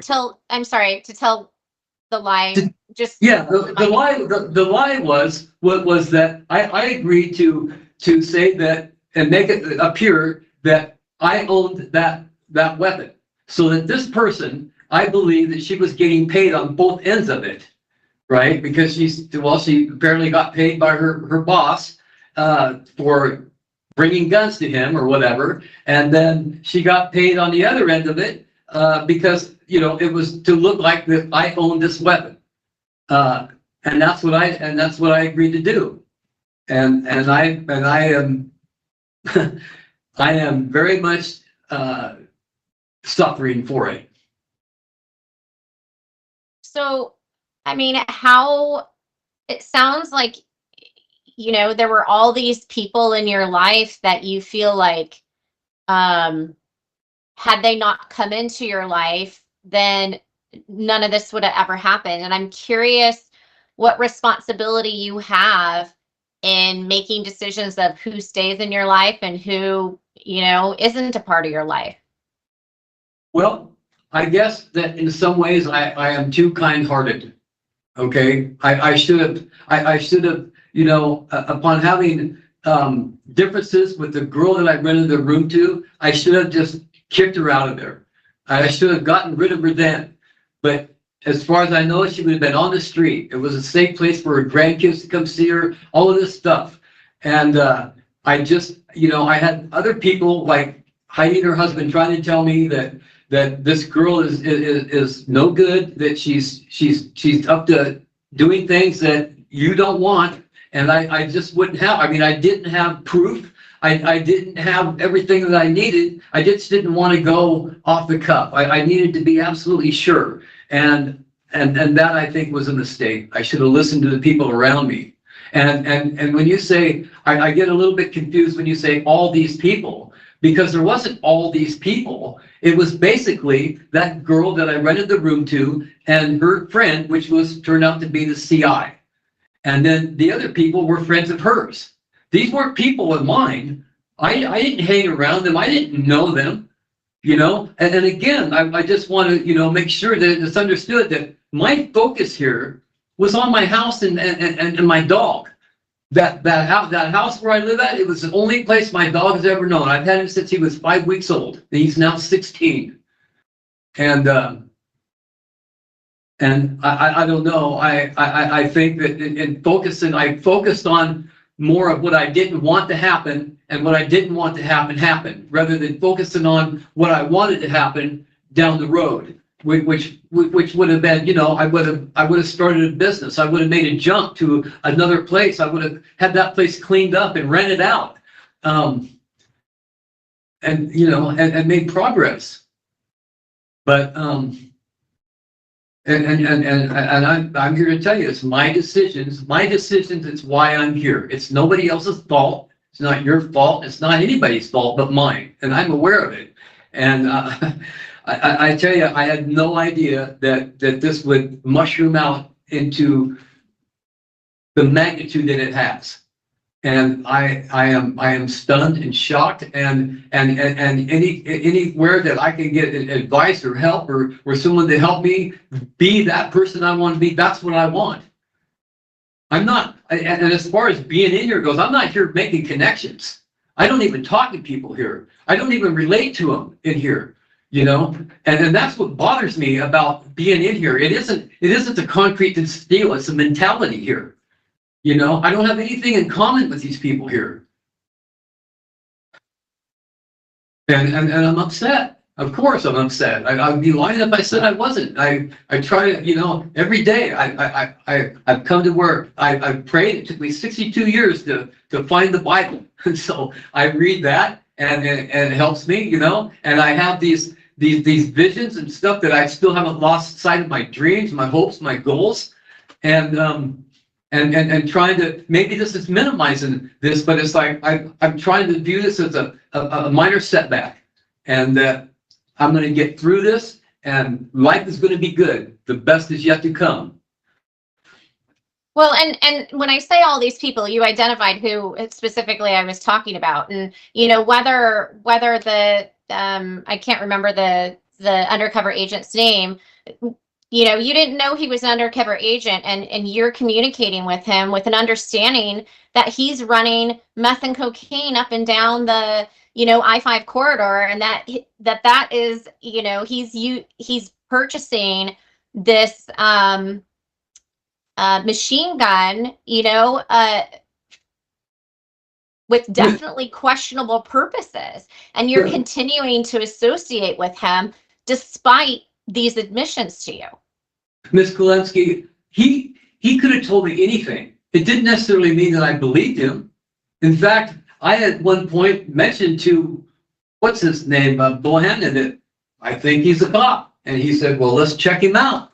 And I said, well, it's on you, okay.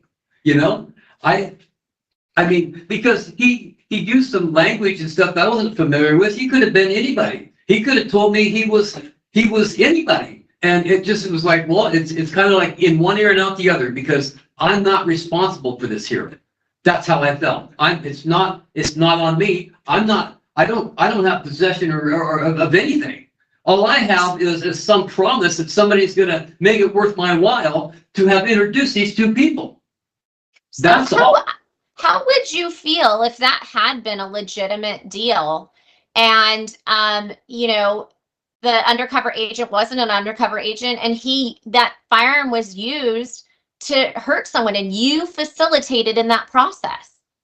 Like, have you played that tape all the way through of like, I mean, I would imagine that should feel devastating that you would be a part of making that connection. It absolutely would. It absolutely would. But also, too, as it was pointed out in the record, that weapon, it had the drum clip that it was with it was inoperable. Okay. Okay. I have no more questions. Thank you.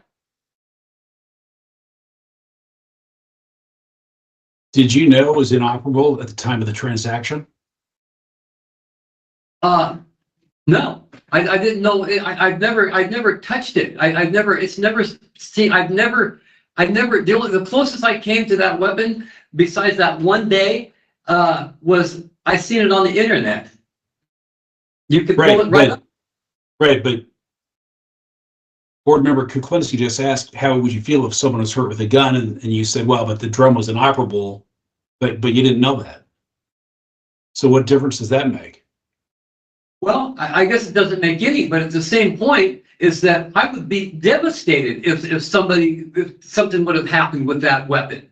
I thank God that come to find out that, well, the weapon wasn't stolen. It wasn't used in a crime.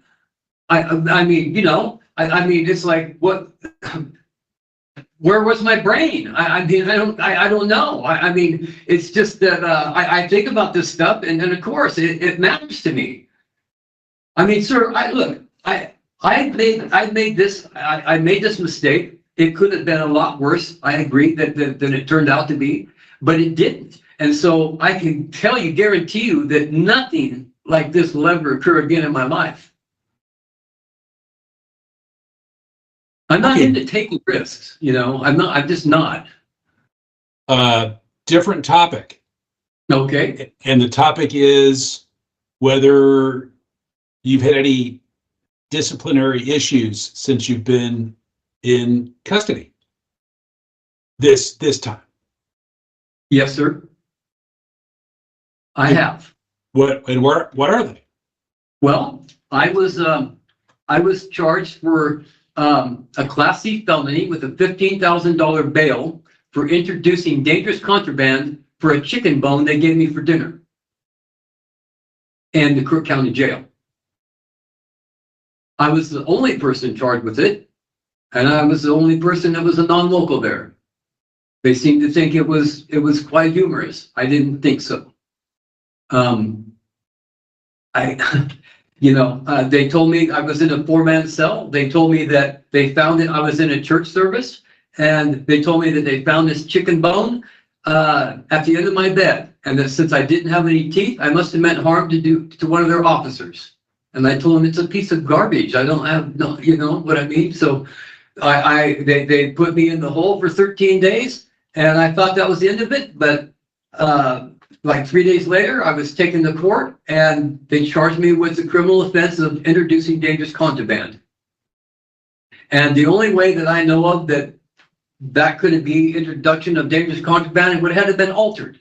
They blew it up. They blew it up in a picture. It made it look like it's this big, like the size of my hand, and it was this big. And again, sir, excuse me, but I mean, it feels like I'm minimizing it, but I'm telling you that's exactly what happened. What happened with that case? It's still pending as far as I know. Okay. Anything else? No, sir. No.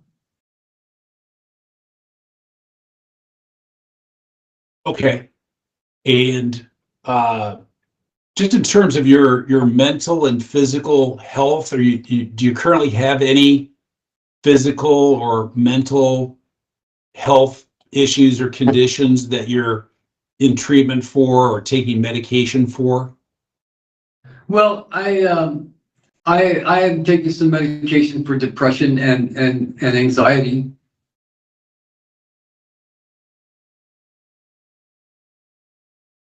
Anything else?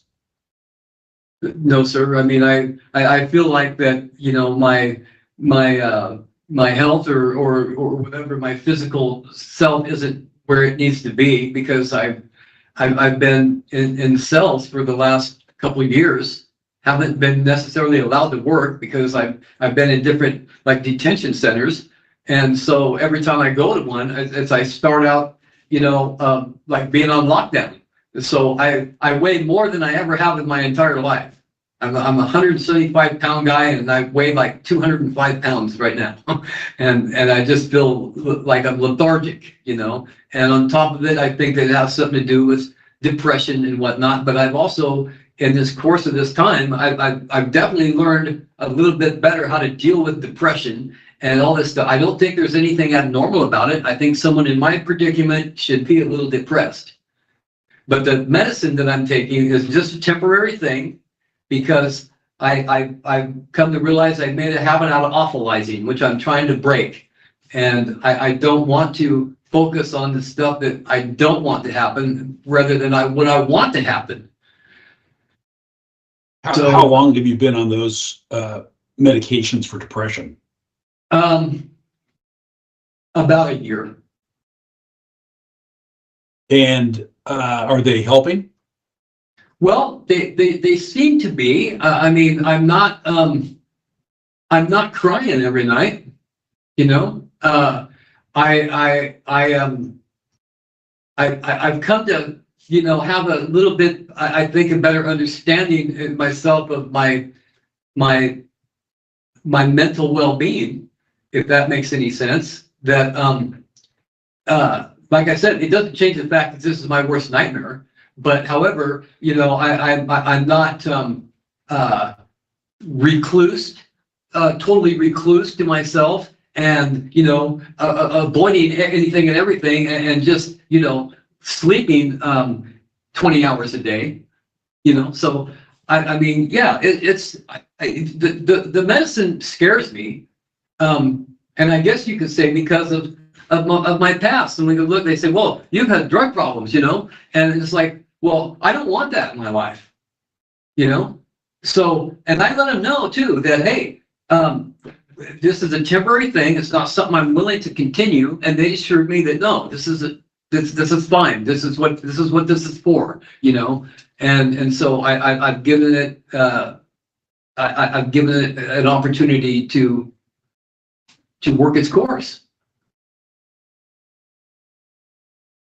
I can't hear you, sir. Yeah, sorry about that. Are you receiving any kind of group therapy or talk therapy in addition to the medication? No, sir.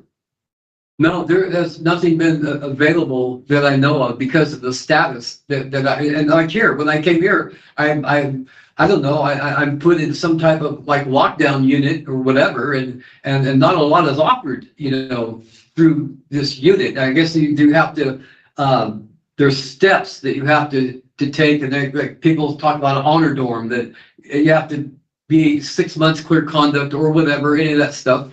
And I figure, well, I hope that that's not what I have to go through, but however, I'm trying to establish that as well. And just in the event that maybe I'm here longer than I hope to be.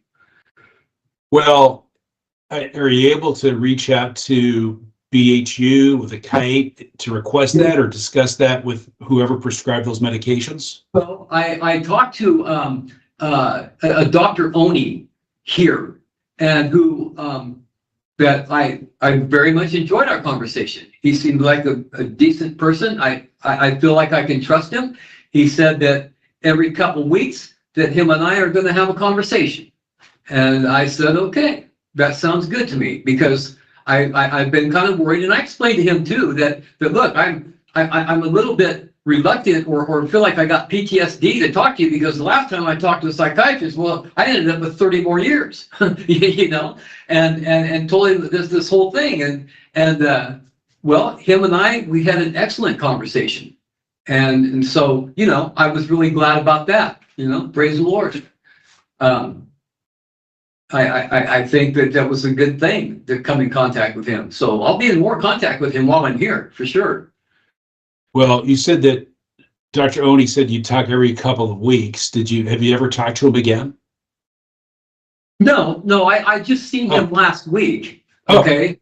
Yeah, because I mean, I just got here and things take, you know, I mean, the ball here moves slowly, but once it's turning, okay? So,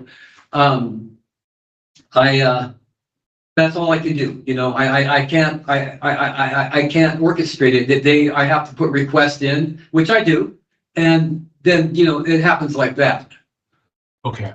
Earlier in your life, had you ever been on antidepressants or medication for anxiety? No, sir. Do you have any understanding of how using drugs like marijuana or heroin might impact feeling anxious and depressed? Yes, sir. Well, what's your understanding? Well, I mean, it's just like I said about the tobacco. I mean, how someone will say, well, I need to relax and have a cigarette. Well, it's not going to relax you. It's a stimulant, you know? So it's just one of those kind of like oxymoron things or whatever. And I'm viewing it the same way. And just because we'll say marijuana is legal, it doesn't matter to me. It's bringing me trouble. Okay. And I don't want to be in trouble. So, I mean, I don't know. I can't express that enough. It is that I'm in more trouble than I care to be in or ever wanted to be in. I don't want to be in any more trouble. So, and I mean, if that's minimizing, you know, the circumstances, I guess you got me there. I don't know what to say. You know. No, you answered the question. You answered the question completely. So the last area I'm going to ask about is what you'd be doing if you are released. But before I ask that, let me check to see if there's any follow-up questions about discipline, mental health, physical health, work since you've been back in custody. And I'll start with Vice Chair Cleaver. Thank you. I did notice, we talked about this sort of at the top of the hearing, that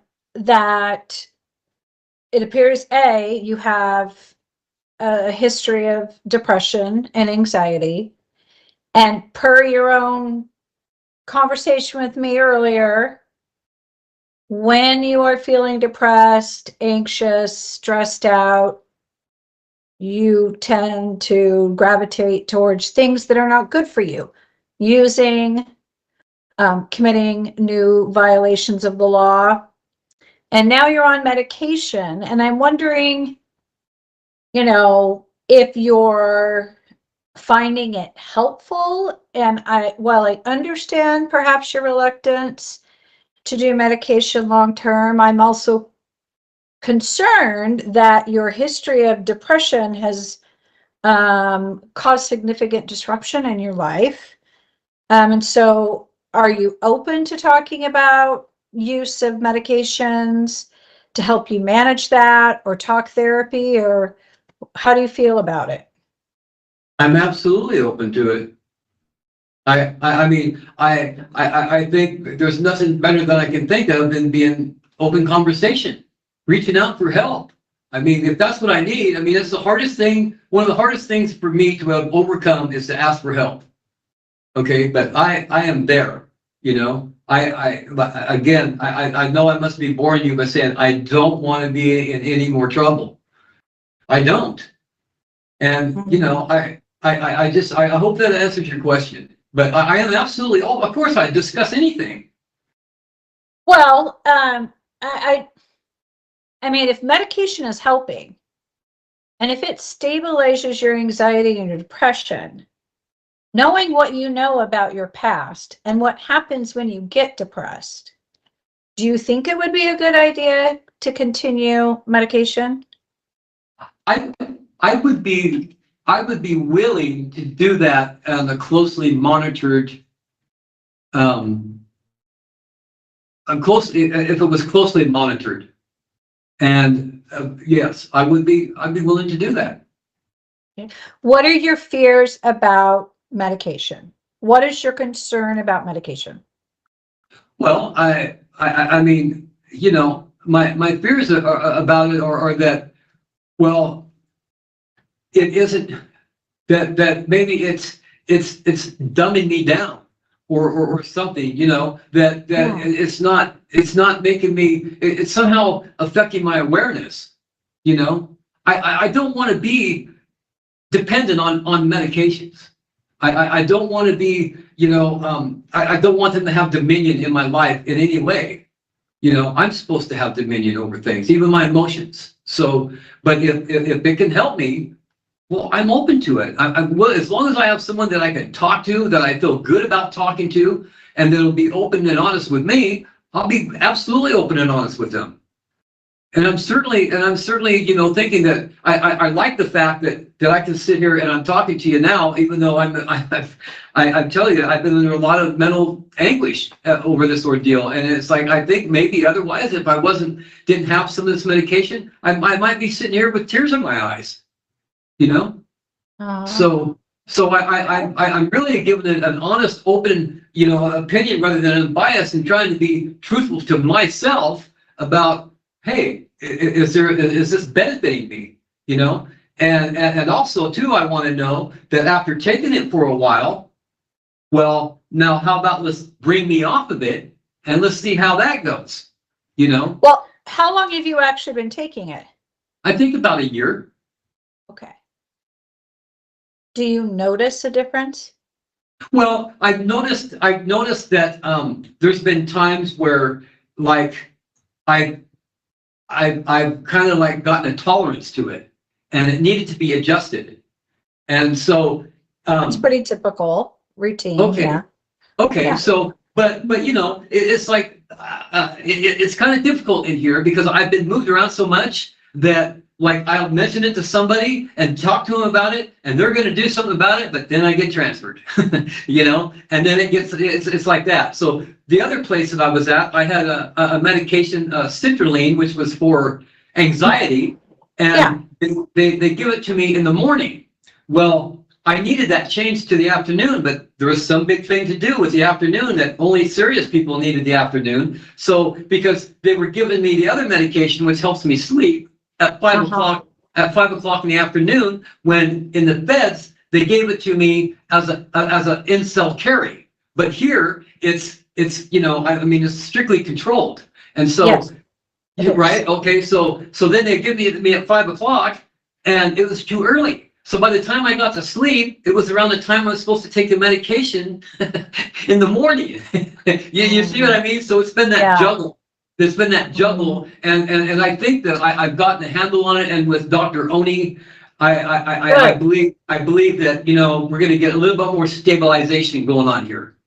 So, yeah.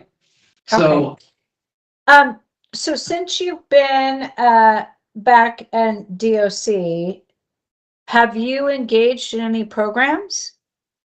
Well, I've been wanting to. I've tried to. But like I said, you know, I haven't been here that long. I've been here, a couple weeks, and I came from Coffee Creek, right? Okay. Which Coffee Creek, there's nothing there. That's an intake center. Okay, they don't let you do programs. They don't let you do anything. They don't let you. Okay, so all of that stuff. So it isn't that I've tried, because I've even said, hey man, let me work. because if I'm working, at least it's good for my mental and my physical health, rather than relying on medicine, okay? Because that's another thing. I thought if I was working, I wouldn't need the medicine. I don't know that, but I'm just saying, I think, but they won't let me do nothing. And so here, it's like, well, you got to have so much good conduct before we let you, do anything. And like I said, I'm in a unit that I guess is, I don't know, it's for troublemakers or whatever. But yeah, I mean, it's supposedly like one of the worst units in here from what I gather, and they're locked down a lot, right? And it's like, the only thing I could figure is like, well, maybe they're doing this to me because I have that dangerous offender thing on my record. I don't know. I mean, I'm trying to make sense of it because it's like, why wouldn't you let me work? I never had trouble before, I mean, I was in the federal system, I was in a low custody place. Now I'm in a medium or maximum or whatever. I'm in this little compound where, I mean, you can't do nothing. So it's confusing, and I'm trying to do what I can do instead of, I'm not trying, like I said, I'm not trying to isolate myself or become so secluded. I am reaching out there. I do want to work because I need some. Okay. I need money because things are expensive here. Yeah. Have you gotten on any wait lists for any programs, or do you still need to find out what the programs are? I still need to find out what the programs are. Okay. But I did find one, I think it was in, like I said, Mr. Oni, he's going to be talking to me. So in between there, I know that they have some like religious services and stuff here and like that. And so, but I know there's other things going on. I just haven't quite figured it out. And I haven't got like a list or been able to access something that tells me what's available. Okay. Okay. I don't have any other questions. I'm going to check in with Ms. Kuklinski. Okay. Mr. Kittson, did you engage in any kind of programming over when you were incarcerated in the federal system? Well, I certainly wanted to, but as I said, they kept me in like detention centers, which is it's like run like a county jail. And by the time I got to my designated institution, I had 60 days left. Okay. Were you able to engage in any kind of self-study at all? Anything like that? Workbooks, creating relapse prevention plans, identifying your triggers, that sort of thing? Well, I certainly do. I'm an avid reader, and I'm a nonfiction person. And so I had, a matter of fact, a number of books that were personal books that were sent to me. And well, when it came time for them to release me, they kept them. They wouldn't let me have them. And some of them were religious. Some of them were, all different types of different things that have to do with personality, all kinds of different stuff. Stuff that I'm interested in, stuff that will help me get a hold of my dreams and goals. So once, if you are allowed to begin programming or upon release, what are the things that you specifically think you could benefit from working on in order to be successful in life? Well, I'm not sure that I understand the question that you said, but one of the things is that I need to reestablish my credit and credibility. Okay, and I will immediately get in touch with vocational rehab and immediately get in touch with Shamawa Indian School for the mental health persons that are there, and I'm also looking for anything available, whether it's loans, grants, or whatever that I can access. So I'll be doing computer research to try to carve out my way, and my way isn't back into prison, but far away from it. Do you think that you could benefit? I mean, now, in retrospect, you kind of at the beginning of supervision, you were like, well, why am I doing AA or NA? I haven't used for 15 years. And in the end, you were using, right? And that didn't result in good things in your life. So I'm wondering, do you think you could benefit from some support surrounding sobriety? Well, sure, I could benefit from any support whatsoever. But when you say this, I get the idea that from my perspective, I get the idea that you're insinuating that I just was full blown doing all this stuff all the time as a way of life. And to me, maybe I'm minimizing it, but it's isolated incidences. Okay. And they're becoming fewer and fewer. So, I mean, I don't want to beat myself down here. I gotta try to at least look at the fact that, look at, man, I'm trying, and it does affect me. And I have thought about this stuff, like you mentioned earlier about this weapon, about had it actually been used or given to somebody that just like some domestic terrorist or something that went out and maybe tried to assassinate Trump. I do feel that stuff. I do, and I'm thank God, like I told you, that this thing wasn't used like that. It wasn't stolen. It wasn't used in a crime. I feel like I'm blessed because that wasn't a fact. And what could I say if it was? I mean, it would have been totally reckless of me. I try to think and believe me, of what my actions, how they affect other people. And I am so sorry to anybody that involved around me that look, this is a tragedy. And it's not something that I take lightly. And I'm sorry if I do come across like minimizing. I don't mean to at all. All right, thank you. I don't think I have any other questions on this topic.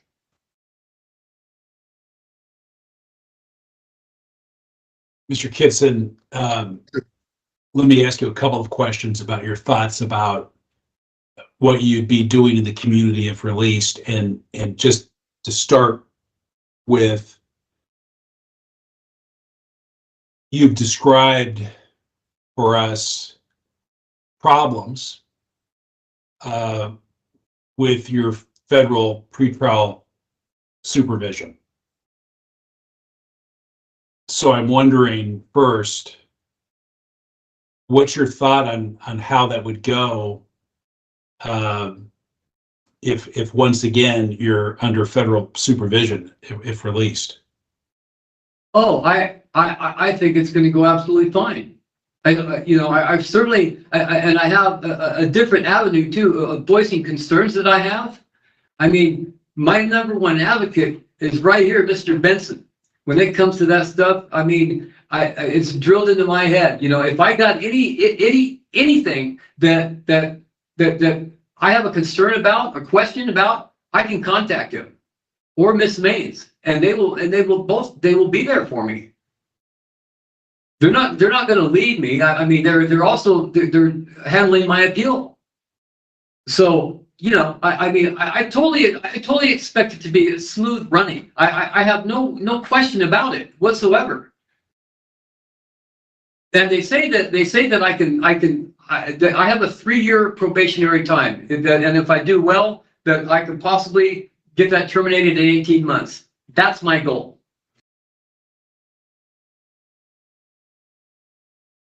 What's your thought about where you would want to live?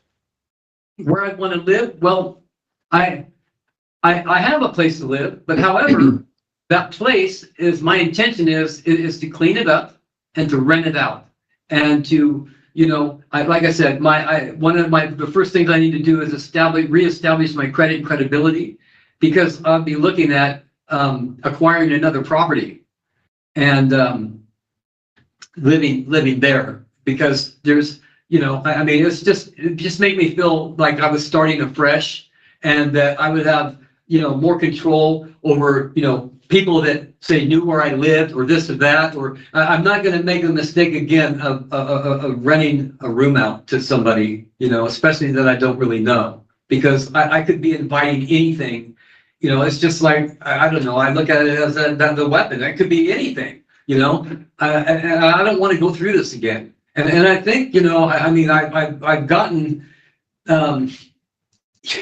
my remorse, I believe, outweighs the crime. And like I said, I appreciate meeting all of you, but I wish it wasn't here. Oh, what would you do for employment? Well, like I said, that I would be in contact with vocational rehab. Okay. I'm also too, like immediately, if I can't gain a job, which I've also targeted some places that were felon friendly, I guess you might say, that are close by my residence, like Coastal Farms, Home Depot, Costco, and these kinds of places. But if I can't get immediate employment, I also have my friend, Miss Hoffman, that I can go to and I would be put to work immediately. You know, so I'm not really that concerned. It's just that, you know, she's my friend, I love her, and I enjoy the work that she does, but I kind of like more mind stimulating things, you know, even though, I mean, you can find your zen doing yard work and all that stuff, but I just, you know, I want to keep improving. I have this idea and this goal for a business that, because I'm getting older, I could run it till I was 99 years old. You know, I wouldn't be too old for it. I just got to get it off the ground. And so I am going to try to employ Ms. Hoffman and Ms. Owens to help me do that, like through computer research, because I know there's got to be there grants or things that I'm eligible for, like even small business loans. I know that I'm eligible for them. I just got to access them and you know, educate myself about them. So I have plenty to do. There's no doubt about that. I mean, I don't think there's enough time in a day to do what all I want to do, but that's fine. I mean, it's good to be busy, man.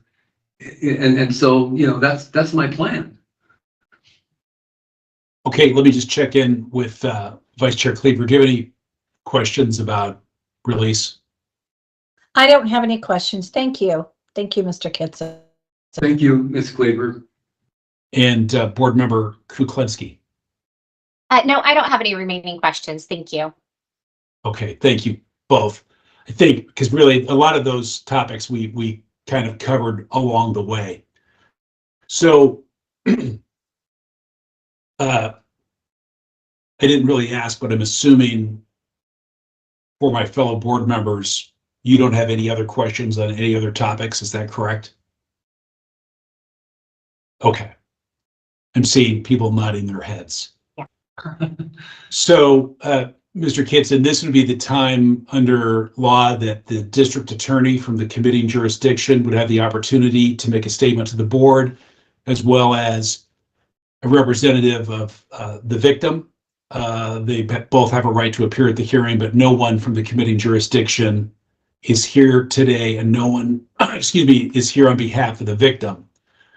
So let me check first with Ms. Hoffman. Do you wish to make a statement to the board in support of Mr. Kittson? Yes, I do. Thank you. Go ahead. First of all, I'd like to say that I have known him for quite a long time, as well as other members of his family. And I think he forgot to mention just a couple years ago, one of his cousins passed away, and he was pretty close to her. But I hope you guys have had a chance to read the letter I wrote. I think you mentioned it at the beginning, because you said I do landscaping. I own my own business. Yes, I have. Yeah. Yeah. Yep. Okay. So I don't want to reiterate and repeat stuff that I wrote in the letter, but I have had a business and lived in Salem for over 45 years. And when he worked for me, all of my customers were just like, they thought he was great. He has good communication skills with them and good work ethics. When he was working in the wood stove business, he had come, did some work on my wood stove, and he always is particular about his work and makes sure that everything is just right, even in the yard work. He's probably got more than I do sometimes, you know. And he had a lot of patience. I don't have much patience sometimes. And he always would advise me and kind of show me and tell me how to have that patience. Because I live by myself. I'm a two-time cancer survivor. And I don't know if any of you know anything about cancer, but it's pretty scary. And so he helped me out quite a lot during that time, the last 10 years. And just 3 years ago, the cancer returned. So there are certain things that I can and can't do because of the cancer. The medication I'm on has caused osteoporosis for me. So I'm sure you folks know what that is. And so you have to be careful lifting and this and that, So whenever I needed something or help, I could call him and he would come and help me with whatever. I do not feel that he is a danger to society or himself at all. He is very responsible, kind-hearted, and would do anything. In fact, sometimes too much things for people that I would see. Sometimes people are taking advantage of him. And like he stated, there was somebody he rented a room to and this and that. And sometimes when you take in people like that, they just take advantage of you. And so, over the years, I mean, it's just a sad situation, this whole thing. I couldn't believe it when I first heard about it.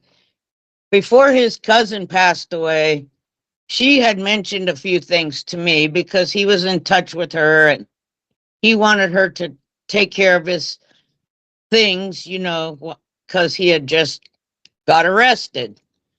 And then she passed away suddenly. It was like she wasn't sick, anything.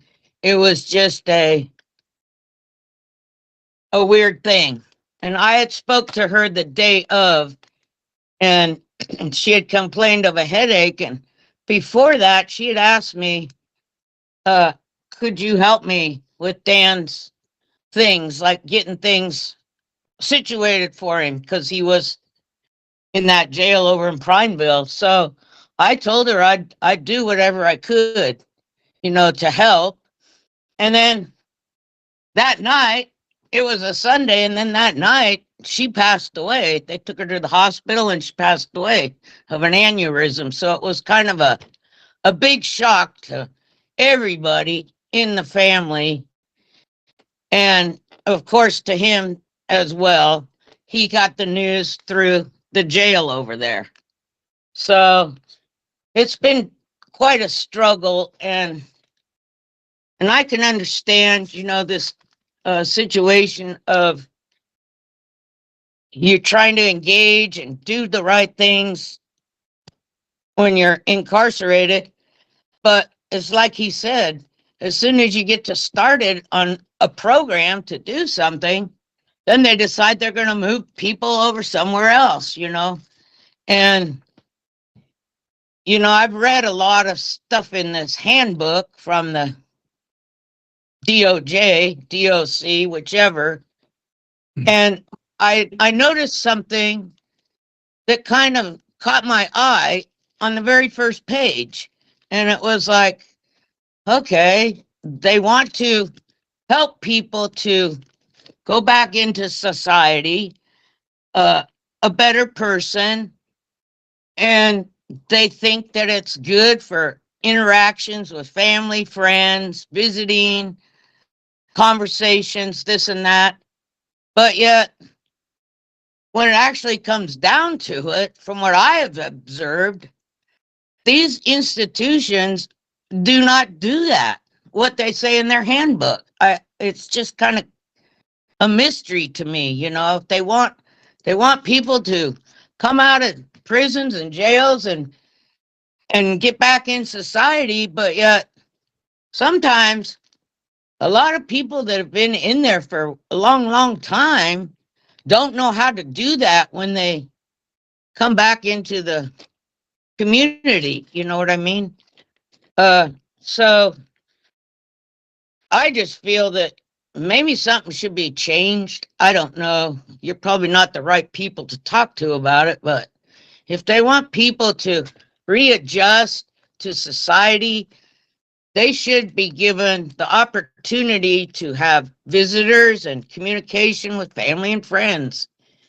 And,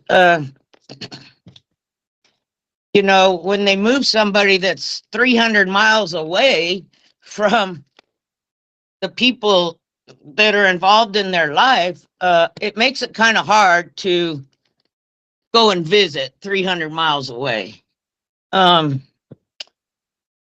And so I don't know. It just seems to me like something could be changed here to make things better for people. And I do not believe whatsoever that he is a danger to himself or society. Maybe they put that label on him 40 years ago, but I have never, ever seen him with guns, drugs, any of that stuff. And we have hung out quite a lot over the years. He comes to visit me, would used to come for dinner. I helped him with his divorce papers, getting all that together years ago. I even helped him after he took his retirement, or what do you call that, from when you retire, from the wood stove place. I helped him with that. I helped him with his taxes, getting all his taxes together because he didn't know how to do that really. And so, you know, when people don't know some things, I mean, it helps to have a lot of support. And I'm willing to give him work as soon as he needs it until he can get on his feet, you know, and get something going. And right now in my life, I am the same way. I'm almost 70 years old, and I am actually thinking about starting another business for myself, and that's growing sweet potatoes. There's a big market for sweet potatoes in this area. And pardon? Oh, and they are purple ones, so they're even kind of rare, you know, in this area. And there's a big market for them. So that's where I stand. And if he needs to work, wants to work until he can find what he wants to do out here, I am willing to put him back to work because, like I said, all my customers, they speak highly of him. Never any problems. I never saw him raise his voice at all. I never saw any kind of yelling or violence or any of that sort of thing. And it makes me wonder how a person that has only seen somebody for a couple hours can determine that they're a danger to society or themselves. There is a lot of people out there with big, long criminal records, longer than his, and they're not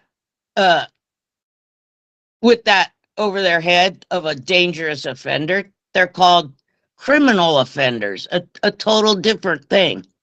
So, you know, it just boggles my mind sometimes on some of these things that go on. And I also would like to say one more thing, but maybe I shouldn't, but I was brought to awareness before Susan passed away, his cousin that I mentioned. She had brought some things to my attention that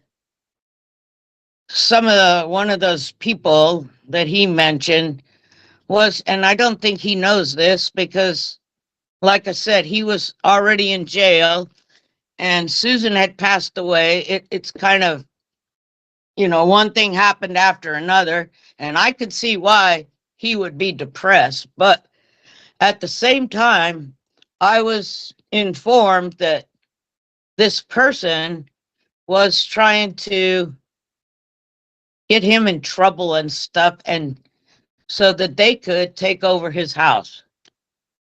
Some shenanigans, and just they wanted his house. And so as far as I'm concerned, you know, those people, that person, I don't know, there's something wrong with those kind of people when they take advantage or they try to take advantage of somebody who's helping them, and then they turn around and kind of just, you know, pull shenanigans of them, you know, under the wool in their eyes, and they don't even know it.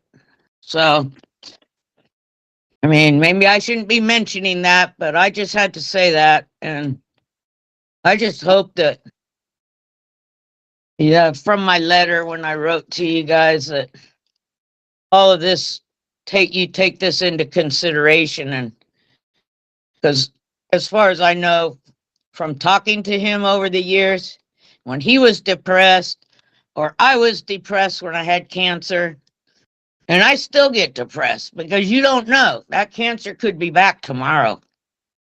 And so we could talk to each other, and he is probably the only reason I'm still here today, because he made a lot of sense to me in my mind that I could beat this.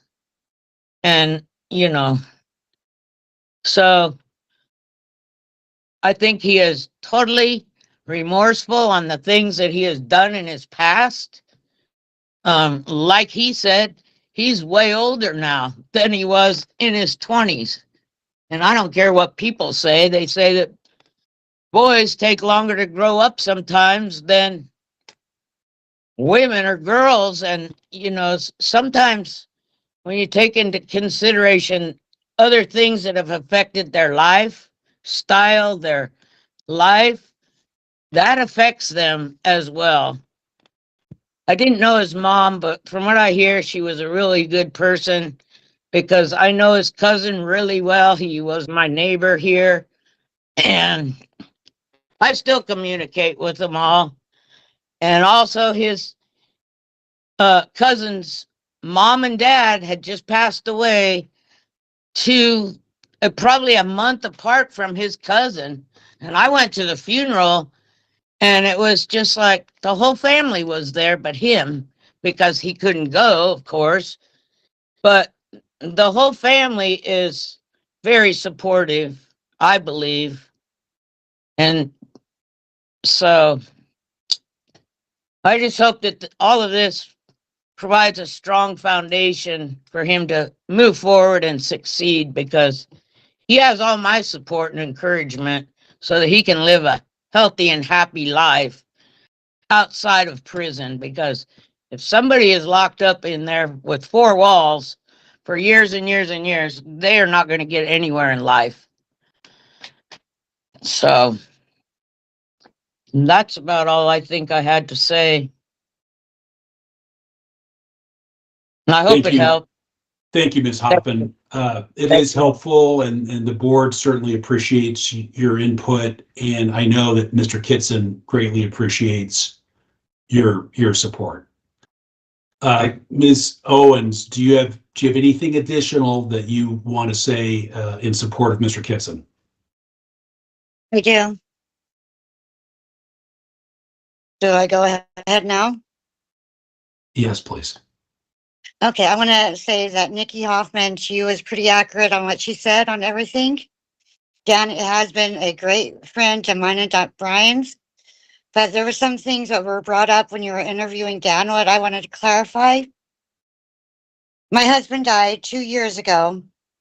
Dan came out to my house to help me get back into my trailer because my heater didn't work. It was going to be a cold winter in Eastern Oregon. And he took off because he knew I needed him. Well, I still need him. He's still my support. I'm getting ready to go through cancer treatment again for the second time. And he's all I have. And he's been there for my husband. He watched my husband die with me. We watched the drugs progress until it took my husband. My husband died from congestive heart failure, but he was also a heroin and a meth addict. And Dan went into a detox and a drug rehab program with my husband, just so my husband would get help. Dan didn't need help. Dan stayed in the rehab thinking that he was supporting Brian. Brian checked himself out after 24 hours. So Dan's willing to go through a drug rehab program to help my husband. I'm sure he'll be more than happy to help himself that way or do whatever he needs. He's been a great guy. He's always had me looking at business grants and trying to do what he wants to do to get his life back together. And, you know, we've came up with a lot of good ideas. I researched a lot of things. And right now I do have power of attorney of his house. And, you know, it's going to be here when he comes out, and it's a stable place for him. And I have his 16-year-old dog who misses him every day. And I really need my best friend back in my life. And, you know, I was there when Nikki had brought guns into this house. Dan wasn't even here a couple of times, or one time I remember, Dan wasn't even here and she brought this gun into the house. And so, you know, Dan really hated guns. My husband liked guns. And Dan would tell him to leave them in the car, not to bring them in the house. And, you know, Dan has been there for me and my husband. Unfortunately, my husband's not there anymore. And, you know, I don't know what else I can say, but, you know, give this guy a chance because he was trying to help me. Thank you, Ms. Owens, for being here, and I know Mr. Kittson appreciates it. I do. Mr. Kittson and Mr. Benson, this is the time for any concluding remarks to the board for its consideration. Yes, thank you. So Mr. Kittson was speaking earlier about how comfortable he is reaching out to myself and Ms. Manus when he's in trouble. And I thought I'd go through just a little bit. You know, my job has changed a little bit when I went from the state system to the federal system. It's actually pretty common for people to reach out to me when they are, say, at the probation officer's office, and they've taken a UA and they're having an issue, so that I can give them advice about what to do. And often the probation office here helps people do that because it tends to help them engage with their probation officer in an open and honest way, because usually my advice is that they need to be open and honest about what's happened, and that course of action is going to lead to better results for them. So I wanted to point that out, given his statement, that our role is a little more expansive than it is in some other systems and frankly some other offices. I know the board, or I certainly got the sense that the board had some concern regarding Mr. Kittson's self-descriptions of his use of controlled substances. I just would note that there's a really well understood way to manage that for people that are on supervision that works and is successful with people, including people who minimize their use. And that is to have disclosures along with your analysis tests, to do them at regular intervals. If you're concerned about someone, to start at a high level at first, and then to adjust their treatment or to issue sanctions based on the results of your analysis test, particularly if it's different than their disclosures. And that method works. So I guess what I would say is, even if it's true, as it appeared to me the board may be concerned about, that Mr. Kittson has trouble acknowledging sometimes the extent to which substance abuse was a problem in his life, circa 2019 and 2020 in particular, that doesn't mean that Mr. Kittson can't learn those skills on supervision, and people are very successful with that. As I said, he's going to be very closely monitored to start if he's released. There was also, I wanted to explain a little bit about the Bureau of Prisons and how that worked for Mr. Kittson in terms of his access to programming. So when Mr. Kittson was pretrial, he had virtually no access to programming. And what would have happened in the normal course is that about 30 days after he was sentenced, which was in December, I think, of 2023, he would have wound up going to his sentence facility and being designated, and there he would have had access to programming. Because of the existence of the parole hold, he wound up staying at Sheridan and not being designated, where he was kept pre-trial effectively all the way up until April instead of January. And by that time, he was so close to his release date that it just wasn't practically possible in the BOP system that he was going to have access to programming. I actually followed his progress through because I wanted to see what happened to him, and his, I don't know the exact timeline, but his statement is pretty close to Wright, that he wound up at his sentenced facility just a few weeks, maybe 2 months at the most, before his release date. And with it being so close, there just wasn't really much opportunity for him to get some of the resources he ordinarily would have got, which is part of why it extended his time in Bureau of Prisons custody, because those same resources are part of how he would have been able to earn credit towards early release. The board made reference to the statements of the confidential informant. The first clarification I want to make is that there were no statements of the confidential informant that were introduced as part of his federal trial. And the picture that's being referred to was not introduced along with statements as part of the trial. The picture that's being referred to is in a police report that was part of the original complaint on his parole. I do not think that any of the factors established in State versus Wyman's support crediting the testimony of that incentivized informant whose identity has never been revealed, who's never been cross-examined, who's never been asked questions live about any of this, and who's never testified.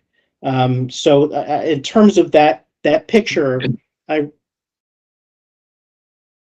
don't think that there's enough information to indicate that picture is of a firearm Mr. Kittson in particular possessed.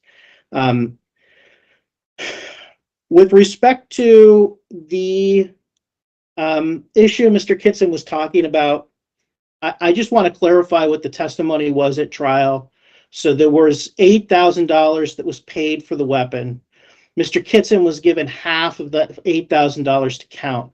There's no testimony at trial about how the money was split or expected to be split afterwards. All we know from the trial testimony is that Mr. Kittson was still just about as far behind his mortgage after these events occurred as before. And I also wanted to clarify, he had lost his job before his financial situation became as dire as it was in 2020. But, that's because he kept on getting farther and farther behind in his mortgage to the point that they were going to take his home, which is his, like most people, his most prized possession. So by 2020, he is roughly $15,000 behind on a roughly $30,000 mortgage. The exact figures are in the trial testimony. I think those numbers are pretty close to accurate. And so that was kind of what got him to the point where he was engaged in the conduct that the federal case concerned. One other thing, I wasn't expecting Mr. Kittson to be answering questions about the pending state case in Prineville. I have talked with the attorney in that case, which is set to go to trial. I wanted to point out that the backpack that the weapon was found in, that Mr. Brian Sisha's identification and wallet were found on an evidence view of that backpack. I also wanted to point out, I haven't done one of these hearings before, and I wasn't aware that Mr. Kittson would be doing as much talking as he did. If I had been aware of that, I probably would have submitted to the board a copy of a evaluation we had of him, where he was supposed to get, if he'd testify, testimonial accommodations here in court because of his difficulty responding to questions. And I just wanted to point out that part of the issue that he may have had, I don't want to be insulting to Mr. Kittson, but rambling in response to questions is because he has some verbal memory issues, and it is very difficult for him to stay on point and be succinct and stay on message. And I just hope that won't be held against him, because that's really just an issue that he has with his cognition. It's not an attempt to be evasive. That's really just the way that he always is. Look, I understand that the board feels and is likely to continue to feel that Mr. Kittson should experience some pretty significant consequences for the conduct that led to his federal conviction. I just want to point out that he really has, and not just in the federal case, but the existence of this parole violation has already really changed the way that whole experience has happened for him, and also increased the amount of time that he's been in prison. I think that Mr. Kittson is ready to change, and I think that he's going to be extremely closely supervised when he gets out. I will note that his federal conditions don't include mental health treatment. That seemed to be a concern for the board. And I certainly think that there's enough evidence here to support adding a condition for that. And I know that Mr. Kittson will be compliant with that. And it still would be part of his federal supervision, in that one of his federal conditions is going to be to follow all the conditions of his parole, as it is for anyone that's on parole. So it would be incorporated that way. I've had the pleasure of working with Mr. Kittson for about 3 years.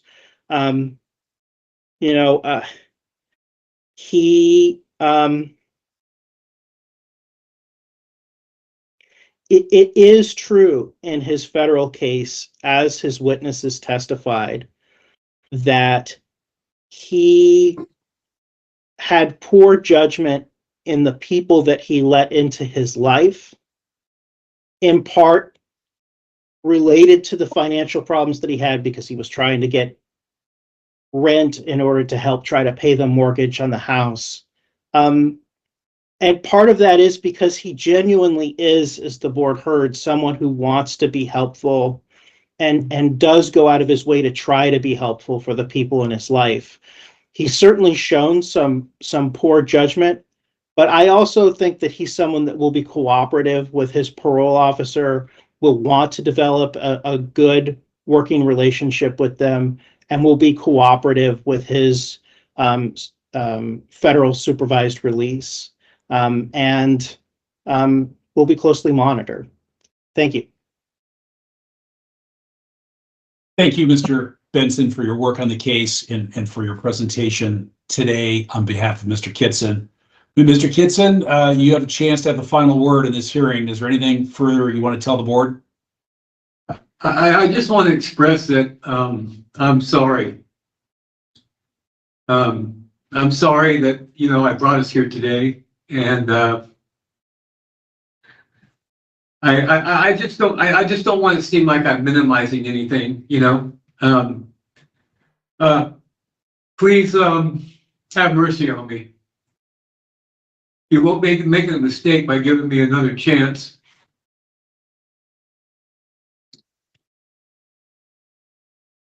I think that's about all I have to say.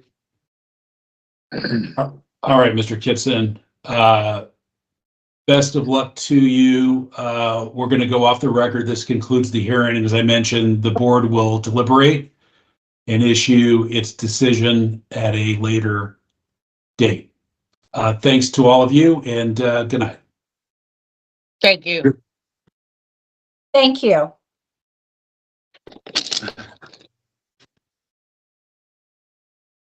Bye, Daniel. All right, Renee, good to see you again. Good to see you. You take care. I will, I'll try. Nikki, Heidi, I'll call you when I can. I'll be locked down when I go back, so. Thank you for Give me a coming, call tomorrow, Dan. and, I appreciate you. soon. Okay, thank you very much. You guys have a good day, a good night. You too. You too. All right, thank you. Bye. Bye-bye. Maybe we get to sit and visit for a while, I don't know. But, you know, I don't know. Don't count your pennies on that. Yeah, well, I don't have any pennies to count right now. Well, So- I know. But anyways, thank you again, man, you guys. I really appreciate your support, and hopefully it goes well, you know? Bye. Well, it should. Bye. They got, I think they have 21 days to respond, so we'll see. Well, hopefully it's quick. Yeah, Look, well, been waiting to get here for a long time, so now it's here and now it went, and, you know, I think that, that's a good thing. yeah, I don't think it went bad. No, it went good. Yeah. So keep your fingers crossed. We'll be looking at each other face to face here pretty soon. Hopefully Right. your dog was in the courtroom with you all day too. Yeah, I know. I was going to mention to you, I was going to say, you know, Heidi, that was probably not the time to have Artie, you know, because everybody can see what you're doing, you know? Right.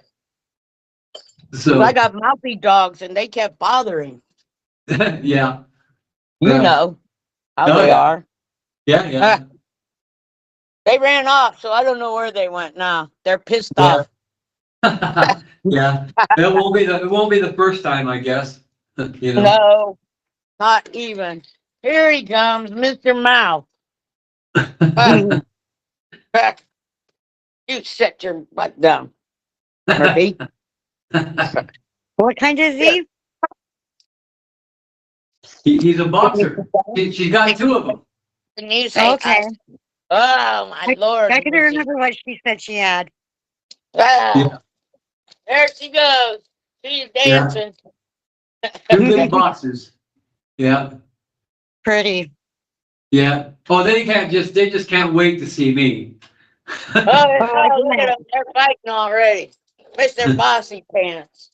Mhm. Yeah, they know your name, Dan. Yeah. Well, that's the first time I've seen him in a couple of years. Yeah, I know. Doesn't he look old? Yeah. He looks older. Yeah.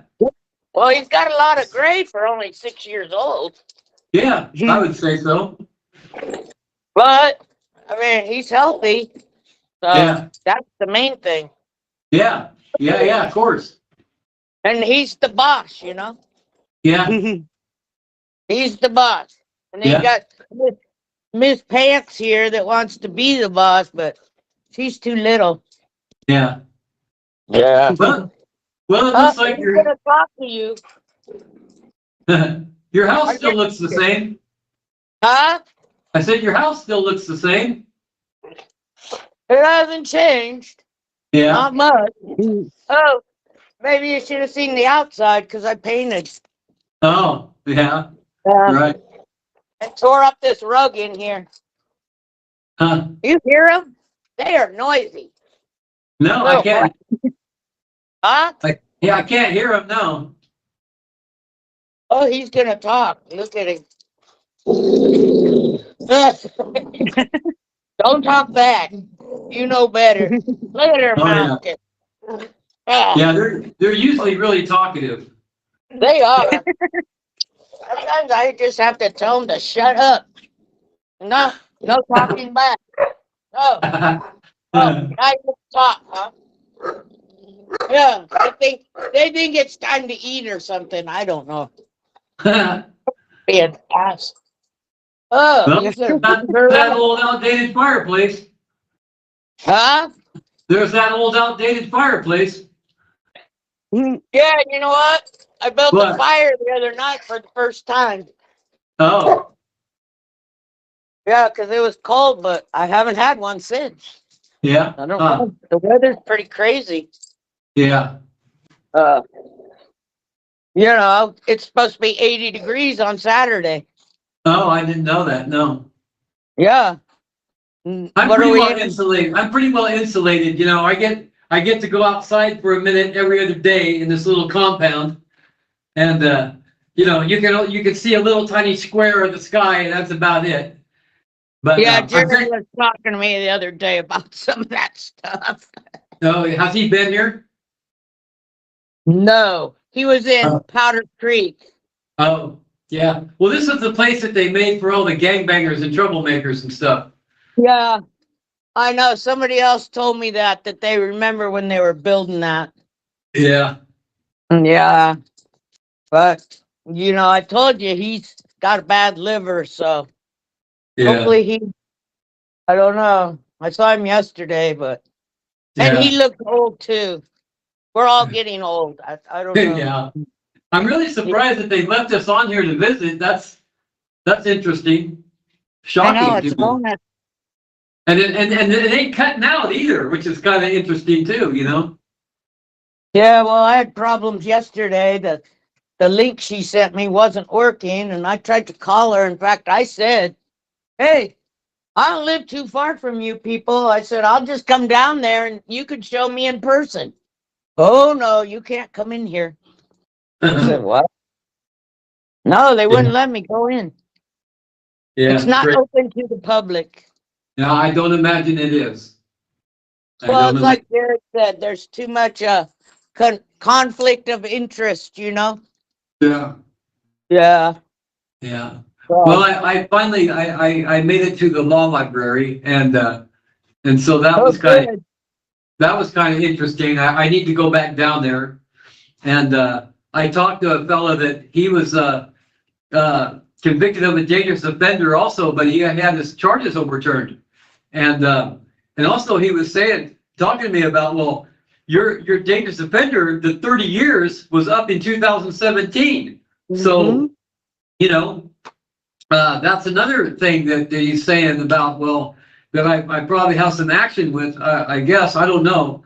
But at the moment now, I'm just kind of concentrated and hoping that they decide to let me out, you know, that they stop treating me like a terrorist, you know what I mean? And that I'm all dangerous and stuff. So, you know, so I'm just kind of, I'm just focused on that, you know, trying to keep a good mind about it and positive outlook.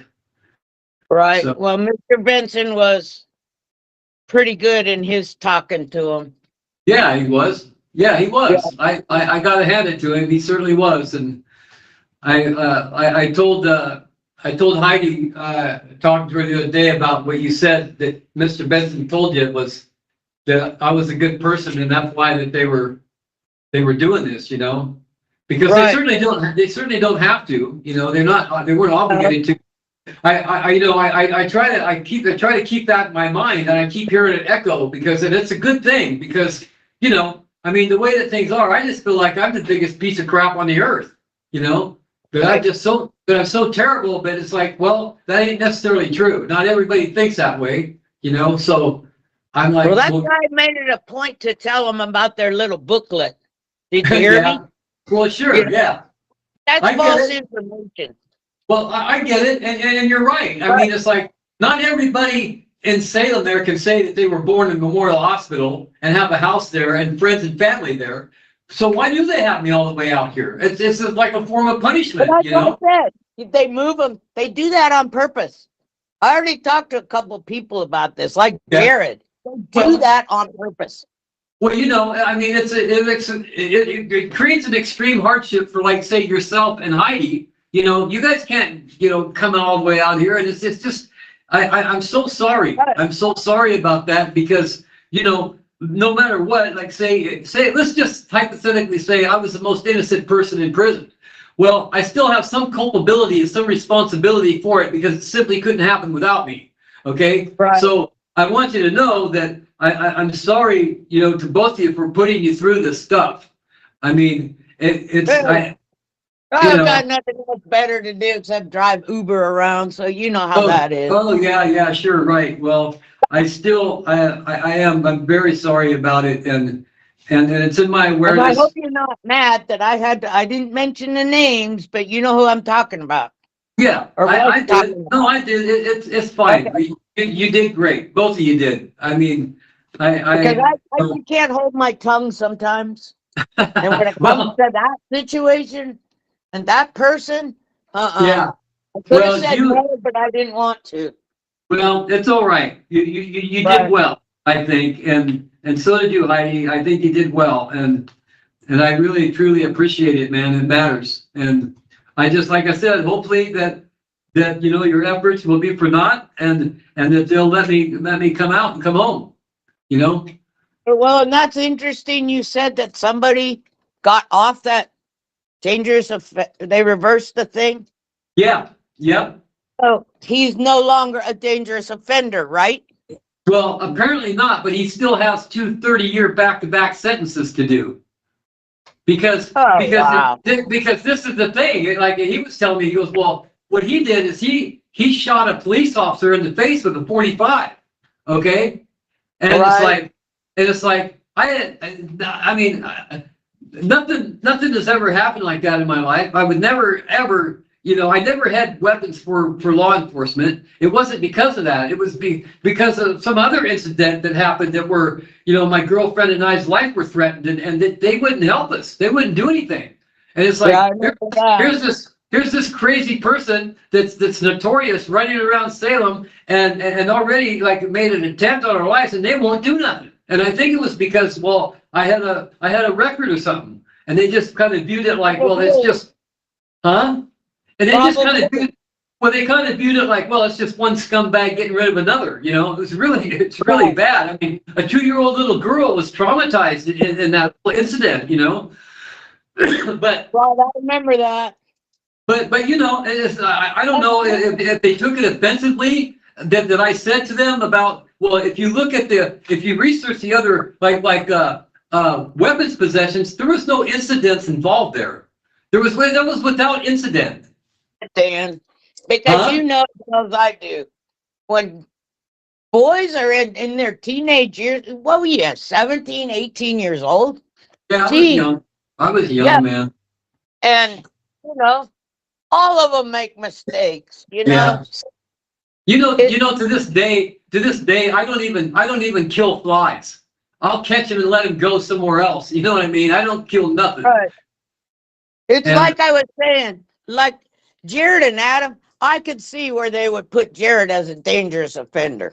I can see that because I've known those kids since they were 14 and they had a rough life. We've talked about this before. Yeah. And I am going to tell him next time I see him that there is a chance that they reverse those charges on him because he said they still have him labeled as that.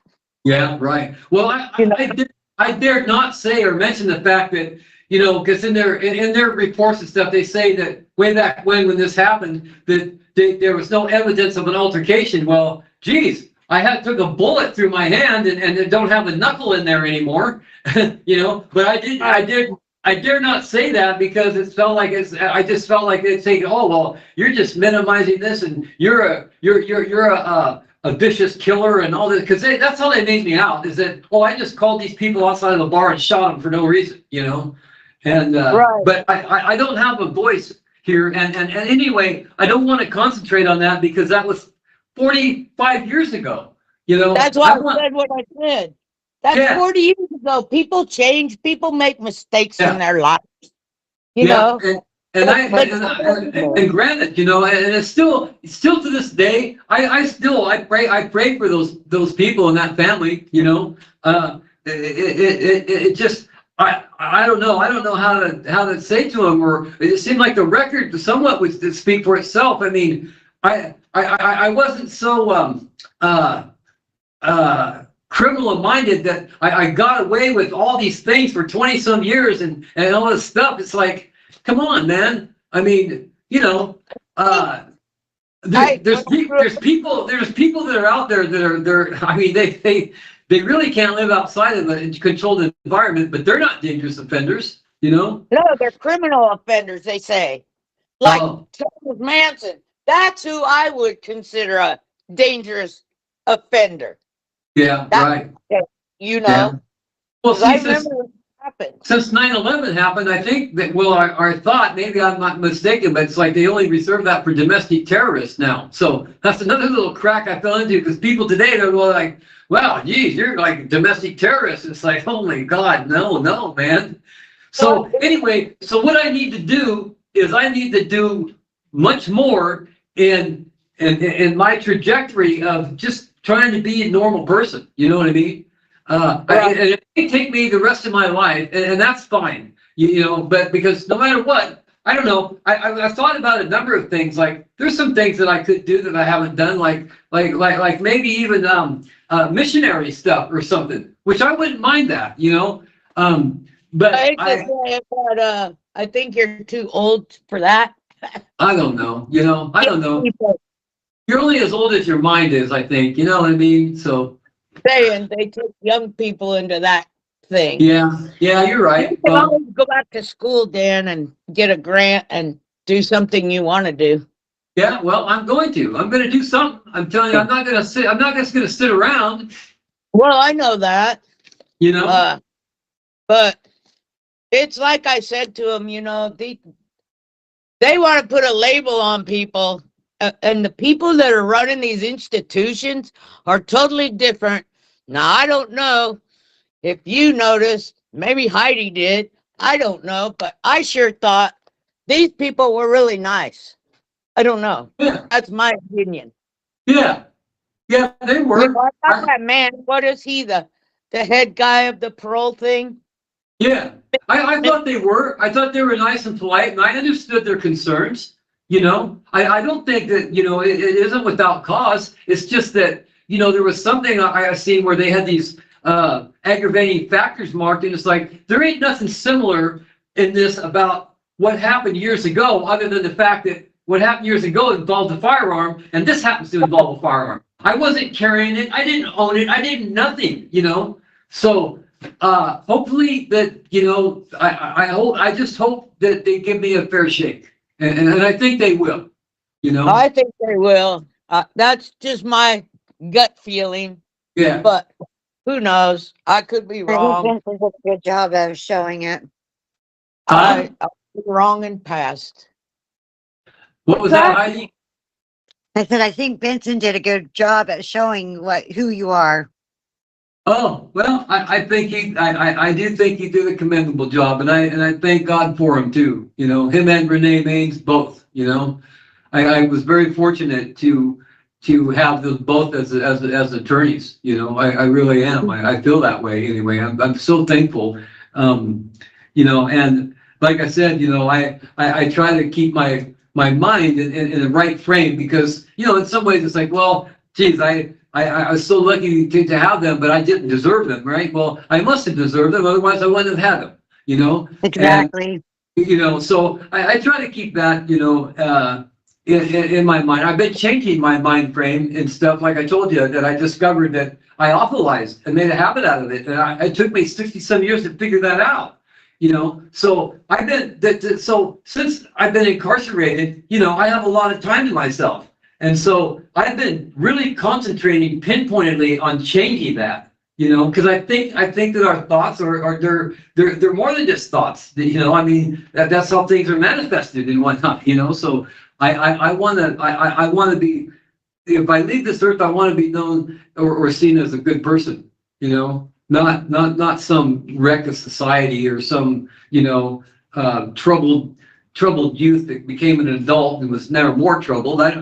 You know, I just, no. Like Jared and Adam were in trouble since they were 12 years old. And I'll tell you what, they, especially Jared more so, they had way more offenses than anybody could even imagine.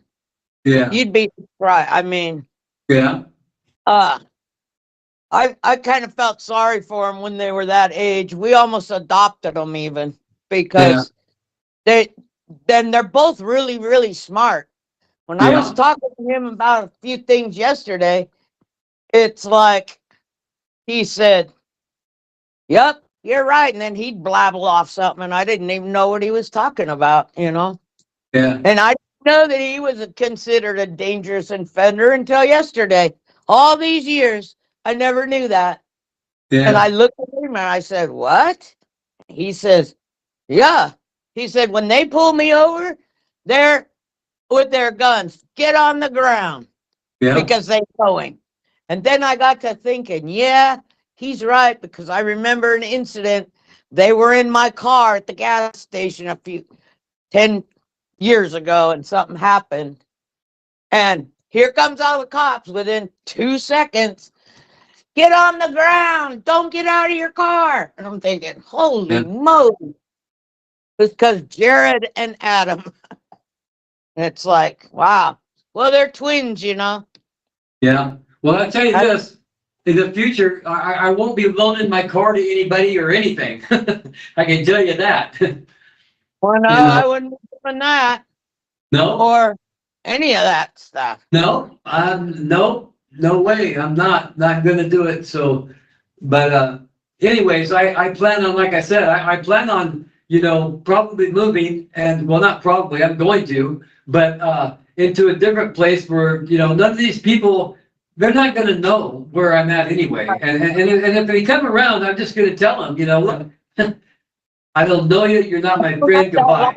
No more. So go get on your merry way. Have fun. Yeah. Yeah. That's all you gotta say, and shut the door. I talked to my federal investigator, showed up here like a week ago, and I asked him. I was kind of embarrassed afterwards, but I asked him. I said, "Man, I wiped my plate clean and all this stuff," and it's like, can I use you as a contact?" And he was also happy. He said, "Yeah, absolutely," and give me his number and stuff. But then I got to think about it, going, man, he's probably way too busy, But anyway, he's just another person, that he hasn't been in trouble ever, and it's like those are the kind of people I want in my life, Right. So I just. I'm limited to what I can do here, but I'm doing what I can, And so now the next thing is just to be honest with you, is that, well, I've been under a lot of mental anguish for the past couple of years. So this finally got taken care of. And now I'm just gonna, be praying and hoping that, it comes out as a result that we want, that would be so. I've taken depression, anxiety pills before, and they work pretty good for me back then, but it's not something that I would want to be doing forever in my life. No. No. There's a time and place for everything, and it's like that's a temporary deal, okay? And so it's like I will be ecstatic if they reinstate my parole and all this stuff. But I've got enough people around me that I'm really not worried about it. I don't have any concerns whatsoever about any of that stuff. My concern is regaining my credibility, reestablishing that, and trying to get somewhere. Trying to improve my environment and anybody else that's around me. That's what I want. And so I mean. I just don't see any other way than that. I mean, that's where my focus is, and that's where I'm going to go. So.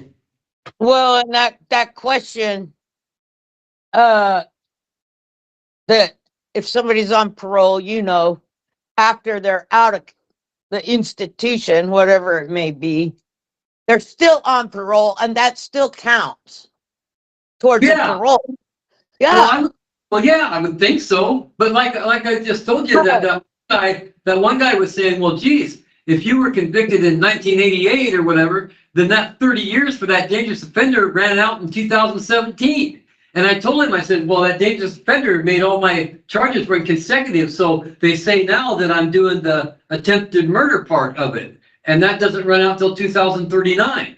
Okay. But then he came up with a deal that well, who was it? It was either you or Heidi that had mentioned the fact about that once you do half a parole, you can petition to be taken off of it. See, Yeah, because Jared had told me that, and somebody Yeah, well- else that. Well, see, But I then- never knew that. I never No. knew that till just now. You know, so it's like I could have petitioned to do that, and I would have been off parole because I've done more than half of it. But it's okay. I'm gonna do whatever it is they want me to do if they give me the chance to do it. And then here down the road, whatever, however long it takes, when that time comes, I'll petition to do that. You know, But where because was the attorney from Prineville? She was supposed to be there. who? Hey, your attorney from Prineville. Oh, was supposed to be at this hearing? Yes, that's what that Oh. lady told me today.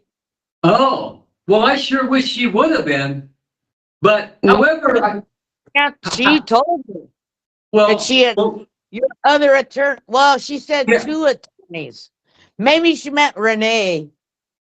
right, because anyway, but I think that Benson covered her good enough, you know. I Yeah. think He said- and I also like the fact that I think maybe Heidi might have forgot, but I understand. But Benson happened to mention it about, you know, the backpack that was there had Brian's ID in it, you know. So Yeah, I I had mean, it on my desk. yeah, and so they have my backpack also, but they now, you know, she was telling me, that attorney was telling me that she keeps asking him, it's like, why don't you just drop this case? You're not going to win it, you know what I mean? Which by all rights they shouldn't have. I mean, because I don't see where there's any criminal intent here, you know. No, because it wasn't yours. Well, right, but see, we got to go. We got to go through the deal. Unfortunately, that my bail was posted when it was, and because 3 days, if it would have been 3 days later, this would have been dealt with. See, and Yeah. they wouldn't have, you know, been able to say all this stuff about whatnot. But anyway, I was wondering. I was kind of watching their faces when I was telling them about when he asked me about if I had to get in any trouble when I was in jail, and I told him about the chicken bone, right? I remember that. Right, because I mean, I guess from what I gathered from Benson's body language is that no, it's not pending anymore. But I mean, it's been a pending deal they just thought it was hilarious, right? I mean, I wasn't laughing, but they thought, oh, it's just so funny, right? And it's like, you know, they use that against me because how do you think it looks, my record? And then it's like, oh, introducing dangerous contraband. So now what's going to happen is that whether I'm innocent or not, it's going to remain on my record. Like apparently that some charge of possession that they mentioned that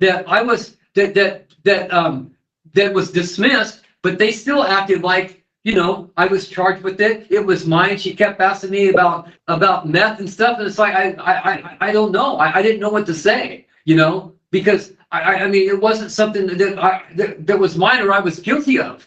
You know, but it makes me look bad, you know. So, but anyway, I like I said, man, right, wrong, or indifferent, I just have to let go and I let God do it because I don't know how else I would be standing here if it wasn't for that. And I'm glad that at least that finally came to my awareness. Hey, Dan, I'm Yeah. sorry to interrupt, but I have a physical therapy appointment at 6:15. Okay. So since we're done with the hearing, I'm going to go ahead and make that appointment. I didn't want Okay. to be rude by saying that, but No, you're not rude. No, do what you got to do by all means. I mean, right now, I'm just taking advantage of us getting a video I visit, know I right? hate to hang up. That's why I Well, would love to sit here and talk with you. Well, you know, you got to take care of yourself. That's what I keep telling you. Number one, take care of yourself. Okay, make sure that you're all right in your health. Okay, so do that, please, because But I you love know. you, and I hate to hang up, but I, got to make this appointment. All right, Heidi.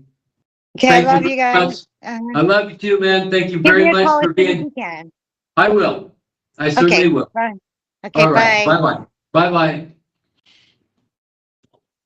I was just Yeah. gonna tell you, I have these papers here, and it says parole violation out of Marion, and it says clearance dismiss. End of sentence date. It says clearance dismissed. Huh. That's from Crook County. Oh, huh. Yeah. I saw that before though. I let Jared look at this and Yeah. he said something that you might want to think about for next, you know, what that means. Not that what that means, but he says if they don't say dismissed with probate with what With is it? prejudice. With prejudice. Yes. Then if they put that word in there, that means they can't never bring it up again. Yeah. Yeah. I didn't know if you knew that. Well, But he something like that. But again, you know, it's like I'm not an attorney and I don't know all that stuff. But I'll tell you what, Jared is spot on this stuff. He is like right on the money with all these laws and the statutes and stuff. And I think because when he was locked up, I think he, you know, took advantage of it and did a lot of research on stuff. That's where he learned it. yeah, right. Well, there's a time when you don't really have much of a choice, you know. I delved into a lot of the law stuff too years and years ago, but it was like, man, it gave me headaches, and I didn't. It's not because I wanted to; it's because I had to. You know, I had to feel like I could do something for myself. You know. I can't hear you. Your mic is off. No, it's not. Oh, now I can hear you. Maybe because I moved the phone. I Maybe. was trying to put it in. No, I was downtown at that place today. Again. Oh. The law place, the library place, you know. Yeah, But thank you. I spoke to before, he wasn't there. Oh. But I did talk to him because, you know, I told you he gave me the phone number. Yeah. And he said, if you have any questions, just call me. Well, I did call him today, this morning, because I told him what that lady said, that I'd probably be able to make a statement afterwards. And so I called him. I said, what do you suggest I say? And he said, well, read him that letter you wrote. And I said, yeah, I could do that, but it's pretty long. But that's why I asked them today if they had a chance to read the letter. I knew they did when that guy first said, oh, you did landscaping. So I knew right away that they'd read the letter. I know he did too, because in the packet that they sent me, it was included in there. Oh. Yeah. Oh, well, that's a good thing, you know. Yeah, yeah, it was. It was great. I really appreciate it, man. I really do. No doubt about it. And I just had to put the part in about the sweet potatoes. Yeah, that was great. I thought that was great anyway. Well, you know, I mean, it's just hey, man, we're just regular folks. You know what I mean? It's yeah, it's nothing to be ashamed about. You know, whatever works.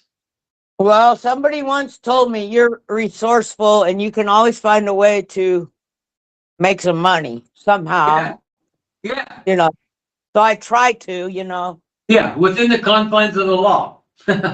Yeah. Yeah. Well, I always do that. Yeah, but, well. You know, yeah.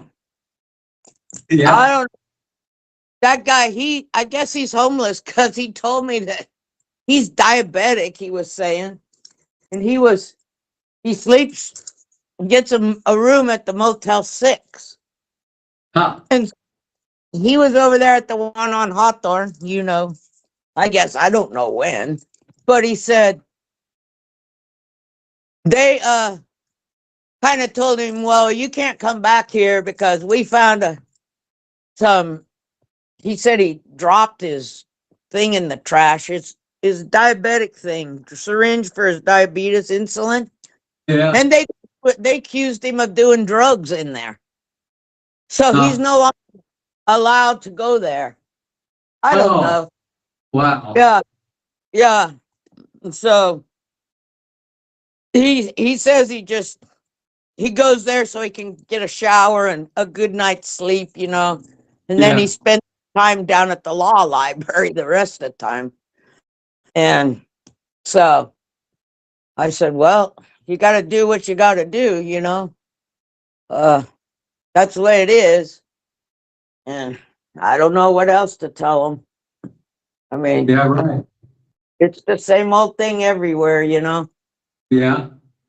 And so I do know that I didn't want to say anything earlier, that if something happened, you already know this. I told you this before.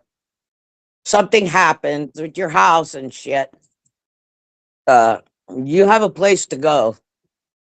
Yeah, I know. I appreciate you, Nikki. Huh? I said, I appreciate you, Nikki. You know that. Yeah, I know that. But I just have to keep reminding you, you know, Yeah. because it would be Well, a good situation to get away from that place. yeah. Well, But I did not say anything in front of her and this and that and those people. But it was written in the letter that those parole people read. yeah. Right. So that, you know, they know if you lose your house, you have a place that you're not going to be on the streets walking around, you know. Yeah, right. You know, that's the main thing they're worried about. Most people that, like Mr. Benson said, most people that come out of prison don't have a home, don't have any place to go, you I know? know. Like this Yeah. guy that I'm just telling you about downtown, you know? Yeah. And so Friday, there was a lady there that was doing research today too, and she got to talking with me, and she's suing the city of Hubbard because something to do with her water and stuff, and somebody's using her water. And I said, you own your house? And she said, yeah. And I said, well, when are you going to be down here again? She said, Friday morning. And I said, okay, I'll come back down Friday morning about 9. And I said, I'm going to bring a piece of paper and show you something. I was telling her about that water and mineral rights deed I got, you know, for this property. Yeah. And she didn't know about it, just like nobody else knows about it. It's something that, you know, they don't want people knowing all this stuff. That guy told me even the real estate people, they're not going to say anything about that to anybody. Huh. They don't want people knowing that stuff. Well, I know, and I don't like that, man. I think it's not right that they just not say nothing, you know? Well, hopefully, I'm hoping that some of that stuff is going to change, you know? I don't know. It's a pretty big deal. It's a pretty big deal, this presidential election coming up, you know? that's what that lady told me too. I said, because she said, I'm going to go do training tomorrow to go to watch the polls for the election coming up. And I said, well, how do you get signed up for that? Because I called them and they told me, oh, we don't just hire anybody off the street. You got to come to our meeting and this and that. And I thought, what? And that lady just told me today, no, you don't. You just go right next door to the elections building and you can sign up to do the training. That's what she's doing tomorrow. Huh. And like, wow. Are Well, you going to do that? it's kind of too late for this year, she said, but you could go over there, she said, and sign up and be on their list, Oh, you know, yeah. for the Yeah. next time. 'Cause- I'm thinking JD Vance is going to be the next president. well, he's pretty good. I heard him talking here a couple weeks ago. Yeah. Well, it's the whole thing is coming down to if these people don't cheat like they did 4 years ago. Yeah. Well, like Trump said, make it too big to rig. Right. And now everybody's saying these hurricanes that they got coming, there's a big one coming tonight into Yeah. Florida. It's a category 5. Yeah. Hurricane Milton. Yeah. And 3 I was million, talking 3 million people evacuated. right. And guess what I just read and found out that FEMA is giving people money to evacuate. Oh. They're I didn't- behind all. they don't want people living there anymore. Well, no, they said it's unsurvivable. It's going to be a 15 to 20 foot surge of water coming through there, that you will not survive it. I saw that. 'Cause That you one will of the- die. They said if you stay there, you will die. Right. I heard that too. I don't know. It's just scary. Well, it's all from the government cloud seeding, they said. You know Oh. what that is. Yeah. You know, those, you see them flying Yeah. around in there. Those, Chemtrails? call them, 60 years ago, they called them chemtrails. Yeah, chemtrails. Yeah. Well, no, now they're calling them seed trails. Oh, whatever. Because, come on, hurricanes stop when they hit the mountains, right? Not the last one didn't. No, that's exactly my point. They didn't stop because they're behind it. They don't want it to stop. That is one of the states that's the what do they call that when it's that they don't know how it's going to go. They want them to vote this way or that way, you know. Yeah. What swing state? Yeah, swing state. Yeah, North Carolina is, and that's one of the states that got hit, and Tennessee. I don't know if you know this, Dan, and I know you haven't talked to him in a long time because you already told me that years ago. But did you know, or maybe you heard through somebody, I don't know, but one of the hardest hit places there in Tennessee, was called Elizabethan Town. That's the name of it. Ain't that a weird name? Yeah. So, did you know that your brother no longer lives on the coast here? No. You didn't know that? Uh-uh.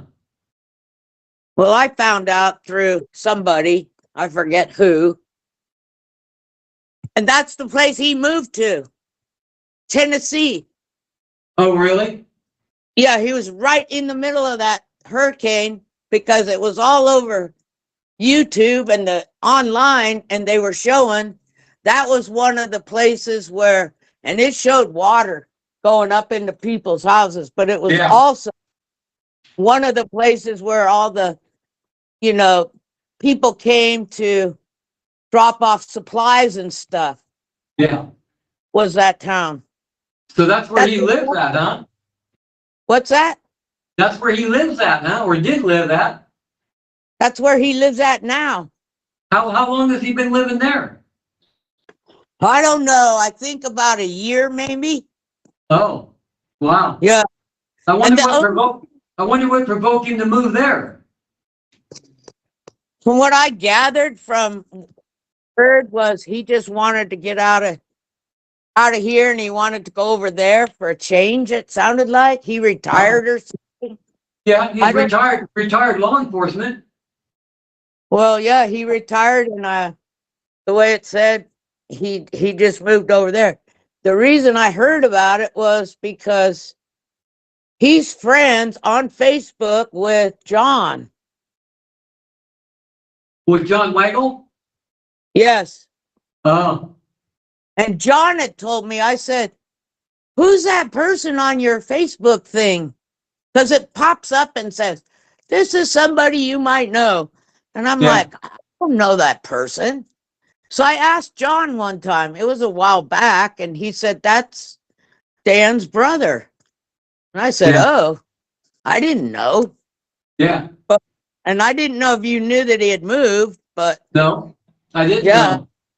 Yeah, well, that's where he lives now. I'll be damned. Huh. Yeah. Interesting. It was interesting, huh? Yeah, when our dad passed away, they didn't let me know it. They kept it hidden from me. And I found out through the mail, and I got his last will and testament. Your real dad? Well, the one that signed my birth certificate. I remember you telling me all that story before. Yeah. But Yeah. What's weird is that my sister just showed up. You know, that's what's weird. Yeah. Yeah. Been back since? Not that I know of. Oh, she hasn't said nothing, huh? I've asked her, but not that I know of. Oh, well, I don't know. You find a lot of things out from Facebook these days. Yeah. It seems, you know, Yeah. Yeah. good or bad. I don't know. I just thought of it just now because I remember John saying that. In fact, it was at the, what do you call it that they had for Nancy and Susan? And the celebration of life? Yeah, they had it at their dad's house, you know. Oh, yeah. You know where he lived.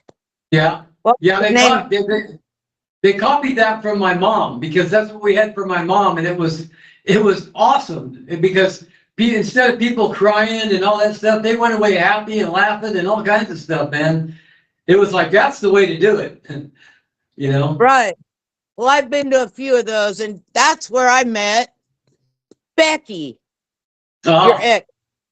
Remember I told you I met?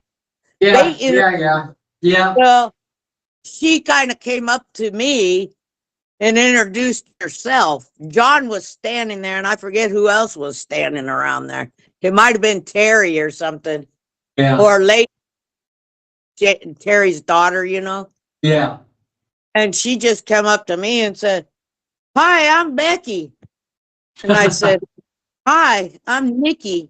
And she said, "Oh, are you John's other half?" And I said, "No." Right. No, not. That's about all she said to me. Wow. I mentioned your name to her. I thought, oh, I'm not going there. I don't want to go there. Better not go there. You know that her and Heidi are friends on Facebook? What? Did you know her and Heidi are friends on Facebook? No. Yes. No, I They didn't. are. I didn't. Yep. And I saw that a few months back. Yeah, no, I didn't know that. Weird. I just thought it was kind of weird. Yeah, it sounds kind of weird to me too. Right. And I'm going to tell you something. And I think it's kind of weird that she's never mentioned it to me too, you know? Well, you didn't hear it from me. Yeah. Did you also know that taxes are due? Yeah. Coming up, property taxes? Yeah. I don't know how you had it set up with this bankruptcy thing, but I don't know either. I think as far as I know that the taxes are owed and I don't know if they're going to be paid or not. Yeah, they're owed. I can tell you that. I saw it. It's like nearly $3,000 that's owed. Yeah, and then you got this one coming up right now. That's past. The past one, now you got this new one coming up. So now it's going to be up to about 6,000 plus penalties. Yeah, well, that's another reason why I need to get out, Nikki, is I need to take care of this stuff. Well, I know. Before I lose it, you know what I mean? And it's like, that's what drives me crazy because it's like, man, I'm going to end up being homeless by the time, you know, this is over with. And it's just horrifying mental anguish on me. You know what I mean? Homeless. Huh? She will be homeless. Yeah, right. Won't pay anything. Yeah, right. Hilda. Yeah. You make me laugh. Well, you know, I'm really surprised that they're allowing us to have this video visit, but I also can't help but think that, see, because everything that happens here is recorded and all that stuff. So maybe they're letting us have a visit to see if they can cull anything from that. I don't know. I don't know. I don't know either, but I never put it past them, you know. I just didn't know if you'd been communicating or she'd told you that. And Well, the I last told- time I, Well, like I told you, she doesn't tell me nothing, you know? well, how did she get even on this meeting? Do you know? Well, she said she contacted the secretary of the board. And Oh, she said that she was sent the link about a week ago or whatever, and that blah, blah, blah, that, you know, that it worked fine and all this stuff. See, after the last time I talked to you, I turned around and I called her, you know, like I told you I was going to do. And that's when I found out, because I would have, if I could have called you today earlier, I would have, because it said I was on the call out for 1:45. And I would have told you that, well, the hearing's, it's scheduled for 1:45 because you didn't know if it was at 11 or what, you know? But I wasn't able to tell you because we were locked down, you know? right. Well, that lady, Kim, who's the person in charge of scheduling all this stuff, Yeah.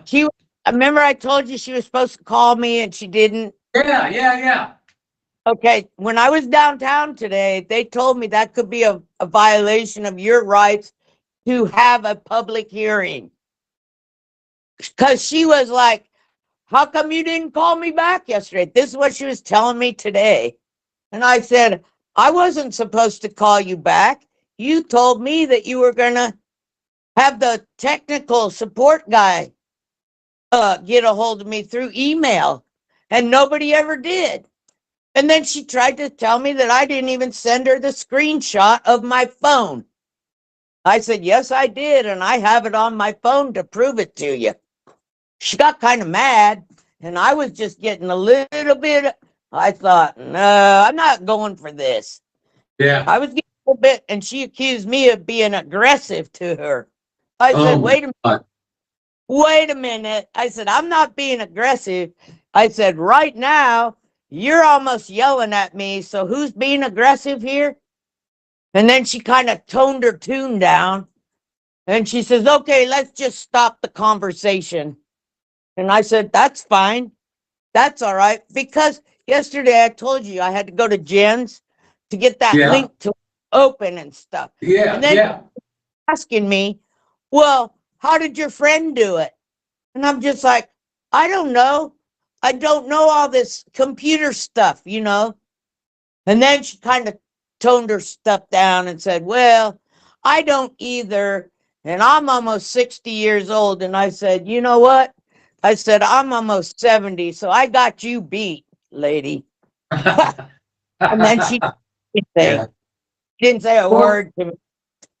Well, somebody at the law library was reading something to me about how that it was supposed to be the court or something that gave me the revocation hearing or something like that. I don't know. I have to go back down there and find out, you know.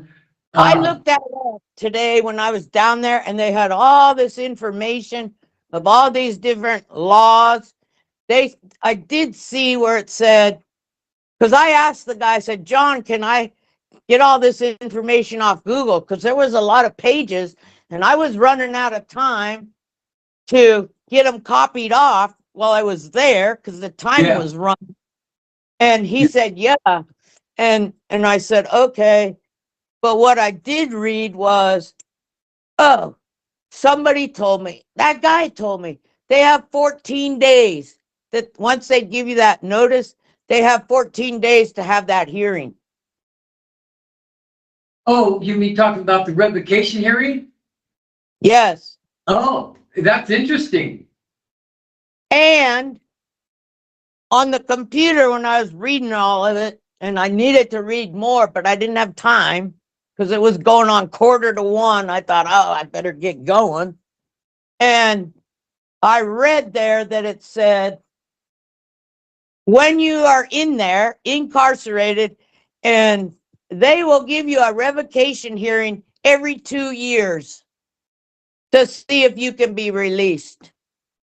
Are you sure it's a revocation hearing? Because that revocation means the revoking of your parole. It was I know, it was a revocation hearing. Okay, all right. And it said either 2 years or 5 years. They can decide if they're gonna have a hearing in 2 Well- years. Or Well, I 5. know that, I know that when the time came that I was paroled, that Yeah. at that time, when I successfully completed 15 years, then the law came into effect to where they had to see me every 2 years until I was released. And they could have kept denying me, right, for clear up until now. But they would have had to see me every 2 years, because before that, I never seen them for 15 years. And then they had to start seeing me every 2 years. But I was released on parole, see? Right. Well, I don't know. There's just so much information out there. I know, Nikki. I know it's exhausting. I know it is. So that's what I say to you, listen, don't stress yourself out over this stuff, okay? Well, just like the same goes for you that I told her. I said, look, what matters to me most is that you take care of yourself. You don't need a bunch of unnecessary stress, okay? And I appreciate you. I really do. And if you could do this without being stressed out, that's fine. But if you start getting too stressed out, I don't want you to do it, even if that means that it's do or die for me. I don't care. I want you to take care of yourself. Oh, I do, but it's like I was gonna say, I've met a couple nice people, 2 or 3 people down there now. And Yeah. the more people you talk to, the more information you find out. Yeah, You of know? course. Of course. And- that's called networking, right? On Friday when I go down there and help this lady. I mean, that's gonna take a little of my time, but hell, I'm gonna help her. I heard her talking to the guy that works there and what was going on, and it was like, man, she's in a predicament there with Hubbard. They pulled her over, I guess, and she said it wasn't a good thing the way they were talking to her, and that's why she's suing them, because she didn't do nothing wrong. I said, you know what? I said, years ago when I used to work up there in Hubbard, I did landscaping up there, and they pulled me over in my Ford and said, ma'am, you have to have mud flaps on your back tires. And I'm like, what? Since when? Oh, that's a city rule law here. I said, I have never, ever heard that before. And that cop said to me, if I ever see you in this town again without mud flaps, I'm going to arrest you. I thought, what? I don't Wow. think.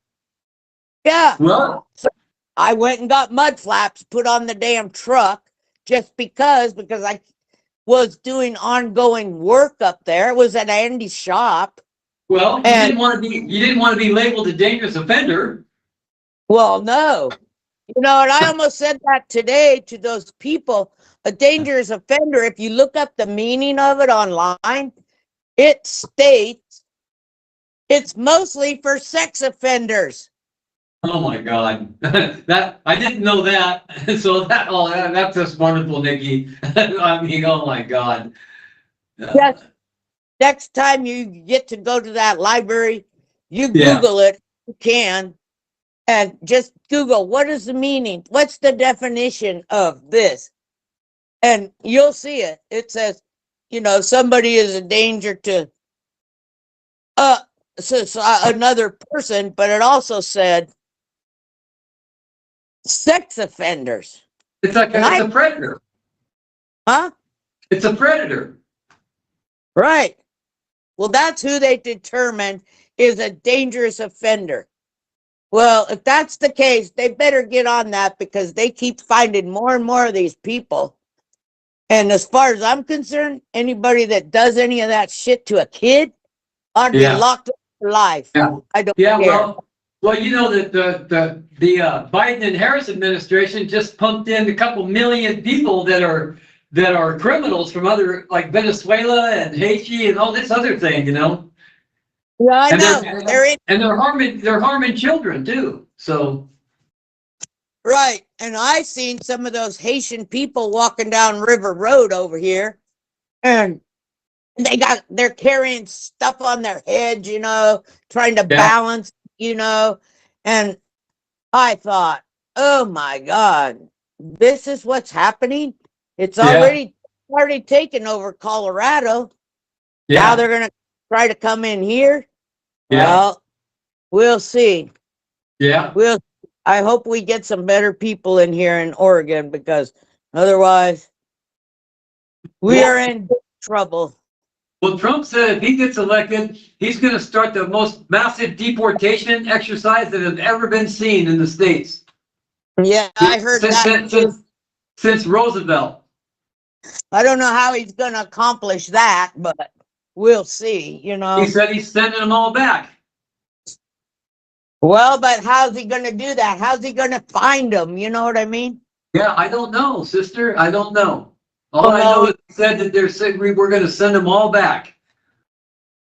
Well, He's I gonna- heard him say that He's going to too. secure the borders and all that stuff. You know, he's also been trying to make it to where that you have to have proper ID in order to vote. And of course, the Democrats are all against that stuff, you know, because I think that's why they brought all those people here, was to get their votes. I know, and California, he just signed something to that effect that they don't have to have ID to vote in California now. Yeah, it's illegal to ask for ID in California. Isn't that something? Yeah, it is. It is something. You know what, Nikki? I mean to tell you that we've sat here and visited through count time. Through what? When they have count time every day at a certain time, they do the population count, you know, for security. Well, are they supposed to come and get you, or? Well, I think so, but nobody has. So I don't know. I'm just you know, having a visit with you. Thing, huh? Huh? It's kind of like those weights you were talking about the other day in that room. Yeah. Yeah. Yeah. Wow. And I was talking to Jacob, you know, did she ever come and visit you? No? Who? Heidi? Hilda. No. She did a video visit, but it wasn't working right. You know, it was cutting us off, and then it cut us short, and then we couldn't hear each other, but we could see one another. You know, it sucked.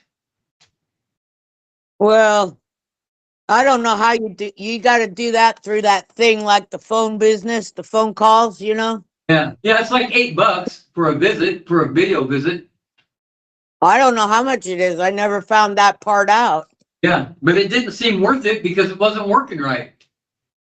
Wow. And I'm not the only one that it doesn't work right with either. Other people complaining about it. Well, the reason I ask is because the other day when Jacob was here helping me with my windows, we're putting plastic on like you and me did. Yeah. You know? And Yeah. I said, Jacob, do you know how to drive a stick shift? And he said, yeah, why? And I said, well, I've just been thinking, rolling things in my mind. And the problem is my dogs, for one thing. And I said, I was just thinking if one of these days, you know, I was going to go over there and visit you, that he could go along with me and sit in the car and drive the dogs to a park or something around there, maybe, or something. But he never answered me yes or no or anything. And then yesterday I'm working, and all of a sudden here it goes again. And so I don't know. My light came on again in the car. Oh shit. Yeah. And so I just had that car in there. They readjusted the valves like 2 weeks ago. And he said, if it comes on again, just bring it back, Nikki. And I said, okay, but I didn't want to do it because use the car, and I got to use the car tomorrow and Friday. It seems to be correcting itself, doesn't it? What's that? I mean, the light comes on, then it goes off. Then it comes on, then it goes off. So isn't it correcting itself? And no, he told me the codes are still stored in the computer. Oh. Even the light goes off, those codes are still in there. And this time, it hasn't gone off. So I guess I'm going to have to call them and set up a time again. Because I just take it down the street here on Candlewood to that shop. Yeah. Yeah. And then I can walk home, you know. Yeah. But he has to have the car. Like I have to go drop it off in the evening because they have to adjust the valves when it's cold in the morning before the car's driven. I see. So, I mean, it's still under warranty. I don't got to pay for it, but still, it puts me out for a day or two. Yeah, it's inconvenient. That's for sure. It's inconvenience, and I'm glad it's happening now because I certainly wouldn't want it happening if I was to drive way over there. Yeah. Well, again, I'm sure sorry about that because, you know, as maybe you don't know, but as it was, I had 3 vehicles and that girl fucking sold them all. She embezzled my accounts. She forged my name. She sold my cars, everything. Yeah. Brought her name up and I thought, no, you better shut up. You know? Yeah. Yeah, but see, what other thing could I have said though? I mean, at the time, so I had to kind of bring it up, you know. I mean, otherwise I couldn't have given him an answer if I didn't bring him up. Well, but you didn't tell no names. I'm sure Mr. Benson knew who you were talking about. I'm sure he did too. Right. And then when I mention it, I mean, I almost mentioned a couple other things, but I thought, oh boy, I better not say nothing. Yeah. You know. Yeah. Well, Heidi told me that she had done some research or something, and she's seen where that she is on the run now, and she's been seen over by my house, but she's absconded from their probation or whatever, and you know, is up to no good. You know, the only thing I could tell her was that if she sees her around my house, that she needs to call the police. Well, but I thought she had told me, maybe it was somebody else or you, that said she called, maybe it was her when I went to pick up that box, that she calls the police and then they don't come out or do anything. And then I thought, well, how long is that thing on for? The restraining order. How long is it good for? Because they're not good forever. No, you know? I don't know. You didn't put it on her, or she did? Heidi did. She did. She put it on the property, she said. Oh, well, and then I told you what I saw on Facebook about her because I got nosy. You know me, I get nosy. Yeah. And then when I saw that, and then the next couple days passed by and I looked again, those comments were gone that guy made. Huh. This is pretty sketchy. Somebody said to me, well, you should have taken a screenshot of it. And I said, yeah, but it didn't, you know, I didn't think about it at the time, you know? Yeah. Would have, because that would have been, I mean, that guy was accusing her of some things. Yeah, I would have liked to have seen it myself. Well, I know what it said in my mind, but I should have taken a screenshot of it, but... You said it was some pretty atrocious stuff. It was. I told you what it was all about. Yeah.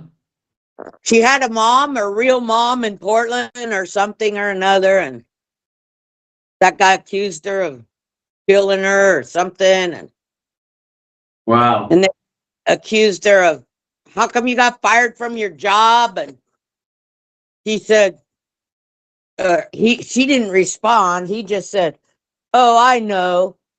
It sounded like he worked there too. Oh, I know.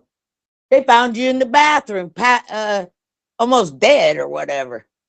Huh? Remember I told you all that? You might have forgot. I vaguely remember, but I've been I gotta admit, I've been kind of focused on this stuff and, you know, just keep my mind in. I mean, it's all bad stuff, man. I mean, You know, look, what, right, wrong, or different, you know, I find myself sometimes, I pray for her because she's in extreme peril. She's gonna die, you know? And, Nobody's fault but her own. that's And right. you know what?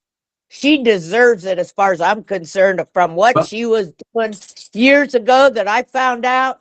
And she's doing that stuff to kids in this grade school. No, she deserves it. Yeah. Whatever. Yeah, she did, she was not a good person for sure, man. I mean, I just also too, it shocks my conscience, and I think, man, I mean, I really have to be way more vigilant and get more better people around me, because I can't allow that to happen again. You know, I mean, I just can't. I mean, it's devastating. and And remember, now look, I mean, yeah, I mean, for her, a lot of her actions, it's made me, you know, so they're making me, you know, saying, oh, well, you're a threat to society, you know? right. Well, and then, you know, I have all them records from when she was years ago. I pulled them up a long time ago offline, and she's got a record too. She's a Yeah. felon for a few things. But I Oh, thought, I didn't and know I that. almost, oh yeah, from when she lived in wherever she lived before Salem, from 10, 15 years ago or longer. Yeah. Yeah. She's a real nutcase, I'll tell you what. I hope you never ever run into her again. Oh, I hope not either, Nikki. In fact, if I ever do, you can bet I'll just turn and walk the other way. You know, I mean, I don't have nothing. She has nothing I want, and I have nothing to give her. You know, anybody. You know, I mean, I just have to be extremely vigilant, and you know, I really look forward to, hopefully I'd be given this opportunity, man, because I will make every bit use of it that I can, you know? Well, and I think I mentioned to these people today about somebody, that person, I didn't say it was trying to take over your house, you know, Yeah. because Susan had told me that before. That Yeah. I don't she know. I don't know if you was able to make that quite clear to them, but you did mention it. So, you know, and like I said, they have this whole thing is on videotape, so they can review it if they want to. right. But I didn't want to say all of what Susan said because I didn't want to say it on the thing, but Yeah. I was told that she was trying to dose you up. That's why you don't remember all those things. And she was doing it on purpose so that she could embezzle and get your house. Yeah. Right. I know you said that. Right. Talk So, about, man, that's evil stuff. and then to see it on Facebook, what that random person I don't know said, oh, Yeah. I think trying to kill your boyfriend. Well, who would say that on Facebook Yeah. if it Yeah. wasn't true? Yeah, that's crazy, man. I know. I don't understand how it is or why that I came into contact with such a person, but man, oh man, it's really, When she tried to give me those fat pants a long time ago, I told Diane, I said, this broad is nutcase. yeah, Long well, time ago. It was way back when I kind of first, it wasn't when I first met you, but I went over to your house. And yeah, old Jessie was there working on your brakes on the car, and she was there, and I thought, oh, good Lord. I just thought, no, yeah. out of here. I vaguely remember that. Yeah, I do. Yeah, well, that's the only contact I had had with her at one time, 2 times maybe. Oh, I saw her and somebody else loading up garbage and brush from your backyard that one time, but Yeah, that was a long time ago. yeah, That had to be 15 years, you know. yeah, But, well, maybe she ought to go back to where she came from. yeah. Maybe she should. I think that's You a good idea. Go back Yeah. to her stepmom or whoever the hell it is. Yeah, right. Yeah, And then whatever. that guy said, I know what you did because you came to work bragging about it, that you were going to inherit all this stuff. And right then, when I saw that, I thought, oh, now we know it all comes together what her plans are. Well, you know what? That that Heidi showed me a text message because she was able to get a hold of her phone. And there was a text message that she was trying to sell my bike and telling whoever that she had inherited it, right? And then it was that it was yeah, I've got copies of it, and it says that this was the bike. It was about all about love and all this stuff, and she unfortunately inherited it, and she was going to sell it and all these things, right? And Right. oh, it was bad. Wow. Yeah, but also she also told somebody else too that I was never going to place another foot in that house again. That I was going to be imprisoned for the rest of my life. Right, because she was trying to take over that house. Yes, I know that now. Right. I know that now, but I didn't know it then. And who would think? I mean, who would think? I don't know. It sounds stupid, but it's like who would think somebody would go to those lengths when you've been nothing but kind to them? I mean, I don't know, but it just got me. It's just got me where I'm very leery of people and stuff, and it's like I'm going to be very careful about anyone I let in my life. I'm just not out. I don't have an advertisement going, I need people in my life. I'm going to get busy. I'm going to get busy, Nikki. You watch. Well, don't put me in that category. Please. Oh, come on, man. Come on, Nikki. You know better than that.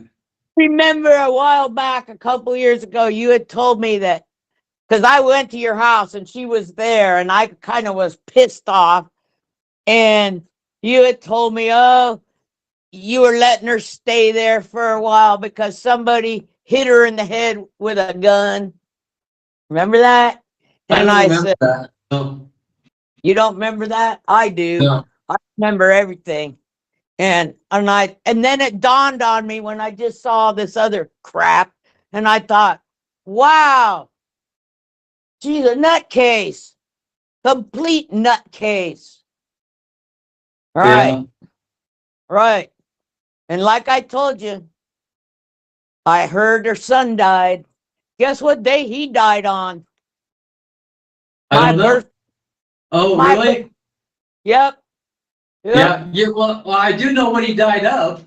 Well, I know that too. It's pretty obvious. Yeah. I know. He was just as bad as her from what I could see.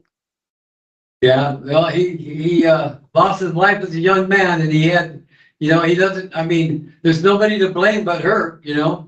And I guess I mean, why I don't know, but from what I hear, that she's back at her old habits, and I guess losing her son wasn't enough.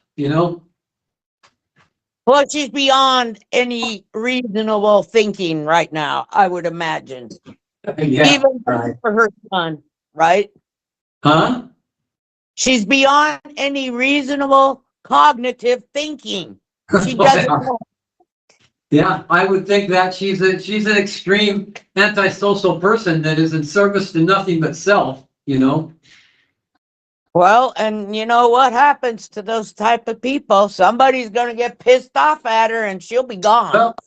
Well, you don't see very many oldsters of that state of mind. That's for sure. What? It's too bad. It's too bad. I mean,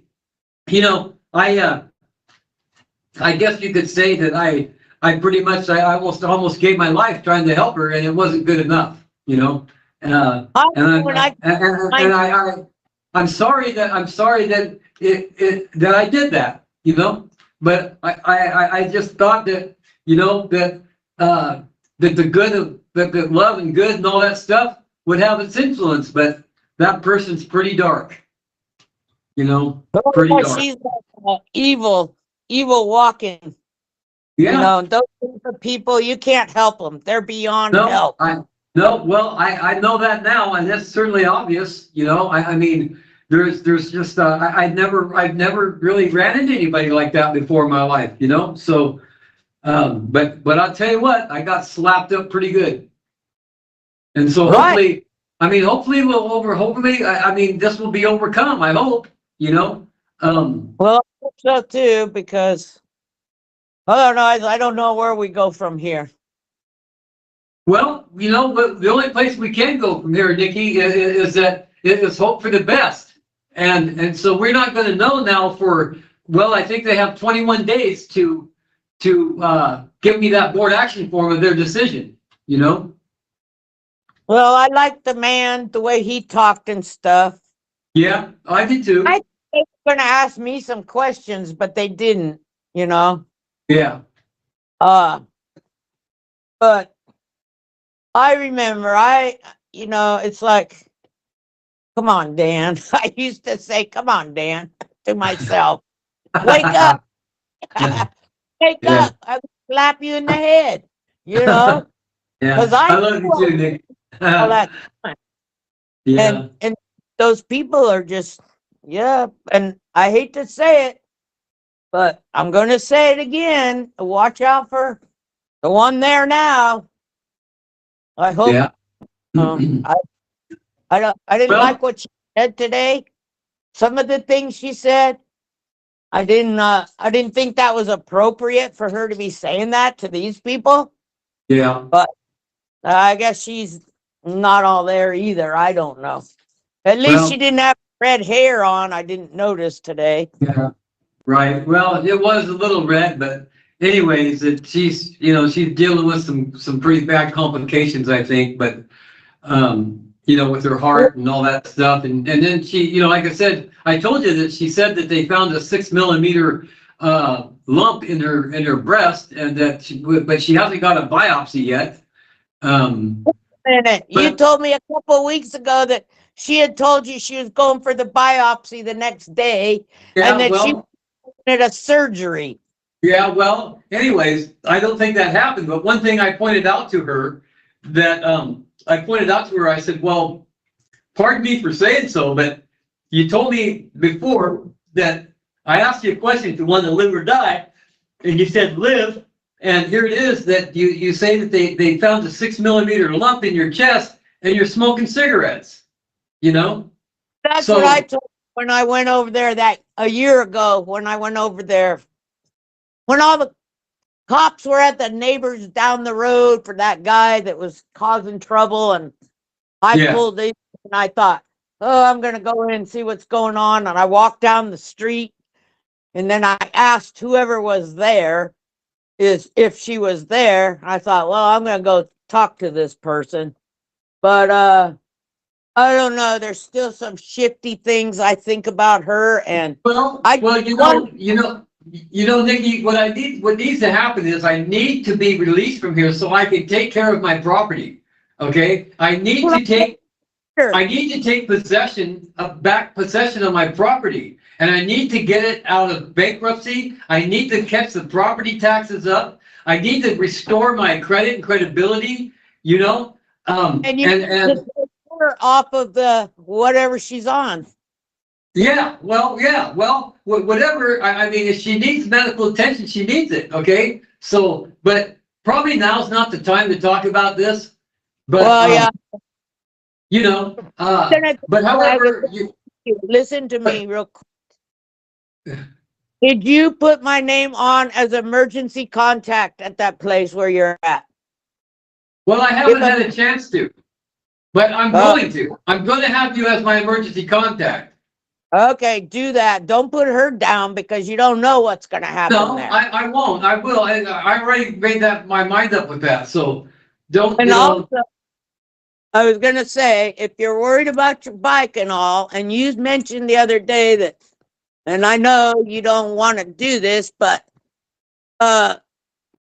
if in case something were to happen and they just come in and took over your house and said, oh, we're foreclosing, whatever they do, I don't know, but if it came down to that, I would think that you would ask me, or I told you already you could store it over here, your bike.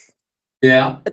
But the other day when you were talking, you mentioned, how come Jamie doesn't even offer to, come and take my bike and store it for me, Oh, I didn't say how come. I said he could have, but he chose not to. Well, but he didn't know that he needed to. That's the thing. But I Oh. was going to ask you, the next time I talk to him, let's just say, would you like me to just casually say, hey, Jamie, would you be willing to take his bike and store it there for him? Do you want me to ask? If Or you no? want to, I can't do it, but you can. I know, but that's why I ask you first. I'm not going to just go Sure. and say something. Well, yeah. I mean, sure. I mean, I know it would be safe there, but it's just like I don't. Hey, I don't. But I would just have to put it in my garage, and I'm not sure if it would fit. Would it? Would it I fit? don't know. I don't know, but from what I remember, your garage is pretty full, and my bike is pretty big. I know, but I would have to move my tiller and my mowers out of the way. Yeah. Oh, yeah. See, he has a whole barn. It could be slipped in there somewhere, Well, and that's what I'm saying. And I know Jamie's not, he wouldn't want you to lose it, because I just know the way he talks to me. He does care. But I'm just saying, if you want, I will ask him. But then the thing would be, you would have to tell her that he's going to come and store it for you in case something happens to your house. Well, of course I would. Of course I would. If he's for it or not, or if she'd put up a fight, saying, "Oh no, she isn't going to if I tell her not to. If I tell her to let that bike go, she's going to do it."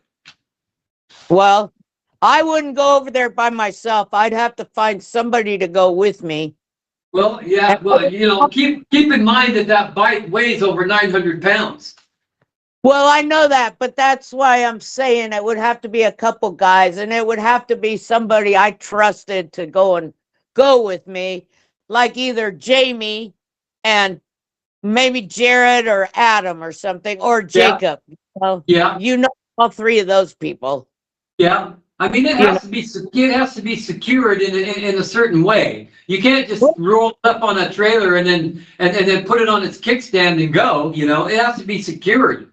You know that because, like I told you, Jared has a trailer, and he was going to store it here, but then Lisa's giving him a bunch of shit now. You know how she is.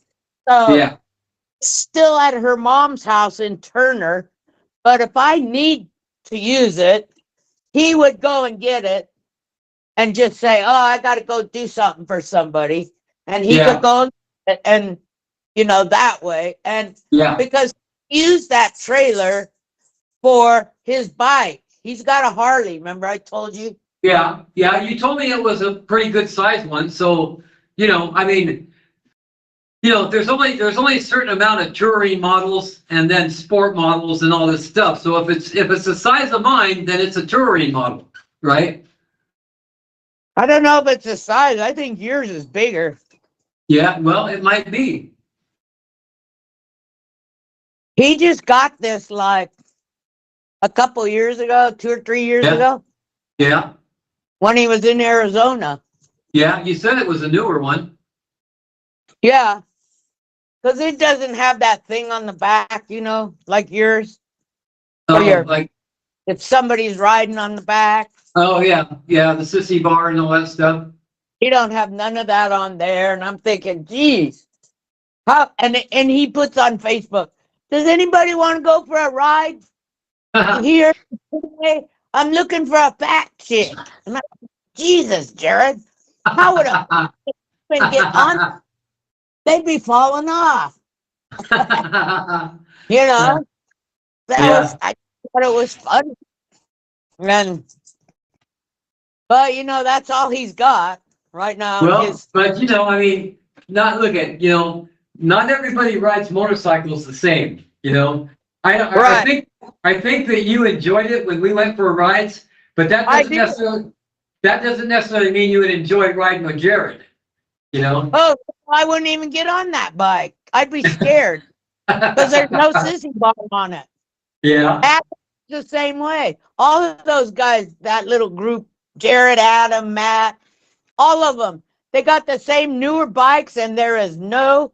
Oh, and my friend Andrea, who's Matt's wife, she has one too, and none of them have that sissy bar. They're all newer bikes, and yeah, I think it's ugly. There's no chrome on them yeah. whatsoever. It's plastic. Well, thanks. I think you just called my bike beautiful. Well, it is compared to their shit and all this new there. I'm just like, and you know, I told you I went over to their birthday party a month ago or whenever it was, and they were all there, and another guy there with his bike, and I'm standing there looking at all this stuff, and I'm thinking, God, why would you guys even think about buying an ugly thing like this? Yeah, They all love them, you yeah. know? Mine's a pretty classic looking bike, man. It's got a lot of style to it. I'll tell you something. Adam said to me, well, you need to ask Dan if he wants to sell his bike. And I said, he don't want to sell it. Don't Yeah, even have well, to do that. He Yeah. don't want to. Well, what good's he gonna do if he's in jail? I said, he's not gonna be in jail forever. Jesus Christ. You know? yeah. You know, that as I told you, I don't know if you remember, but I told you that bike was bought never to be sold. It's a hand-me-down. And you know, that's why I've always left the one side of the oil bag blank. You know, if you remember, my mom's picture is on the other side, and I left the other side blank for the next person who has somebody important to them that may inherit that bike, that they can put their picture on there too, you know? Oh, I see. I didn't know that. Yeah. Well, Or their dog or whatever they have, you know what I mean, that they love, you know? is it running or do you know? No, it should be running perfectly, but it's got a flat tire in the back. Then how come that Hilda told me way back months ago when I first went over there, she was like, because I had mentioned to her, I said, you know, I know somebody that would be interested in buying his truck there. Well, she came unglued on me. You know, nobody's going to buy that truck and nobody's going to take that bike. I thought, whoa, okay, lady, the hell are you? Right. And she said, I am going to fix up that truck and fix his bike for him. And I thought, what's the matter with the bike? That's why I asked you, does it run? Yeah, She well, made a comment. well, one thing that concerns me is that she said recently that she's washed my bike. And I'm like, well, how did you do that? Because the tire's flat. It weighs over 900 pounds. How did you even move it? And she told me that she had a friend of hers move it, right? Which kind of bothered me because it's like, I don't want anybody touching my bike, right? And so, because she mentioned something about she found a tire for it that was for like $68 on the internet. And I told her, you better be very wary about that because the tires matter. The tire can kill you. And as far as I know, the cheapest tire I could find that was good was $240. And I told her where I got it and where I get them. But so and then I told her later after thinking about it, going, you know, I hope that you didn't put a tire like that or find a tire like that to put on it because I'm glad that the tire's flat because I don't want no one riding my bike. Well, I don't blame you. Yeah, especially right. for those pounds over there. I told you before. Well, see, I'm the original owner of the bike, and when I got it, it had 3 miles on it. Now it has 80,000 miles on it, and I put every mile on it. And I don't want somebody else riding it. That bike, I don't need another one. That was you take care of it, it'll last you the rest of your life. And then I planned on passing it on maybe to somebody if I found deserving of it, you know, or else, and if I don't find somebody deserving of it, maybe I'll just put it in my will to be buried with it. I don't know. Well, it's like I told you a year ago when I went over there and talked to her. It was when you were in wherever that hell that place was in Portland or something. Yeah. Before the Sheridan. Are you there? Yeah. Okay. And she had said that, and she just come unglued to me because I did have somebody that was seriously interested in looking at that truck. He's Yeah. the guy Well, on Stapleton Road that restores all those old trucks. yeah. Well, remember what I told you, don't you? That when those trucks are restored, they're commanding over $100,000. Right. Well, but you know, anyways, I told her that, and then she was just like, "Oh no, he isn't. That bike and that truck are not leaving this property." And I thought, well, who's in charge here? You know, is Yeah. it your? And Well, I believe me, if I told her to let them go, she would do it. You know, because that's another concern that I have is like that truck. You know, I'm going to need to find a place to put it because I can't rent the place out with the truck being there. You know. well, no, that's true. So that's why that, you know, what, like I was telling them that I need to establish my credibility. I need to be working so that I can do that, and that I plan on buying another piece of property, you know. But Right. I need to have 2 to 3 years of good work behind me, so that somebody will want to make me a loan, right? Right.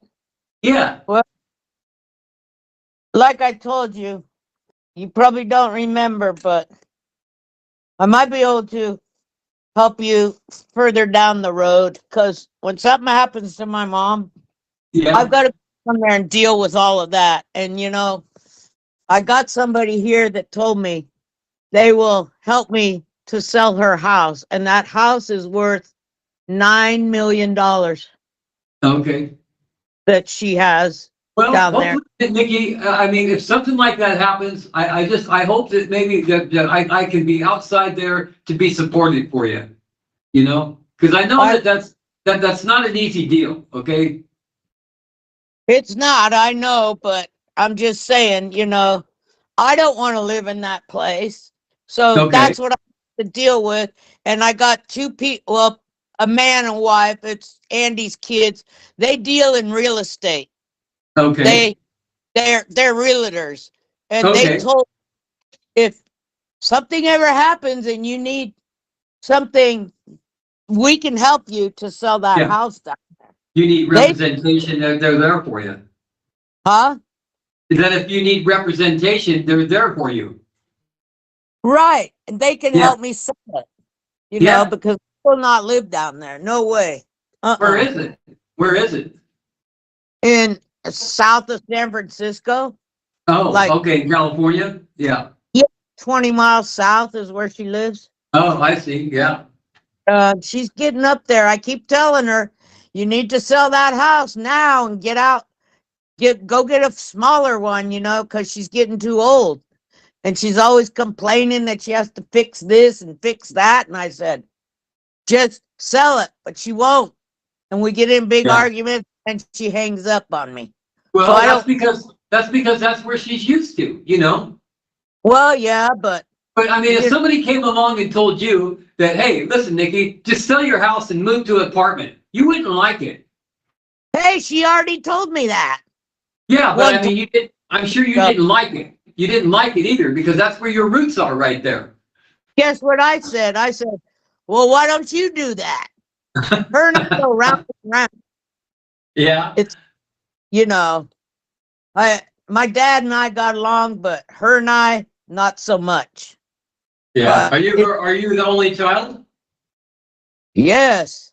Oh, okay. Yep. That's why she says to me, you can deal with this house when I'm gone. And I said, gee, thanks. You know, Right.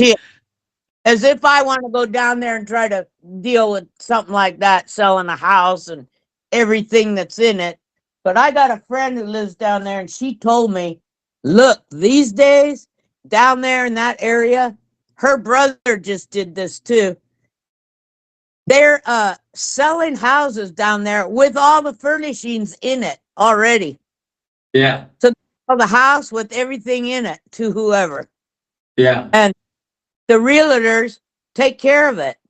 You don't have to do nothing. yeah, Said, well, I would have to go down there and get what I wanted out of the place, which ain't much because I don't have a big enough house for any of that stuff. yeah, You know, yeah, I think sometimes I think maybe I should go buy a bigger house, but then I think, nah, I'm too old to move. I told Jared that. I'm too old to do all that moving. I'm by myself. I can't do all that stuff. And he said, oh, shit. He says, you're not too old. And I said, do you know how much it would take for me to move all this stuff?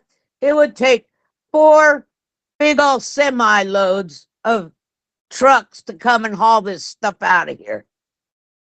You know.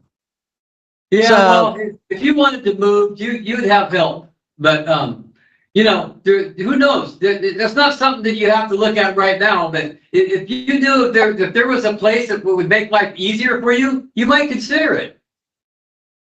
there's no place that's going to make life easier for me when I've already been established here and put all this work into this place. You know, it's kind of like buying a car. Why Yeah, would you go with somebody else's headache when you've already put money into what you own and you already know what you have into the car, you know? yeah, yeah. Sure, I get it. I get it. So I thought, well, we'll see what Dan says sometime down the road. Because I Yeah. Well, remember, look, this is a conversation we should have in person down the road. right? But I remember one time I said that stuff, and it was probably 10 years ago. And I said, I just ready to move out to the country. And you said, well, I'd move with you. Because I said, I don't want to live in the country by myself. There's Yeah, no way. And yeah, that's what you said. yeah. You Right. remember, but Yeah. 'cause it was so. You know, it's not a good place to be alone in the world, man. The world can be a cold place, but you know, I mean, if you have someone and someone there with you and stuff, things can be a lot easier. You know, more enjoyable. I mean, anytime that whenever I come, Nikki, whenever I come across something that's good, the first thing I want to do is share it with somebody. You know. I mean, Right. that's the first thing I want to do, you know. So it's like, geez, man. I mean, it's a big deal. But you know, I mean, we can't just live with anybody, as you well know. I mean, look what happened to me, you know. I mean, I'll never do that again, ever in my life. Well, I'll never do that again. I think you and I could get along, even though we have our disagreements here and there. Well, you're a little bossy sometimes, you And know. so are you know. All right. Everybody who lives with somebody or married to them, whatever, they have their little fights and arguments. Well, you know, of course. I mean, nothing's perfect. It's part of life and it's part of, the way it is. It's part of a commitment is what it is, you know. So, I mean, you know, but there's nothing wrong with having each other's back. You know what I'm saying? Right. You Yeah. and me, pretty honest with each other. And I haven't met anybody since Claude or Al was around and they died. So here Yeah. I am. Yeah. Well, Same here I old, am. I don't want to die here and nobody finds me for a month. You know what I'm saying? Right. That's what would happen to me in my house. You know. Well, that's the thing. You think about that stuff and then you think, oh, geez. Well, I do think about it. Why don't we have this conversation down the road when we're in person? We will.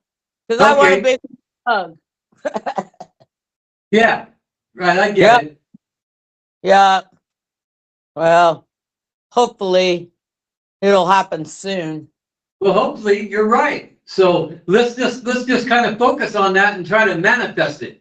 You know, because look, I have no problem. Like they were saying about being on federal probation and state parole. I have no problem that ain't nothing about that that's going to bother me. You know, I'm going to do what they. I'm not only going to do what they ask me. I'm going to do more. You know. Right. So I've seen that change. And I like the way he presented it because it sure sounded convincing the way he was putting it to them. Yeah, yeah. He's- Oh, yeah, he's very articulate and good at that. I admit that. I could have seen a picture of him. What does he look like? He wasn't there. The picture. I couldn't see on my end. Oh, you couldn't see the head of the pro board? I could see them. I could see you. I could not see Mr. Benson. I'll be damned. Huh. He Well, must he's a, a part off so that nobody could see his face. I don't know. I could see him just fine. I mean, he's a younger man, right? And he's probably like in his early 40s or so. And you know, Glasses. I wouldn't say that he's overweight, but he's healthy, you know what I mean? And he's very well spoken. Right. But does he wear glasses? Yes. Okay. So before the thing even started, before you were even in there, there was a guy right there, and I think it was him. I couldn't be sure, but I think it was him. Yeah, that I dark saw. brown hair? Yeah, he had brown hair, kind of a Yeah. round. Yeah, right? It had to have been him. And then all of a sudden I thought, well, where'd that person go? They were gone. I didn't see him ever again. And I didn't see her either. Hi, Hilda. Oh. The thing that happened was she was hollering at the dogs, and you could hear her because that lady told me, put the microphone on mute until we. So Yeah. I did. So I just sat here watching all these, listening to all these people, and she was in the back. You could hear her talking to somebody or the dogs, whoever, and that lady had to tell her to put the microphone in mute Well, mode. the one thing I was kind of disappointed about was I told her before it is to dress, you know, business conservative, and there she was in her tank top, you know. Just today? Yeah, and I almost wanted to tell her, it's like, you know, I appreciate you trying to show me arty, but now is not the time, you know. Right. Well, I guess I didn't notice that because all I could see on my end was the top of her head from the neck up. Oh, right. But Weird. then she was there. She took the camera off herself for most of the time. Yeah, She did not have the camera on herself. yeah. I couldn't see her. And I Yeah. thought, I didn't even know she was going to be there until that lady told me today. Oh, yeah. Well, I didn't know until yesterday, you know, yesterday after I talked to you, you know, I thought she would have probably been too late. I mean, she was supposed to have written something and that never happened, you know? So I don't know, Nikki. I just know that, you know, I just wanted to be able to go home, you know? Well, I can understand that. I totally understand that. Yeah.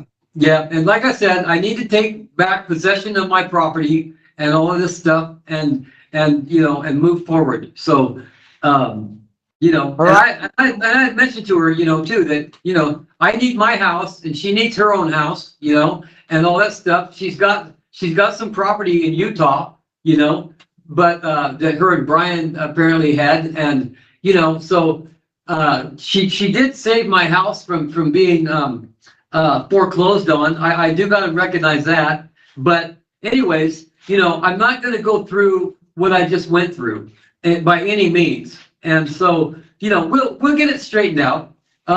There's just, like I said, there's a time and place for everything, right? And right now, what I need to do is try to get home. Right. Well, Yeah. and I heard her say, oh, she sounded like she was gonna, I don't know. These people that are young, it's just ridiculous sometimes what way they think. She was like, oh, Brian, I thought she was gonna start crying. I thought, oh my God. Yeah, I know. I know. But see, she's not versed or anything at doing something like this, or she doesn't know, you know. It's just like when I told you that in court, you know, that I thought I was pretty direct and to the point about telling her about, you know, be business conservative, you know, in your dress and all that stuff. And then she showed up in that wild outfit, you know, and it's like, oh my God, you know. But you know, I mean, she is who she is, and so, but hopefully they'll overlook that stuff, you know what I mean? And like I said, nobody's perfect and like that. So, but she was there, and she said her piece, and that's that. Now we're gonna find out what the results of that is. Right. Well, I wasn't dressed all business-like either. I had my damn hoodie on and I had to get up a couple times to let the dogs in and out, you know. Yeah, well, that's all right, Nikki. You know, I mean, it's not a thing, man, really. I got mean, the American flag on my sweatshirt, you know. It was, yeah, well, it's kind of an informal thing because it wasn't done, you know, like in a formal manner. You was able to do it from your living room, so you know it's fine. Right. I was sitting there at the table, you know, if you noticed, and I got all these papers everywhere, Dan. It's like, Jesus, this table is plumb full. Oh, my paperwork, your paperwork, and I thought, geez, if they looked at this table, they'd think, geez, what kind of outfit is that? Yeah. Like, Right. you know, people that don't, I mean, a lot of people say, what? Like you said, oh, your house looks the same. Well, yeah, it's still cluttered. Still got all this, you know. Yeah, it's all right. It's okay. It's all right. Well, I tell you what. Well, at least it looked more familiar to me than what my own house looked like, or Yeah. from what little I've seen of it. Room that you said wasn't, you didn't even recognize it. What was Yeah. in there? What I kind don't of know. furniture? I don't know. It wasn't the furniture I left there. Well, what did it look like? What color was it or whatever? I don't know. It was kind of like a beige color or whatever. It kind of looked like maybe a floral type of furniture or something. I'm not sure. Because all I would get is like kind of like what I'm seeing with you right now. It's like a part of the wall and the ceiling, you know. And that's all. That's all that she would show me. She wouldn't let me see everywhere, you know. Oh, because I do know there was black leather couch and chairs in there at one point when I went there. Yeah, but they're not there no more. Huh? They're gone. They're gone. I know they're gone because I drove by a month or so later and I saw the stuff on the front lawn. Yeah. Well, I think that her dogs damaged it. Is what I think. Oh, I don't know. Yeah, that's what I think. So, you know, of course, but she doesn't tell me anything, you know, and I'm constantly reminding her of that. It's like, I don't know, the other day, I talked to her on the phone and I deliberately just really wasn't saying much and not much was said. And I've told her that before. It's like, look, if I didn't say anything, there wouldn't be no conversation here. Why don't you tell me what's going on? You know, like, you know, then she started telling me a bunch of stuff that, you know, what's going on, this and that. And that's where I learned that she got this trailer. She didn't have to buy it. She got it off of the free stuff, but she had to replace the wood in it. And so now she has this trailer that she could haul to the stuff to the dump or whatever. But, you know, I mean, it's like I tell her, I don't have no idea about anything unless you guys say something, because I'm like in a cloud bank. It's just like I told Benson. I don't know that you're there unless you say something. And I know that, you know, that you're busy, and I'm not the only person, but that's just the reality of it. I don't know if you're there unless you say something, you know. And thank goodness that he is, you know. I really do. It makes me feel like, when I think about it, it makes me feel like, you know, Dan, there must be something decent about you. Otherwise, these people wouldn't be there, you know. and because otherwise, you know, I mean, it's like these people, they were talking about things that happened, you know, 45 years ago, and then, it's like I told him, I'm afraid to say anything because it's like you view me as minimizing it, and that's not true. I don't think, I mean, I went through a lot of anguish over this stuff and these people that were involved and how my actions affected everybody, I definitely, I'm aware. If he's a big dangerous offender like they all say, I wouldn't even be associating with him. Period. Yeah. Well, that's true. But I mean, I don't know, Nikki. Like I said, when I was in the beds, I was in a low custody place. Not a maximum security place. Oh, yeah, I know, and it's like I knew that a long time ago when I first met you, that you were a good person. I told you that. Yeah. Right. Well, think about this. See, my case is going to hit the Ninth Circuit Court here this next year. And what if they overturn it? Then what? Then what would all this be about? I don't know. Well, because if they overturn it, that means there was no crime committed. Right.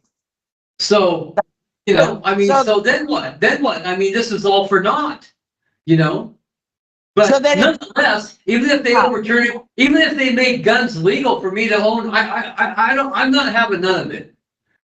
Right. I mean, it's just nothing but trouble for me, and I don't want to be in trouble. Just like I said a number of times, they're probably tired of me saying that, but I mean, it's absolutely true, Well, I mean, I wish I'd said what I just said if I'd have remembered. I had 3 pages of notes that I was writing as they were all talking, and I thought, because I didn't think I was going to be able to say anything from what everybody's saying. Mr. Ben, it's best if you don't say anything unless they ask you a question. Yeah, well, remember what I told you. I told you would have 15 minutes. Right, and I read that downtown today, too. It said that anybody in custody that's having a parole hearing, that is their right to call witnesses. Yeah. So, like I said, I don't want to say I told you so, but I told you so. Okay. Right. Well, I read it in that book too. Yeah. And that's why I said what I said, because on the first page of their little book, it says, we try to make everything so good for people so they can reunite and go back into society and blah, blah, blah. That's on the first page of that book if you read it. Yeah, right. If you read it. Yeah. Well, and so that's why I made it a point. They are not trying to do that for anybody. It's like Jared said. Nikki, they could easily have me over there in Salem than here, they could. Exactly. So, I mean, whatever the reasoning is, I don't know what, but it is what it is. Classify you as that dangerous thing, and so that's maximum security. I thought OSP was maximum security. Well, it's supposed to be. I mean, they abolished death row at OSP, but it's still. It has a wall around it and towers, so it was always been considered a maximum security prison. Well, that's what I always thought all these 45 years I've lived. Yeah. Well, they could have had me there. They could have had me there, but they took me here, for whatever reason. I don't think that they really live by their mission statement. I think it sounds good, but I mean, maybe I'm a little bit biased in that. I try not to be negative anyway, Nikki, despite the circumstances. Well, I guess I shouldn't have said anything to him, but I couldn't help it. Well, it's okay. You spoke your heart, man, and that's what matters. I mean, that's what matters. It's like I was being a little facetious, I guess, when I told her, well, when she said, well, we certainly don't want you to lie, and it's like, I believe that, and I don't want to lie. I'm not going to lie, Well, I didn't want to lie either. I didn't want to, I want to speak my mind. I'm going to speak my mind. It's freedom of speech. Yeah, it's supposed to be. It's It's supposed our to be. government.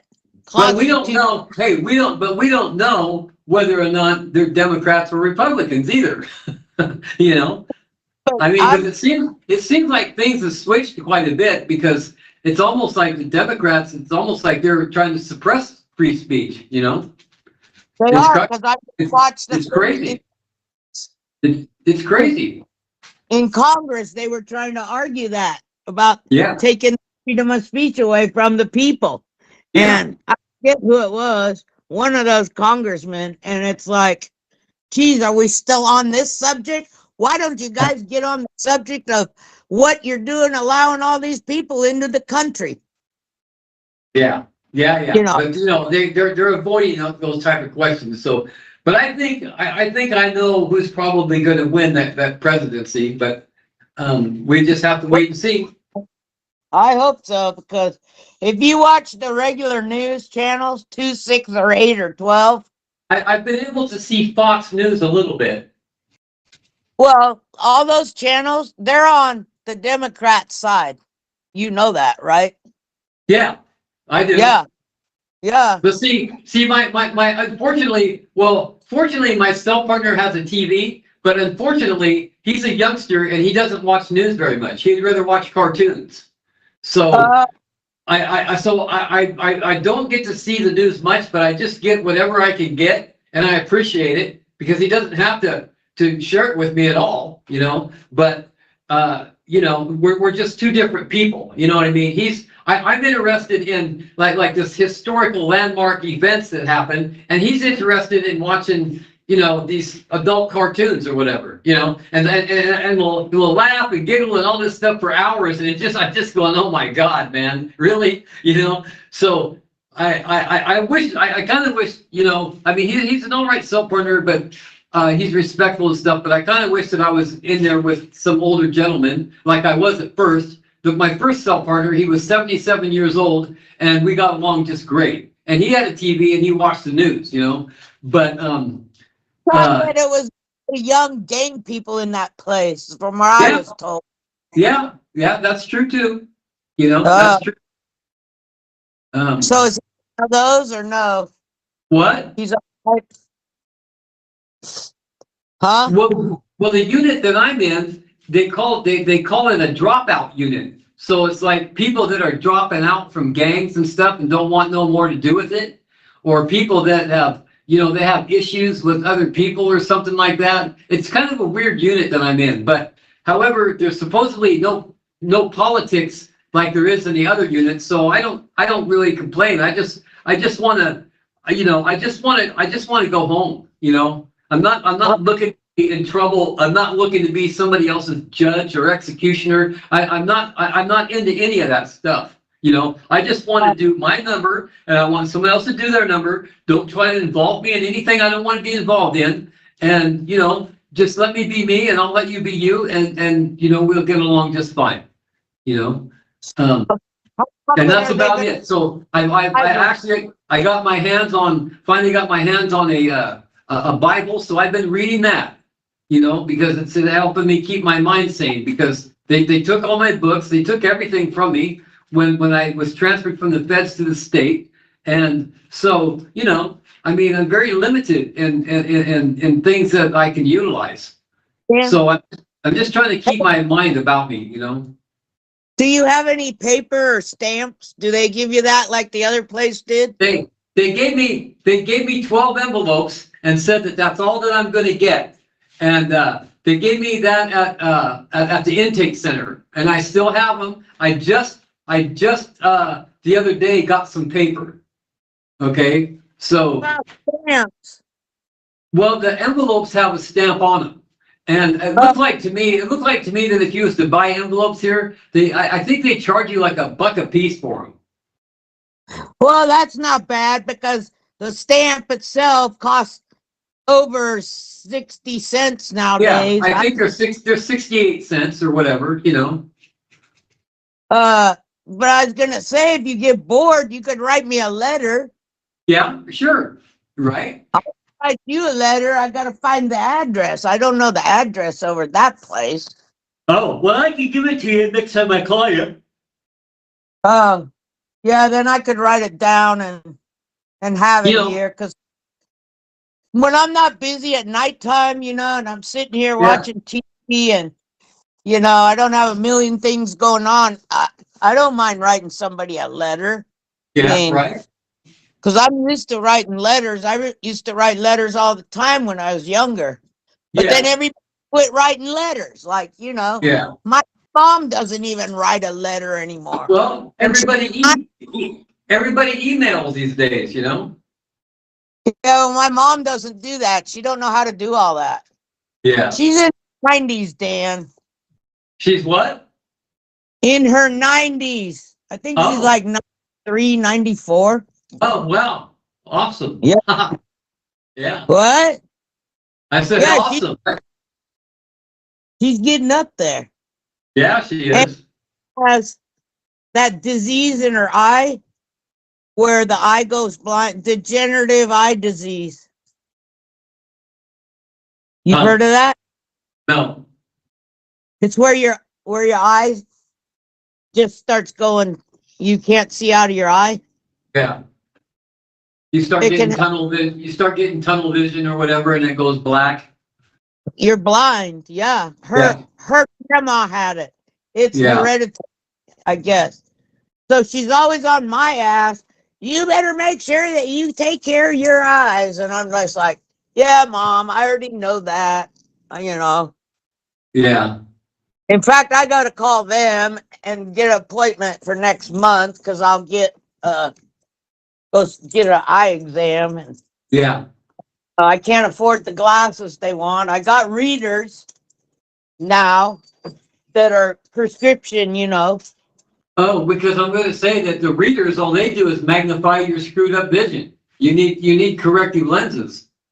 I do now that the place paid for them, Yeah. but now they're telling me I need glasses to drive. And she started getting on me saying, if you are driving around and you don't have glasses, and when it's time for you to renew your license to go to DMV, they're going to take your license away if you don't have glasses. Yeah. And I said, what? She said, yeah, you need distance glasses to read. To drive. And I Right. said, wait a minute. I can't afford all this. I can't afford 2 or 3 pairs of glasses.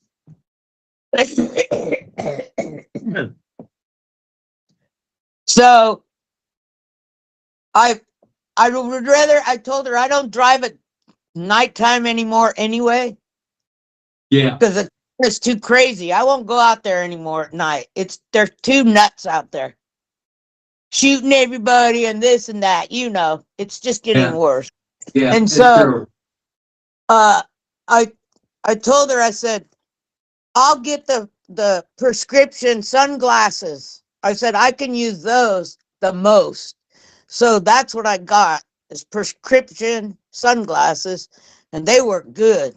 I Yeah. can drive in the daytime all day long, and I can see that sign across the street. Good. Yeah.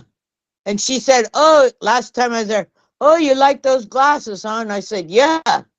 She said, well, that's good. And I said, yeah, but see, and now that I'm sitting here watching TV, before the letters and the words on the TV would be blurry, Yeah. And now I'm just noticing, just now I'm looking at this TV and they're talking about, oh, P. Diddy, Yeah. It doesn't seem blurry anymore, and I don't have glasses on. Well, that's good. So maybe the eyes are getting corrected. I don't know. I don't know, but that sounds good.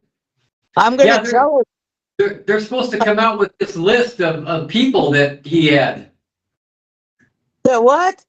They're Oh, supposed to, yeah, the list of people of like all the superstars that, that were in on his freak shows and stuff. well, they're doing a special documentary tonight on him. I forget what channel it's on, 2, 6, or 8, something like that. Yeah. It's on tonight. Maybe you're roommate will have it on.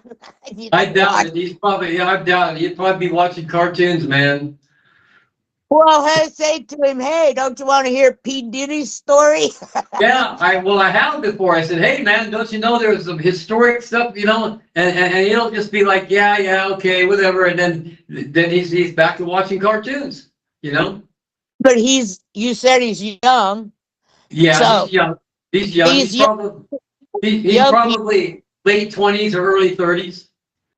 Yeah, and so they all like P. Diddy because of his music, Yeah, right. But he's more into watching his cartoons than he is to watching the news. I can guarantee you that. Wow. Well, this ain't really the news. It's just going to be a documentary tonight. Yeah. Well, so they keep asking me, are you going to get a TV? Are you going to get a TV? And I'm like, look, I have this parole board hearing, and I don't know if I'm doing a long time or a short time. And if I'm doing a short time, there's no reason for me to get one. So if I end up doing a long time, then maybe I'll think about it. But however, a TV is like $300. So,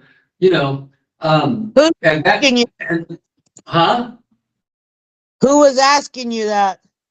Oh, different people.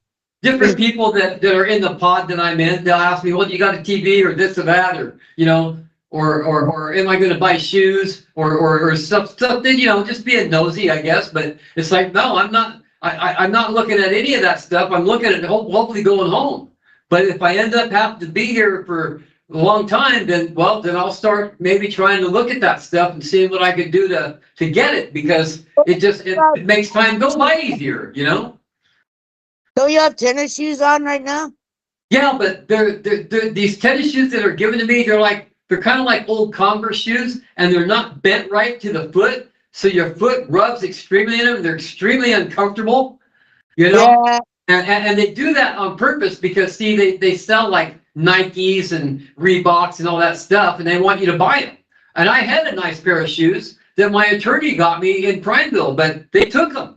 Even though I had a medical from the feds to have them, they took them. They don't care, so I'm and it's just not other things like that. Like they sell sport boxer underwear, which that surely beat the kind of underwear they give you, and I mean, it's just, it's just it's the little things that make all the difference in the world, right? And it's like, man, unfortunately, it's like, the TVs are $300. And so at the rate that I'm going, it's going to take me 5 or 6 years in order to come across that kind of money, Right. Well, do any of those people that are asking you if you're going to get a TV have a TV themselves? Yeah, they do. It's like, well, the first person was my first cell partner that I told you was 77 years old. And he was like, oh yeah, he goes, Dan, you've got to get a TV. He said, it's a game changer. It's a game changer. And I said, well, I know that, but there's no sense in me getting a TV if I'm going to be going home, because it's a $300 TV that probably cost you $50 or $35 if I was out on the street, Right. Because believe me, they definitely make their money off you in here. Oh yeah, I can imagine. They even take that would, like, if somebody sends me money, they off the top they take 5% for a victims fund, and I don't have any victims, right? But they take it from me anyway. What? I never heard of that. Yeah, it's 5% right off the top, and I don't know if they ended up sending a box home because I had sweats and all this stuff that I had in the feds, and I had I don't know, it was like $20 on my books, but I think they took it. So I wasn't even able to get, stuff that I needed. Like, I need some hygiene stuff and I wouldn't mind having a bag of coffee, you know what I mean? But they took it. So, and there's nothing I can do about it. I mean, it's done did. So I'm at the mercy of anybody out there that would like to help me or make my time easier. That's the way to do it. you know? And I'm sorry, but I don't know anything to say to that other than it's like, it's not like you're flushing the money down a black hole. Maybe it don't mean much now, but I would repay it, you know? I know, but if I get caught up on my stuff here, maybe I can help you, but right Yeah. now I'm waiting to gather up my goddamn tax money. Well, how about maybe we'll cross that bridge when we come to it? Right, well, I'm just saying, I might be able to send you $100 or something maybe, but I don't Yeah. even know how to do that on that stupid thing. I Yeah. swear, they make everything so difficult for people because they don't want people doing anything for anybody Yeah. in there. I know that, Nikki, I know. Believe me, I know. It's like, geez. That's why I made it a point of what I said today. Yeah, right. Well, you did well. I thought you did very well. So thank you for that. They don't think about that stuff. They're just there to do their job and they go home and have a glass of wine. Oh, I know. Believe me, I know. You know, Saying. And yeah, I this would, place is, if I had their job. That'd be a stressful job, I would think. yeah, it is. It's got the #1 divorce rate also. Right. I would just Yeah. think having a job and deciding somebody's future would just be, holy moly, you'd have to think about that in your future, you know? Yeah. I don't know. I guess I'm just different. I don't know. Well, you know, I mean, that's kind of what these people, some of the people were saying there. I mean, in a way, they kind of suggested that, well, maybe by keeping you locked up, that we're keeping somebody else from ending up in a body bag in the future, you know? Well, if that's what they're thinking, I would say to them, they better get to stepping outside and walking around these neighborhoods in these towns because it's Yeah. getting worse and worse. And all these people coming in here that are, you know, those are the criminals and those are the people causing problems. That's Yeah. why I won't drive in this town anymore at night. You know, Yeah. remember I used to drive you home at, you know, whenever. I'd be Yeah. scared driving this town at night anymore like that. Really. That's really sad, Nikki. It is sad because I've lived here my whole life almost. Yeah. 47 years. And it's like, nobody does nothing. They don't care. So you know what I have found? I am going to speak my mind to whoever's going to listen to me, whether it's the downtown courthouse in front of those legislation people we have or who it may be. I don't care. Somebody's going to listen. I have sent pictures to the newspaper about all the garbage and trash laying all over this town. Everywhere you go, you see. And you know what? I never saw that in my life when I moved here. Yeah. There was never any garbage. You didn't even see a piece of paper on the ground. Yeah. It's everywhere. Yeah. I know. I know it's getting pretty bad out there. What's that? Let's hope that they let me go, man, and maybe we can help each other out, you know? Well, we can. I know we can. But you know, what is that place over there by your house? That Macy, stop it. That pond. You know, by Walmart and all that crap over there. What's that? Yeah. I know. I don't remember the name of it. But are you talking about the park and stuff? Yeah, the park and the pond, the big pond. It's right by the freeway. Yeah. That's Cascadia Park. Yeah.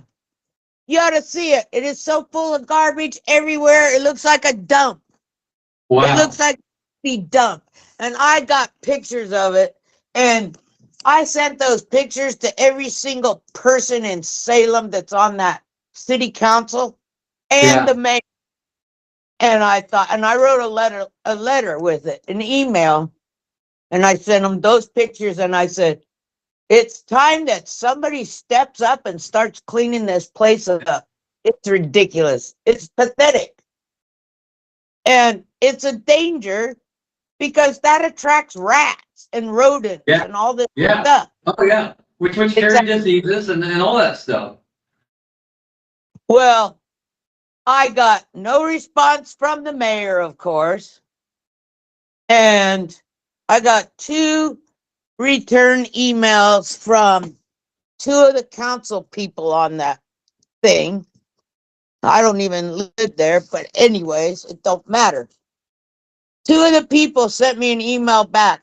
One said, "Oh, can you identify where these pictures were taken and give me some addresses so that we could send they have some kind of team that goes out for free.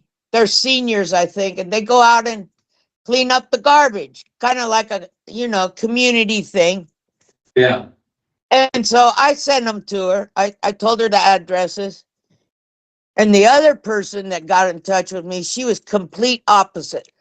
"We do not have the money for anybody to go and clean up all that." And I thought, what are you talking about? I said to her, "You know what?" I said, "You guys come along and change the name of the Salem Parkway, and that cost the taxpayers $80,000 to make some new signs.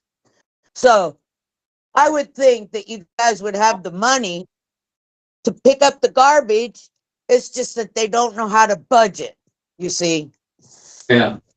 And that lady, she says, she said to me, "I even donate $200 of my check from my job a month to the city to help them do things that need to be done." And I thought, yeah, okay, whatever, lady.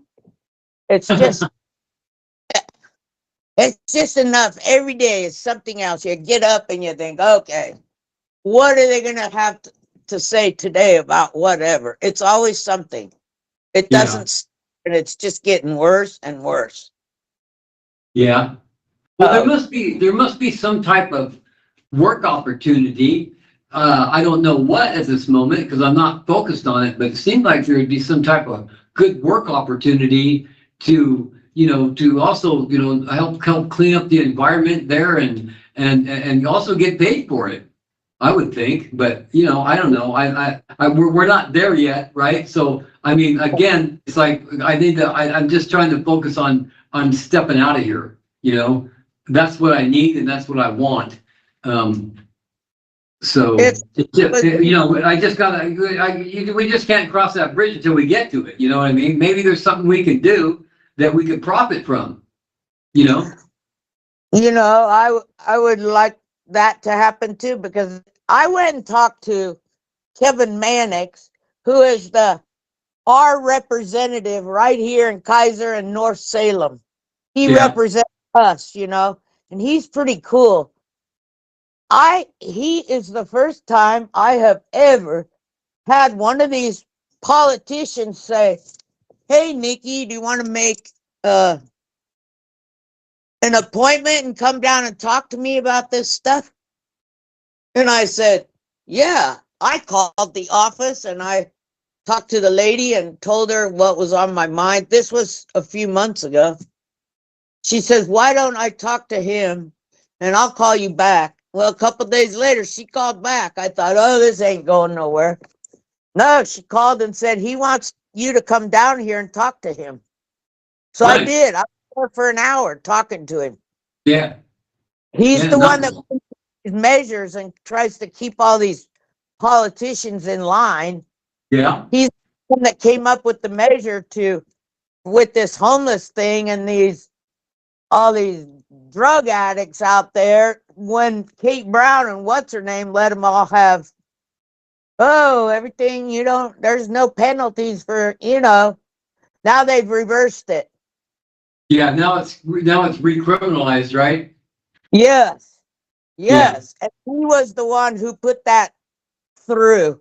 He's the one who come up with that bill for that. Mannix? Oh, yeah. And Yeah. he told me about it when I was down there, and I said, well, good.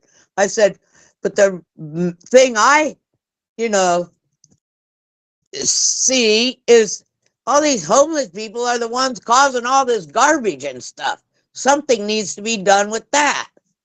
Make Yeah. them go pick it up themselves. They're the ones who threw it there. Start enforcing some laws. What happened to the $500 fine if you littered. Remember that? Yeah.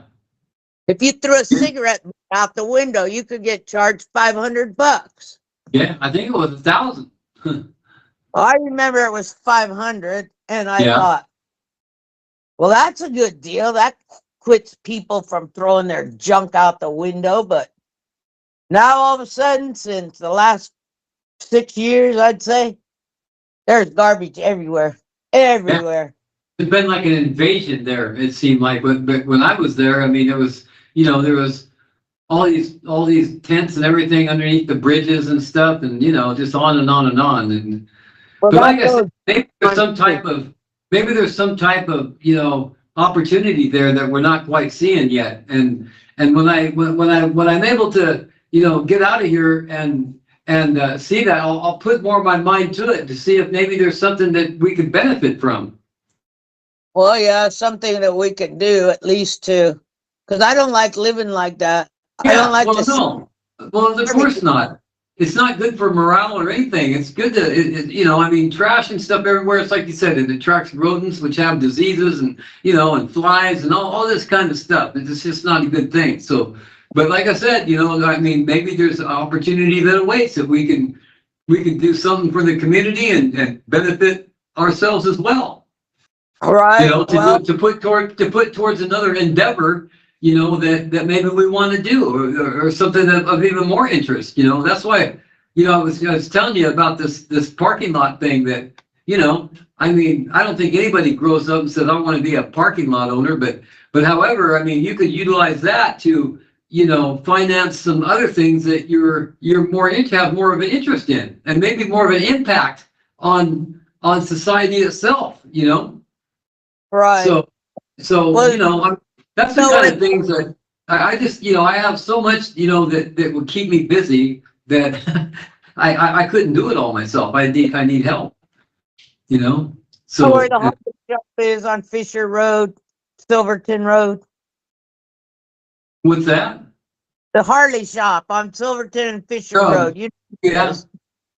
Okay, right down there on Fisher Road, if you keep going towards Portland Road. Yeah. Just up there next to that, it was a motel for if you wanted to stay a month or something, Okay. Now it's for the homeless, whatever. Wow. But that is right next door to it. It's full of garbage, full of these homeless people. It's like, oh my God, I won't even go deliver food over there. Yeah. It's bad. Right. Yeah, right. And they're same way. Sunnyview under the freeway, they've cleaned that up a little bit, and they've cleaned Market Street up, but these people, they just come back. In a month, they're starting to ease their way back, and instead of doing something about it, what does the city do? Oh, let's just put up a fence around the real estate office that's down by the park under the bridge. That'll keep them out of there. So they spend another $10,000, $20,000 to put up a fence around the Caldwell Banker place down there. Right on the corner of Front Street. Yeah. Right. Yeah. They just spent all that money to put up a fence to keep the homeless out of the realtor's place. I'm just thinking, where is their brains? Yeah. Yeah. I don't know. I don't think they have one. It's like, I don't know. I don't think you're thinking about it correctly, but however, that's just my opinion. Well, but wouldn't you think that they would take that money and do something, get those homeless people off the street? Yeah. You would think so. You would think so, but right now they're busy busting in immigrants and giving them all kinds of benefits, and some of these benefits is that they're staying in 4-star hotels while there's veterans sleeping on the streets, I don't know. It doesn't seem right to me, but. And they're giving them $15,000 in their bank accounts. Yeah, right. Yeah, business loans are getting all kinds of stuff. Medical. Yeah, they're getting all right. That's That's why FEMA can't take care of those people in North Carolina because they give it all to the immigrants. You know, No, I don't, no. that's what they've been saying though. Yeah, but today they said a new thing now. Now they're saying FEMA sent $81 billion over to Iran. Yeah, right. Yeah, I know. That's another thing they've been doing too, is that, Since the hurricanes. yeah, But they're going to give every victim of this hurricane $750. yeah. Well, that's a real slap in the face. But, you know, plus, as it is that tonight, Milton is supposed to hit land. So we're going to find out what happens with that because that's going to be pretty horrendous, devastating hurricane. 180 mile an hour sustained winds, they're saying, you know, so. Said I don't earlier know. it was category 5, and that's about the worst you can get. Yeah, oh yeah, well, that's 160 to 180 mile an hour winds, Yeah. you know, so I mean, yeah, we're gonna find out what the hell, it might have just wiped out that tip of Florida right there. Well, I pray for all the animals because they're the ones that get it the most. Because nobody, you know, they're all worried about their self or their stuff or whatever, and they don't think about their animals, you know. Yeah, right, sure. There's a guy on there. I saw it today earlier and he's in the boxer group that I'm in, you know. And he was talking about it, and they boarded up their house and stuff. And he said, and he's got 3 boxers. And I'm just like, oh my God, what are those dogs going to do? I was getting all worried. Yeah. Because right. I get real sad about the animals. Yeah. And he said, we're going to just wait it out. He's had everything boarded up. The windows, down around the bottom of the house. Well, what they're saying though, that the biggest danger is that 15 to 20 foot wall of water that's supposed to be going to come in there. Right. That's what, that they say that's going to be unsurvivable right there. Well, yeah, that would go up over your house. Yeah, right. That would go up over my house. And all the debris that's laying around from Helene, still laying around there, it's all going to become shrapnel. It's flying in the air at 160 miles an hour. Right. Yeah, it's scary. I don't know. I live down there in that country. You know, it's just nuts and it's scary. And you know, remember, I don't know if you remember him. He's just Murphy. Do you remember me always talking about Winston, the boxer in Canada, that she would take him on the quad and he'd ride around? Yeah. And he wore funny hats and outfits, you know? Yeah. Do you remember me talking about him a lot? Winston, he's on Facebook. You can look up. Well, vaguely I do. It's, you know, I've been focused on other. I probably showed you a video, picture of him years ago. Well, he just died the other day, and I sat here and cried most of the day. I couldn't even go to work. I'm sorry about that, man. He was the best dog. He was the one that he had like 4 or 5 toys in his mouth at one time. You're right. Yeah. Character, I've never seen a boxer in my life that would do that. Yeah, right. And then what made it worse was this whole last few months is he had cancer. And he had, that's what he died from. He had a big old mass on his lung. And so they ended up putting him down here like a couple of weeks ago because the vet said if that thing ruptures, he'll be suffocating. So they didn't want to do that. So, but God, what are you crying over somebody else's dog for? I'm thinking, geez. Well, because, man, you care about animals. There's nothing wrong with that. Right. And Winston was the best. I would say he's better than my own dogs, you know? I don't think there's enough people that do care about the animals, you know? No, I don't think so either. There's a few, but not too many. And he was only 9 years old and Murphy's 6. So now I'm starting to think, oh, great, he better not get cancer. Yeah, right. Now that's why I'm so amazed about Artie. Artie's like 16 years old now, so it's really rare that a dog of his breed lives that long.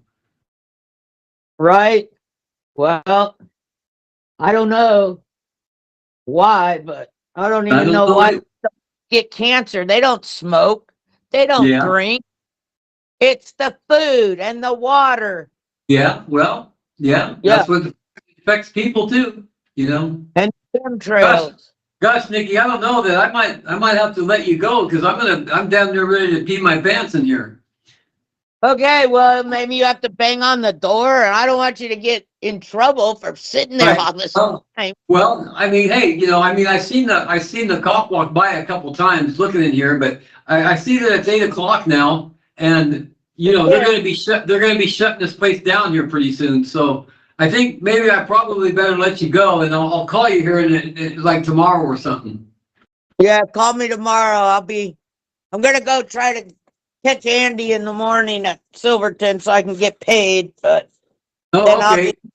be Uber, so I'll be Okay. around somewhere. All right. Well, There's money there on that card for you.